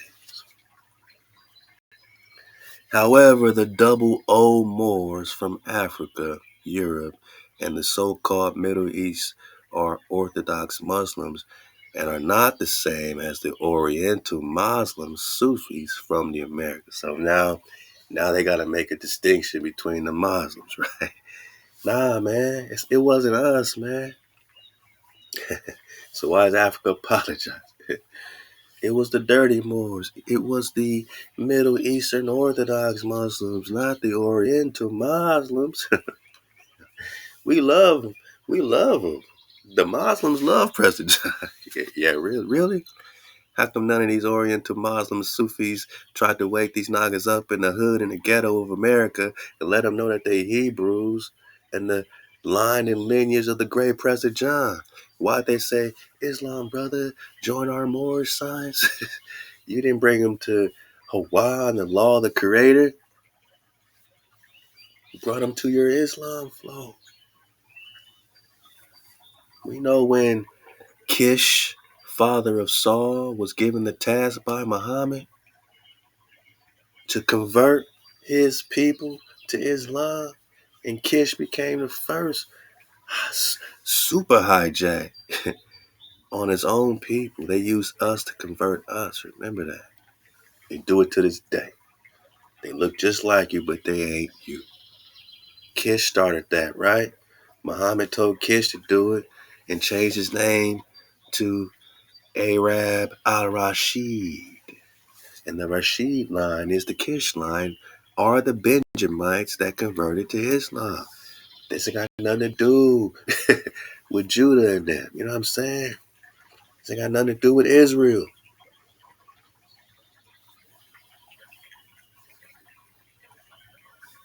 Man, these were the hijacks invading and turning us on us.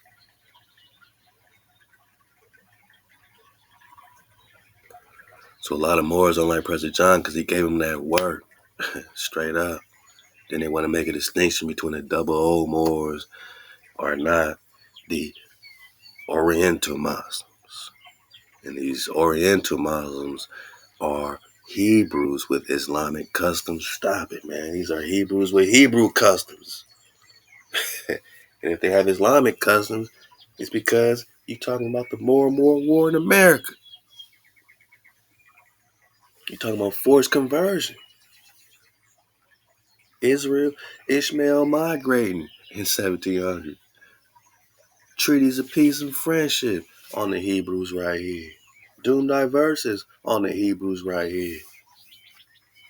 Genghis Khan, Nebuchadnezzar on the Hebrews right here. Islamic Jews. Stop the capping, man. This is what I'm talking about. Y'all take our honest investigation. You want to twist it into Islam and twist it into Muslim and twist it into your Moorish situation. Stop the cappery. That's all you've been doing. Changing our Shabbat, changing our times, changing our laws. Prester John was the Khan, king of 4 powerful Islamic dynasties. He's the king of Israel. What are you talking about? Israel is not Islam. Before they converted to Nestorianism, Nestor connects to the old king renowned for wisdom. You can't play with us. You in the classroom, but you twisting it. You can't play with these niggas though. Right here, we got that water. Or the dismount. The Western Shia, the Olmec, the Kane, the Katar, and the Kofar Altar. What? Who's the Kofar Altar? Didn't we get that out? The lost tribes and promised land. Didn't we say that connected with the Kafar? The Kafar? Yeah, man. We was rocking right out the Kofar Altar.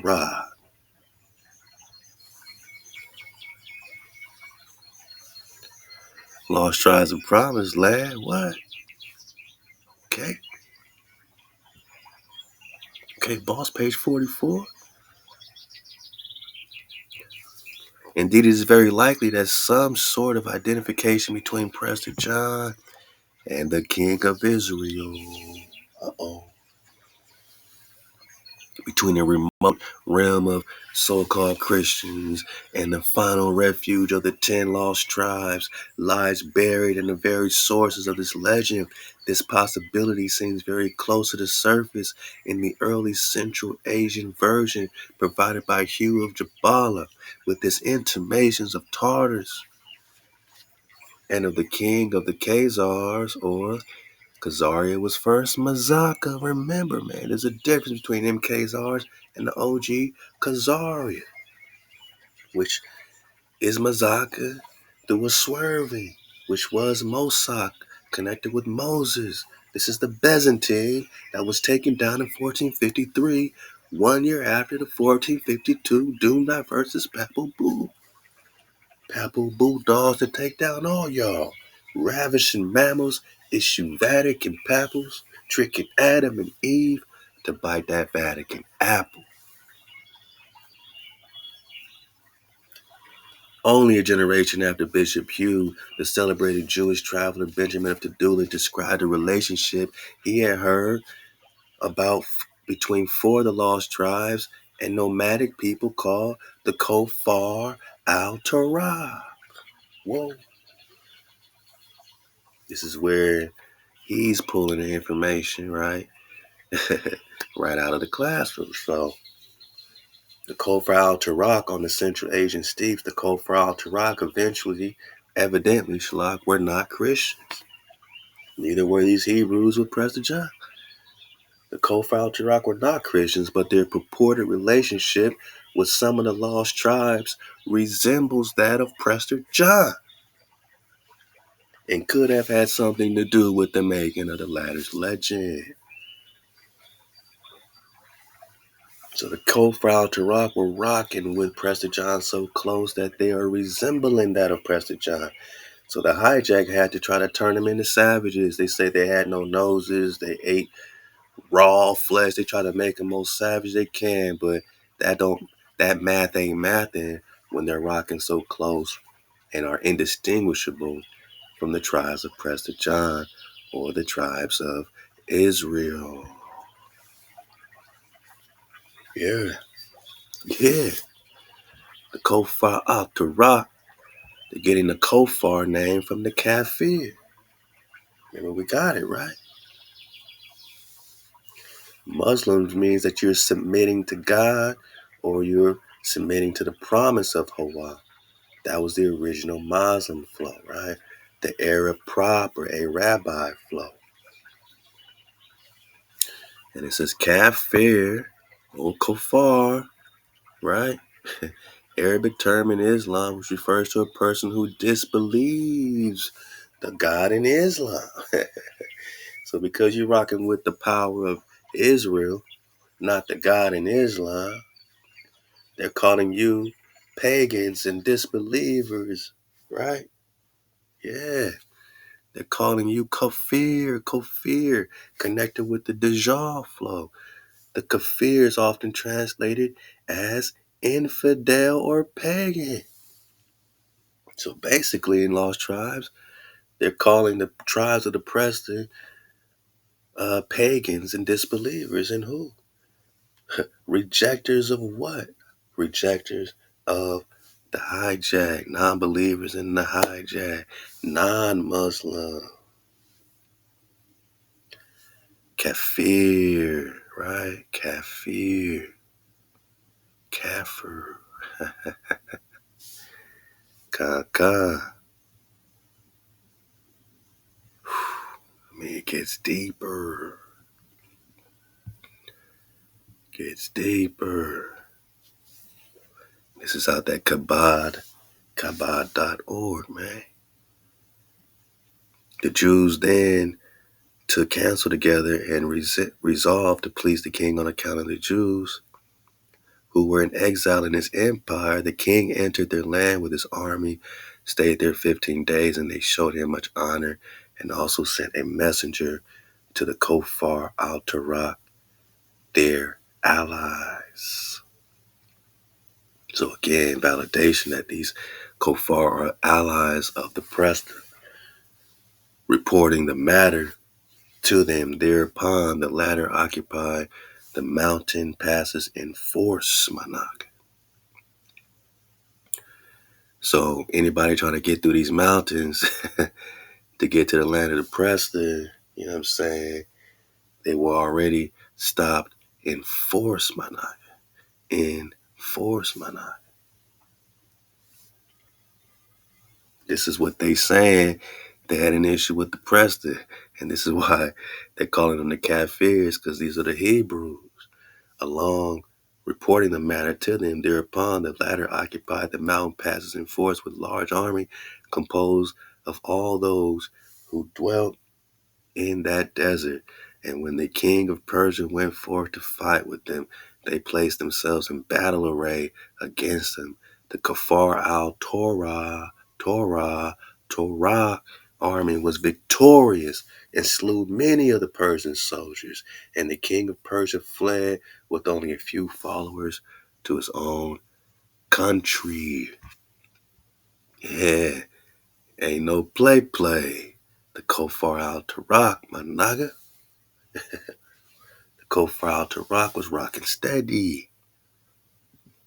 Yeah, and this is another, title like the Arab al-Rashid. You can find the Prester flow, the Benjamite flow, the Israelite flow, and all these vernaculars all the way they switching it up. The Western Shia, the Shi dynasty, all these are code words for Israel, man. The Tatars, the Karis, the Carolinas, the Olmec, the Tangu, all Israel. Now you seeing it, man. Peel back in the layers, man. We're talking the Kofar Altar. Prester John was also prophet Elijah, of the Holy Quran. You mean he disappeared and the world went boss? And many more titles. So if you are a Washita, more from Mu Atlantis, the Americas, Prester John was your king and emperor, and there is no way around that. Dang, just like that, huh? Just like that. And, all these Washington names, like my mother's maiden name is Washington, you know what I'm saying? Shout out to Paul Washington, right? So the Washington connect with this Washita, obviously, right? And all this stuff. So you got a lot of stuff in there. Either way, if you're in North America, or any part of these Americas,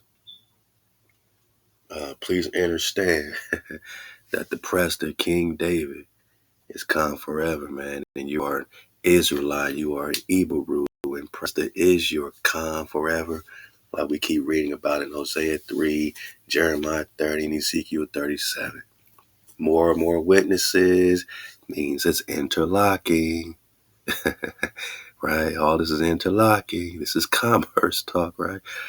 So Prester John was your king and emperor, and it is no way around that. The war between Khan father Prester John and Temujin, soon to be Genghis Khan, just like we said, I tell you, a lot of stuff sounds verbatim right out of, literally right out my mouth, man. I guess that's what's crazy about it. It's like he's just typing as I'm talking, but it's the biggest world war that you never heard of. How many times have I said that? The war between Genghis Khan and Prester John is the biggest world war that you never heard of.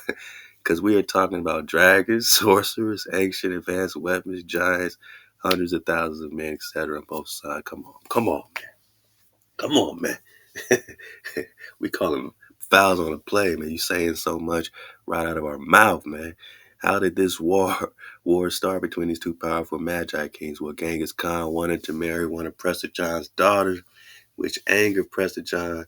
So Prester John responded back to Genghis Khan's request with insults, which angered Genghis. This beef between them eventually escalated into a world war of galactic proportions. And I'm trying to tell y'all, it went all the way up in 1202. According to the book Prester John, The Legend and Sources, Genghis Khan was the student and nephew of Prester John. Yeah. Genghis Khan even referred to Prester John as Khan father. Again, that's where they're getting the Godfather flow. Prester John openly referred to Genghis Khan as a shell of a Khan and his serf slave. When Genghis asked Prester John could he marry his daughter, remember, man, he tried to marry into the genuine Arabs, right? The genuine Arab proper. So best believe Prester John was the God King and not Genghis. Genghis didn't even earn the title of Khan until after he came with an overwhelming force to the Americas with numerous kings that had plotted against Prester John because they got tired of his rule over them, just like the Moors. In order to defeat Prester John, just like Psalms 83. All right, Psalms 83, man, Confederacy. So this is all what's happening with this world war, which continued in the Tecumseh flow when Tecumseh was making allies, tribing up Israel against the hijack. A lot of our skin folk, right, were choosing this other Moorish treaty side, which connects back to the Genghis flow and the 1202 invasion in this great world war you never heard of that he's saying that we have said a million times, right? So Genghis didn't even have the title until after he hijacked the title in the Americas, man. Whoa, and it says what? So they tried to, gang up to defeat Prester John, of course. Even after the fake Khan, Genghis defeated him. No one saw Prester John fall by the sword. Nobody knows where he went. Facts. Why not? Well, because he had tapped into his golden dragon body and disappeared. So all this story about him getting killed by friendly fire, it appears he disappeared, boss. Maybe his son David Salsland got hit, you know what I mean? But not the Prester. So the golden dragon body. So he disappeared after he knew that he had lost the war. The golden dragon body is a move that Prester John has done. Okay. He has done many times to save himself. Kind of sounds like, again, the Marvel flow, suspended animation. How did Genghis Khan defeat such a powerful king? Well, Prester John underestimated Genghis, and Genghis came with an overwhelming force. Or it was Nebuchadnezzar's time to bring Israel into their judgment, or Babylon, right? So Genghis himself was a powerful magi since he trained under Prester John, facts, and was of his Holy Grail bloodline, facts, because he could be the grandson of Prester John or King David, son of Solomon, remember Nebuchadnezzar. Prester John has also taught Genghis too much. Right. Temujin took the title Genghis Khan and the title of David after he defeated Prester John and by taking one of Prester John's daughters, genuine Arab, right? So that he could marry into the David line, making them genuine, or at least enough to take the land. Because if they say, oh, well, yeah, I took your daughter, right? And then they had children, and then now through your daughter, we can access her land because it's your daughter's land, and her children have access to their land because it's their mother's land, but their mother was stolen, right? Hijacked. God, man, so much trap. And he goes into the races of man, which we just dropped. Love the two-tick Rick about the Mongol flow, showed that this Mongol was a dark-skinned person. Didn't we just show that? Two-tick Rick. Let's go, man. So it's a lot more we're going to get. We're just getting started, but I'm going to do my dismount right here. Prester John was a real legend that was so great that he became a myth. People try to make Prester John out to be a myth because he was bigger than legend. But how can someone or something be mythical when you can find their name and image on several old world maps? In this post, it's like 7 maps that bear his name or his image, but there are many more maps that bear his image. One of these maps is the Mercator map, and one is a map from Orientis Phineas. Uh-oh. Mercator and Orientis are both renowned map cartographers, so you can't play with us, man. We've been on this, Halal HaWah. That would never place a fictional king on their maps. plus the letter of Prester John that went to every ruler in the world in 1165 is more evidence that Prester John was real.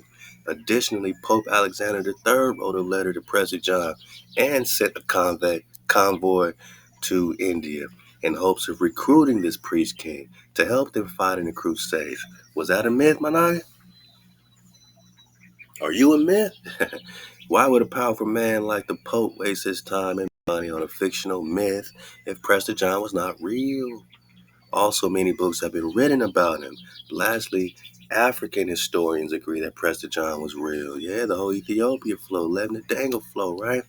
Yes, it is the mythical that we have the truth. It is in the mythical that we have the truth. It's a Greek proverb. So in the myth is the truth. And here's where he admits this Amen Hotep Chavez El Bey. He admits that he's tried to debunk Prester John at first, right? And even we came in doing this in a non-biased way, like we just wanted to know who this priest Khan was. We said, we on your ass, Prester John. We trying to figure it out. Now we see clearly. We said we are humbly searching for the Prester, man. He said, I tried to debunk Prester John at first, but I ran into too much evidence of his existence. So if this Moorish, brother is trying to debunk Prester, because it ain't really in him to, accept the truth at first, right? So he's trying to debunk our classroom, really. But he ran into too much evidence of his existence in our classroom, my night. I'm not the only person to feel this way, he said. Since the podcast, Our Fake History, an award-winning show that specializes in either debunking myths as false or proving myths as true, came to the same conclusion as me. So this award-winning podcast also tried to debunk Prester John at first, but came to the same conclusion. He dropped the episode right here. You know what I mean? I'll leave it for you to dig on. Was there a real Prester John? The only thing in the podcast I don't agree with is Prester John being a Christian king. Of course. Because he was not a Christian king, but a Nestor, old king renowned for wise counsel, which means old king renowned for wisdom. Nestorian is a subtle way of calling him pagan or what? Infidel, right? In medieval times, everyone that fought against Muslims were called Christians. Whoa, everyone that fought against the Moors were called Christians. So if he's subduing these Persians and all that, he's being called a Christian by them too, even if they were not Christians. Damn.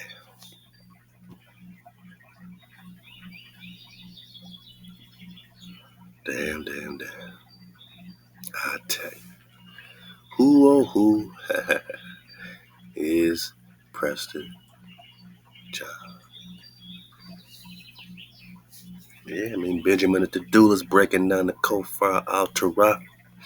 Ronald Sanders, Lost Tribes and Promised Lands, breaking down the Kofar Altar. The king wanted to get to the other side of the river and see who lived there. They searched and found a large bridge on which there were 3 towers, but the gate of the bridge was locked, and on the other side of the bridge was a great city. Then they shouted in front of the bridge till a man came forth and asked them what they wanted and who they were. But they did not understand him until an interpreter came who understood their language. And when he asked them, they said, "We are the servants of the king of Persia, and we have come to ask who you are and who you serve." To which the other replied, "We are Jews or Hebrews or Judah, right? We have no king and no Gentile prince, but a Jewish prince or a Khan, one Khan that rules over us." They then question him with regard to the infidels. Here we go again. We got Kofar meant infidel, right? The sons of ghouls of the Kofar Altar. Kofar means infidel, right? And he answered, truly they are our allies. And he who seeks to do them harm, seeks our harm, man. You play with them, you playing with the wrong ones, man. It's going to be up and it's going to be stuck if you're messing with the Kafar. Of course, they don't call themselves Kafar. They are the Hebrews. They are Israel. They are part of the tribes of the Prester. You seek to do them harm, you seek our harm. Then they went their way and told the king of Persia, who was much alarmed, and said, whoa, because they're wondering who this Kafar are. He sent a guide to find the Kofar Altar. So you could do a whole drop just on the Kofar, man. Connected with the Kafir, the Islam flow, and you'll see that this is them slandering the tribes of Prester John because they were giving them that word, just like the Moorish brother was talking about. 15 years before Rabbi Benjamin's arrival in Persia, or Parsia, or what? Parsia, Parius,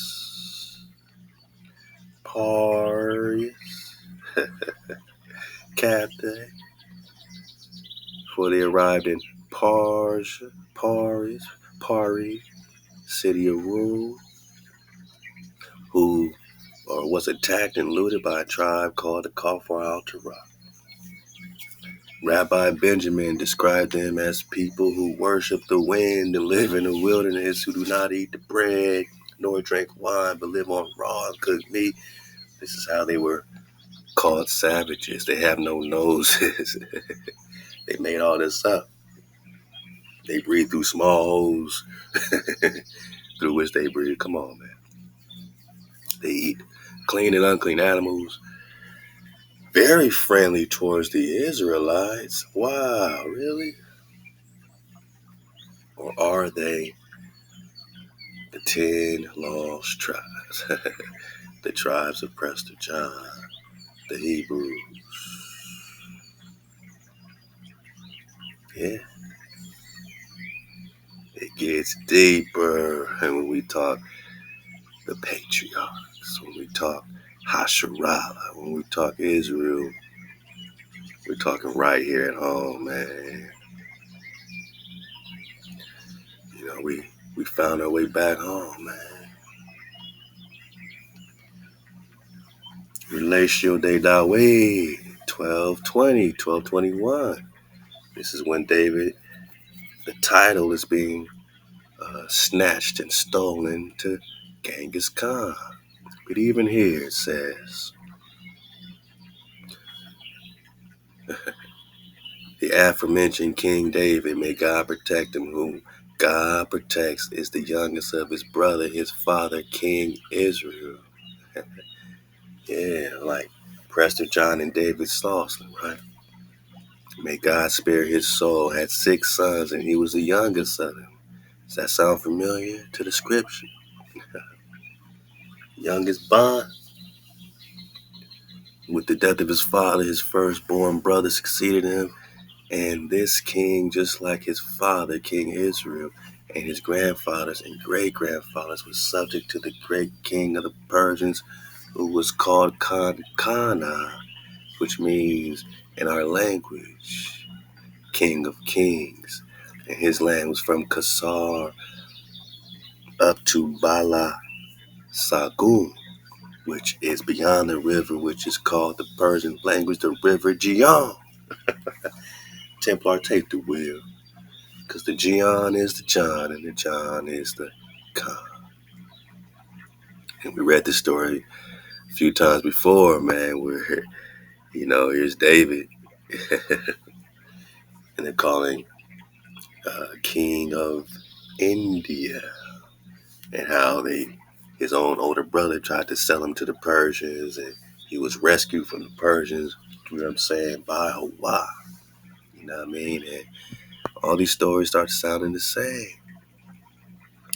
The boy came to you under your faith and your protection. He touches your carpet with his feet, and you want him to be handed over to death for nothing. And his wives greatly reproached him for this, for he was a Christian, for one was a Christian woman or Hebrew, right? Namely, the paternal aunt of that father of David. So she was related to David. And the other was an unbeliever or a kafar, right? So the king felt shame in his heart and considered what he should do. Finally, with divine permission, he allowed him to return to his native land. And without delay, the boy rode off with his men, and HaWah stirring him on, he rode 40 leagues by night and day, speeding up his return by changing his horse often. Yeah, and after this, the king's scribes, made him feel like, yo, you shouldn't have done that. So then he came looking for him, man. Sound like that Moses Egypt flow a lot too, man. We just talking Kofar Altar. We just talking David and the legend and his sources and everything that, Morris Bro was trying to, quote on us, man. But we back home and we know that they've been searching for a mighty long time. Halal HaWah. And they found you, my nigga, right here. And you're the definition of the American, copper colored con. Even David was a red ruddy man, right? Red ruddy copper colored con. Highest of the cons, king of kings, right? The crown upon his head outshines all others. And whenever he moves out of paradise to present himself before HaWah, suns, stars, angels, dragons, seraphim, and other holy beings run to meet him. In the heavenly courtroom, a throne of fire of gigantic dimensions is erected for him, directly opposite to the throne of HaWah. We see clearly. Firstborn.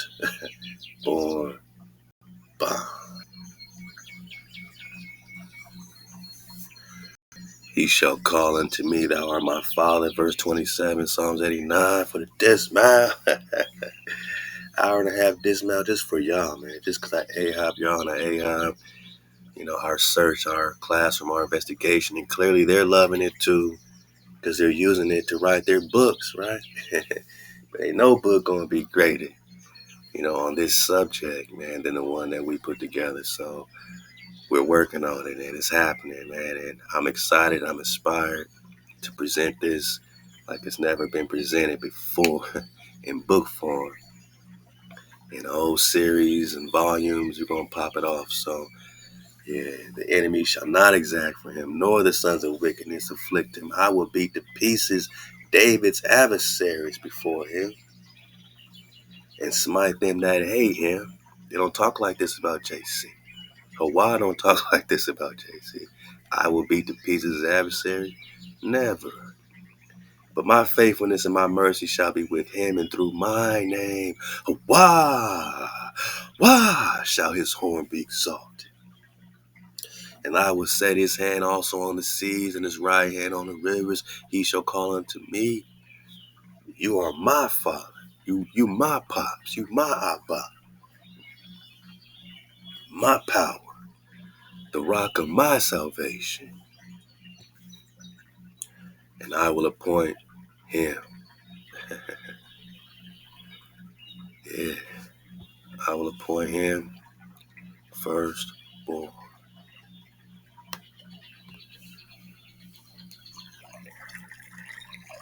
Highest of the kings of the earth.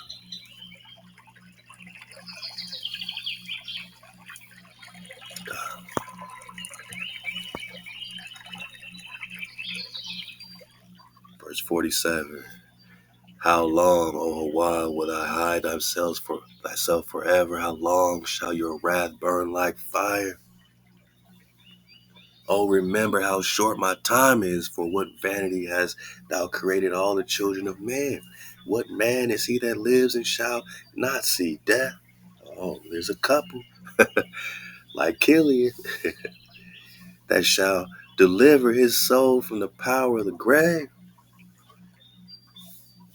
Where are your former mercies, O HaWah, which thou didst swear unto David in your faithfulness? Remember, HaWah, the taunt of your servants. How I do bear in my bosom the taunt of so many peoples, wherein your enemies have taunted, O HaWah, wherewith they have taunted the footsteps of your anointed. Baruch God, blessed be HaWah forevermore. HaWah, Wah. This is why we have more than one witness on these things. We know Psalms 89 is talking about we, firstborn.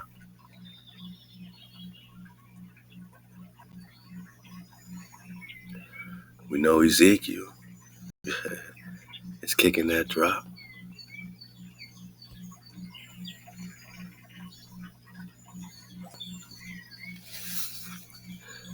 Oh man, multiple witnesses.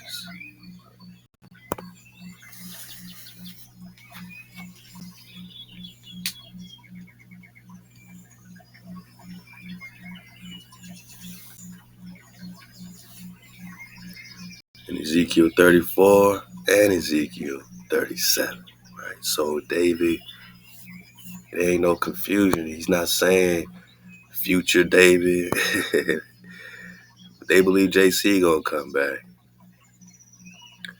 But they get a little nervous, about King David being raised up again, right?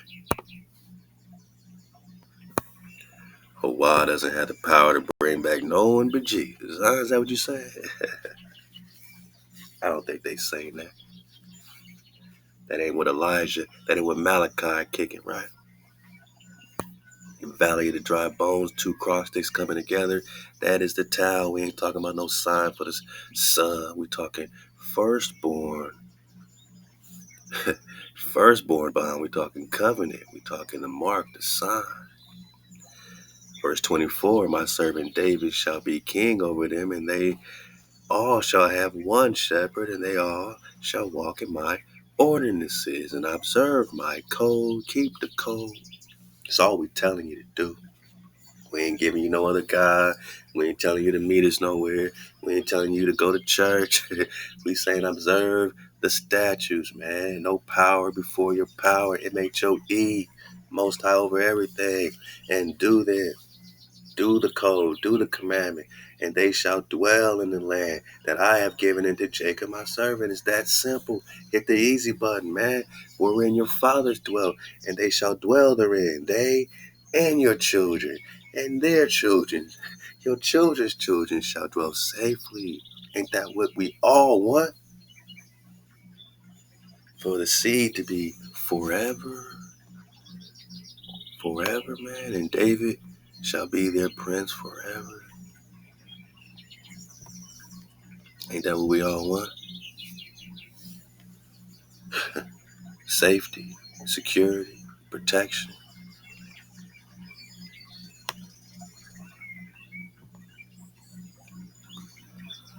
We want to get through this time of Jacob's trouble, right?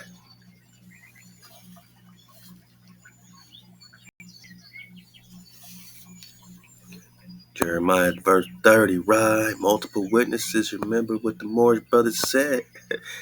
It starts to interlock when there's two or more witnesses, and that's the law of commerce. This is what they're using, man. The biblical scripture. When you connect the witnesses, you get the truth, you get the reality. You got Psalms 89, you got Ezekiel 34, you got Ezekiel 37, you got Jeremiah 30. Another witness. Alas, that day is great, so that none is like it. And it is a time of trouble unto Jacob, but out of it shall he be saved. And shall come to pass in that day, says HaWah of hosts, that I will break his yoke. I will break the hijack's yoke. I will break your chains, right, from off your neck. I will burst these bands, these shackles, man. And strangers and hijacks shall no more make you their bondman or slave, man. You don't have to be a citizen of no country. You are the children of Israel. You are the inheritors of the land. This is your inheritance. This is your heritage. This is your birthright. You ain't no bondman. You ain't no slave. Ain't nobody got to bond you out of jail. You want to get out, man. But they shall serve HaWah. You want to get out, you serve the Creator and keep the code. And what? David, the one shepherd we just read about in Ezekiel. David, firstborn bomb we just read about in Psalms 89. Multiple witnesses. Whom I will raise up unto them. Is that clear? Hit the easy button. Con, is that simple? No cap on my number 2 pencil. Jeremiah 30 saying, HaWah gonna raise David up unto them. David their king, whom I will raise up unto them. Woo, so don't be dismayed. I'm gonna save you from afar, and your seed from the land of their captivity. You got Jeremiah, you got Ezekiel. You need another witness. That Dawid is Khan of Khans. Man, look no further than Hosea. We gotta dig on some more Joel. I like this. I like this.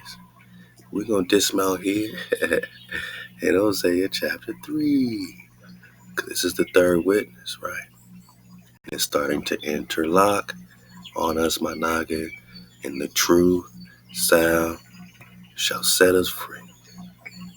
And freedom is all we desire from our captivity. And this is why Hosea or Joshua, Hosea is the same name as Joshua, did you know? And we're going to get back into prophecies of Joshua and the Qumran scrolls, who's prophesying about King David's reign. Joshua's prophesying on King David's reign. Why? Because Joshua knows the truth. Who's Khan of Khans forever. Verse 4, the children of Israel shall sit solitary. This is why you don't know. This is why we got to show it. Because you've been solitary many days without a king. You've been in spiritual solitude, just like David had to go when he lost the Shekinah for a minute, right? Without a prince, without a sacrifice, without your pillar, your ephod, your teraphim. Verse 5, afterwards shall the children of Israel return. Just like it said in Jeremiah, whom I will raise up to you, what? You're going to seek HaWah, which means you get in cold. No power before your power. You get the water. The water continues. You obey, you listen to the ordinances, the statutes, the commandments. You seek HaWah is to seek the law, the code, to be a code keeper. And once you're a code keeper, you are now the righteous flock. And the righteous flock deserves a shepherd. And the one shepherd is, just like Ezekiel said, 37, right? David, their king. Another witness to David's reign in the what? End of days. You're not going to get this in Christianity. You're not going to get this in church. They're going to bring you to the New Testament and JC's the new hero. But my noggin, we never switched up. We never changed up. This is why they're using our drop to get to the truth. Even when they tried to debunk Prester John, it was too much evidence and interlocking witnesses for them to switch it up anymore. They had to come around to the truth that once we back in code and Israel returns, we seek our Creator. It's ball game. We already won, natural by law, got the drop. Because we seek the Creator, we get in code, and now we are the flock, the righteous flock, and the righteous flock by default gets a shepherd. Dawu, who is Prester John. They shall come trembling unto HaWah, and to his goodness when in the end of day. Anaga, this has been your 144th installment of your Prester John investigation. And they're looking for, are you? It says seek HaWah and Kandawi. They're seeking David. They're seeking Prester John. Are you? Kana, man, the water for surfing a wave with a con. 9 above the barrier with a 9. For the 144th time. And 1 plus 4 plus 4 is 9.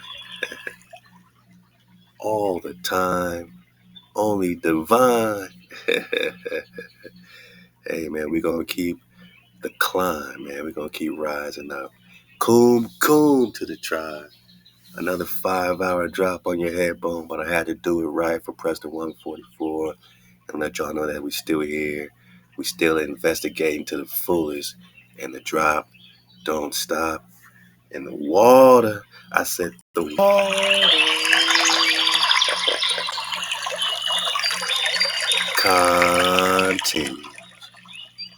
Stay up, suit up, choose up. Allow, say it with me. Wow! Allow HaWah. Secure your breath, cons. Secure your breath. Ahab Ama Abba. Keep the cold. Keep the water flowing. And keep the fire burning. Con up, cons. Tribe up. Rise up. Shalom. Allow HaWah. Drop nation.